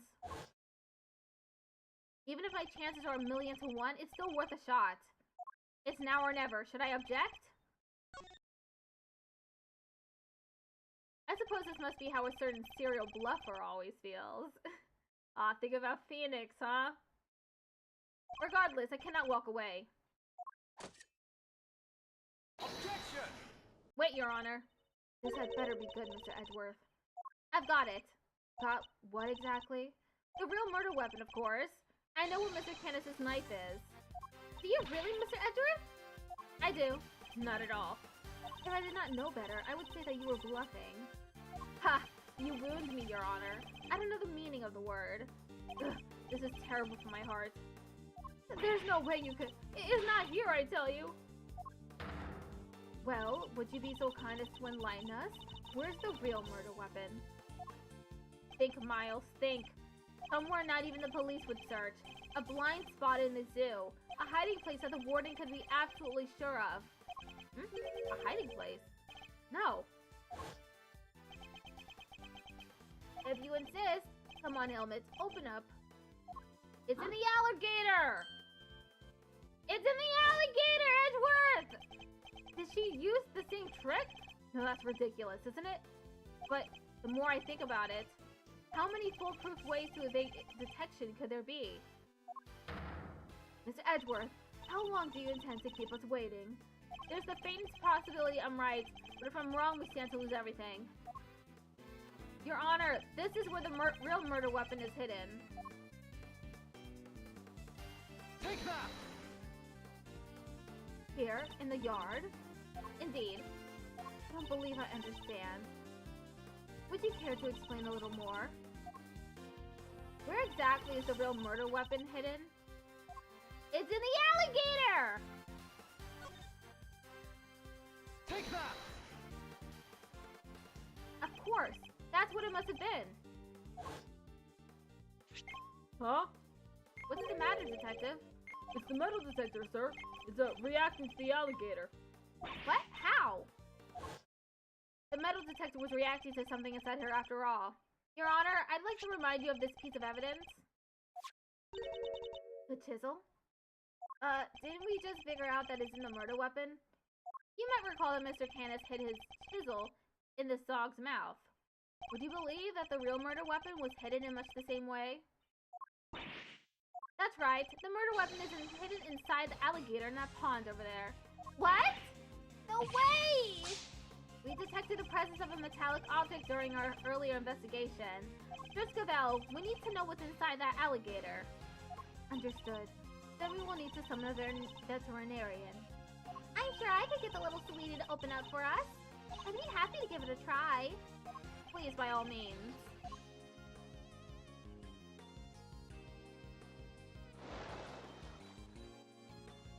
Warden Lagarde, the real murder weapon is about to be revealed. Why not do the right thing and confess? I have nothing to confess. As you wish, then you can simply wait and watch as your lies are exposed. Sir, we got it. That has to be it. It's over, Fifi Lagarde.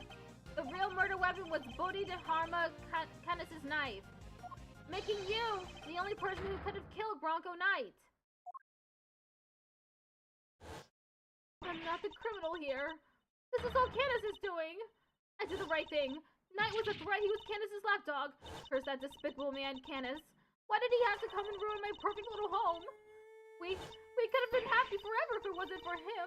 He ruined my paradise on Earth. He ruined everything. Curse him. Curse that pitiless butcher. That awful, terrible, despicable man. Curse him.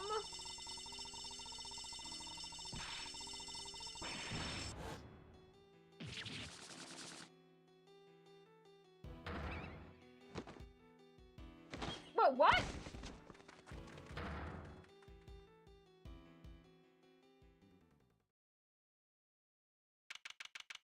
March 29th, 12:34 p.m.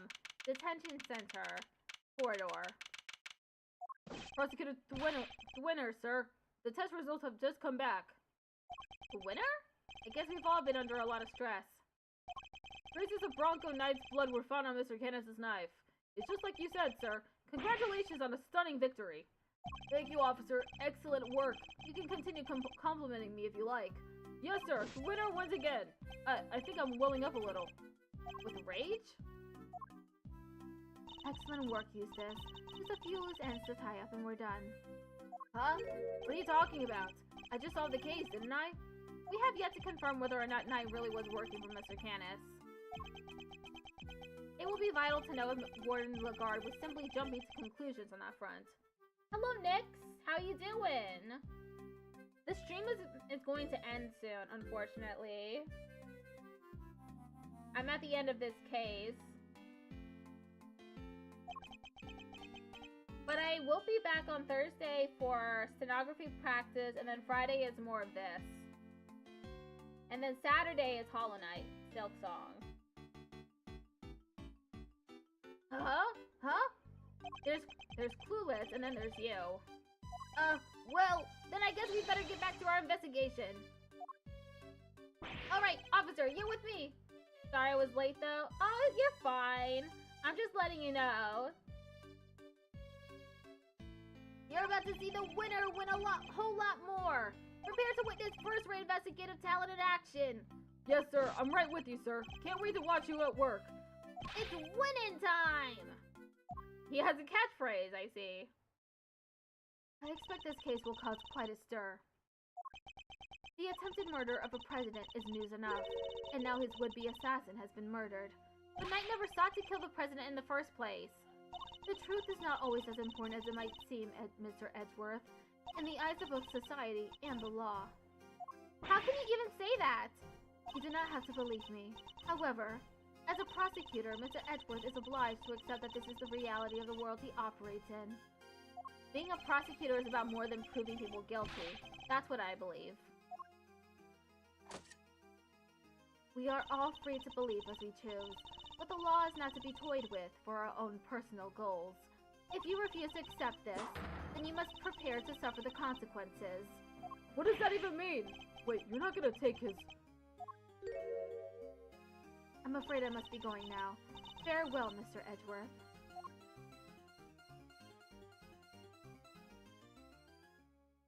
Judge Cavell is right. There must be only one set of laws for everyone. But if following the law means sacrificing the truth, can I really do that in good conscience? Simeon, you're out! Hi, Regina. Is everything alright? They did let you out, right? Yeah. But I'm so confused about what's going on. Some guy just came and said I was free to go, and that I have Mr. Edgeworth to thank. You sure do. Mr. Edgeworth found out who the real killer is. Wow, really? You did that for me, Mr. Edgeworth? Eep! Oh no, no. Stop staring at me like that. I'm innocent, I swear. Don't pull the rug out from under me now. Stop it, silly. It's true. He saved you. So say thanks already. Okay. Thank you, Mr. Edgeworth. Thank you. And a great big Regina Berry thank you from me, too. Mr. Sane talking directly to me? Small victories, I suppose. Can I just ask one question, Mr. Attorney? Sure. I'm not actually an attorney, though. I thought Bronco was my friend. No, my best friend. I trusted him, but now... But now? Well, it's just... I never knew. I never would have believed that he could hate somebody enough to want to kill them. If he kept something like that for me, then he never really trusted me, did he? That's not true, Simeon. Of course he trusted you. No, he didn't. If he just told me, I could have stopped him. I could have told him that hate never would help. That he had to let go of all that stuff. Mr. Saint, I think you're forgetting something. I should show him the thing that proves Knight trusted him.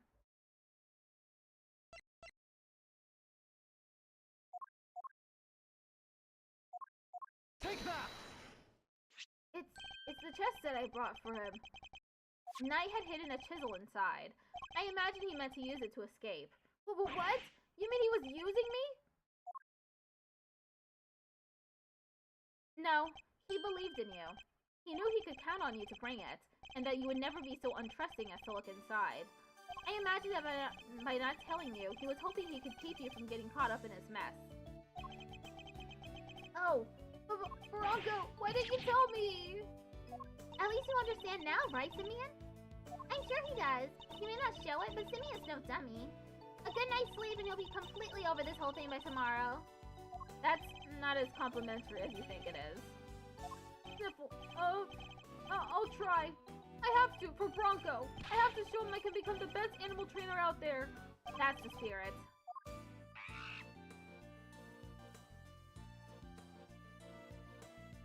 The monkey is ratatouilleing his ass. Oh, I almost forgot. We're doing a new show soon. I'd love it if you could come, Mr. Edgeworth.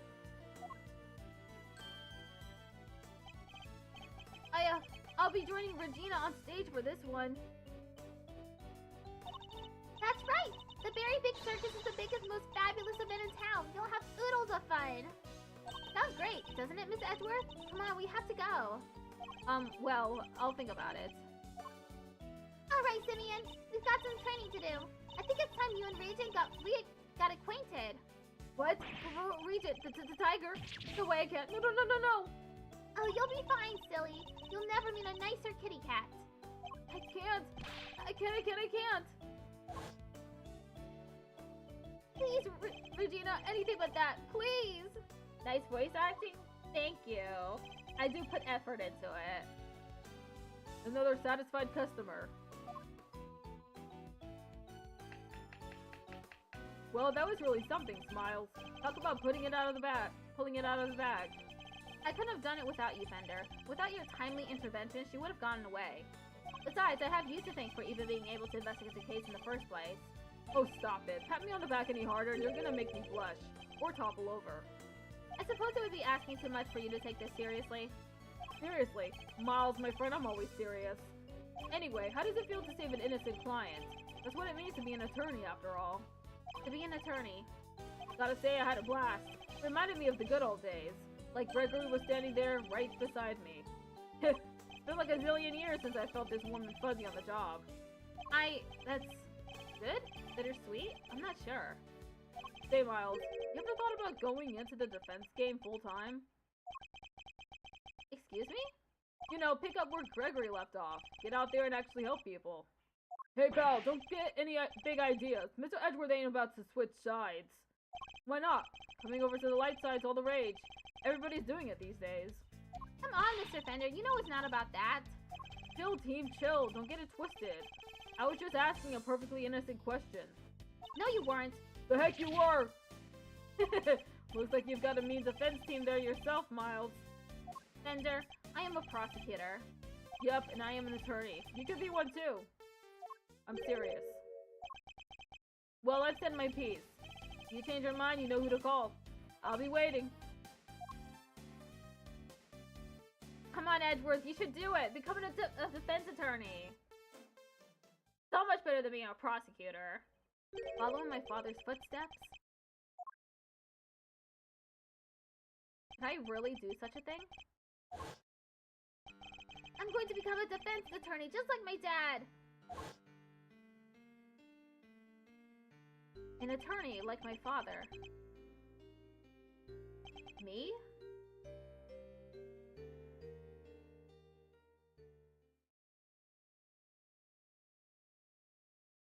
The end. Saving the progress. Ah, that's it. Okay, next episode is Turnabout Legacy. Maybe this will have something to do with Edgeworth's father this time.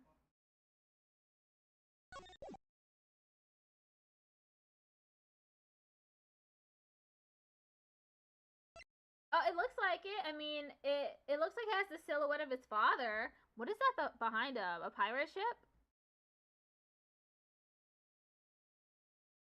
Interesting.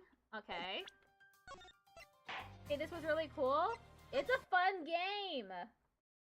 You should totally pick up the Ace Attorney games if you haven't already. They are super fun. Very engaging. Especially when you're playing a defense attorney instead. I'm looking for someone to raid. Okay, let's go to Miracle Marble. Marble.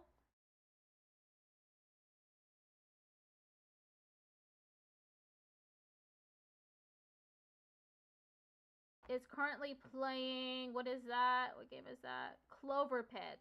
I don't know what Clover Pit is.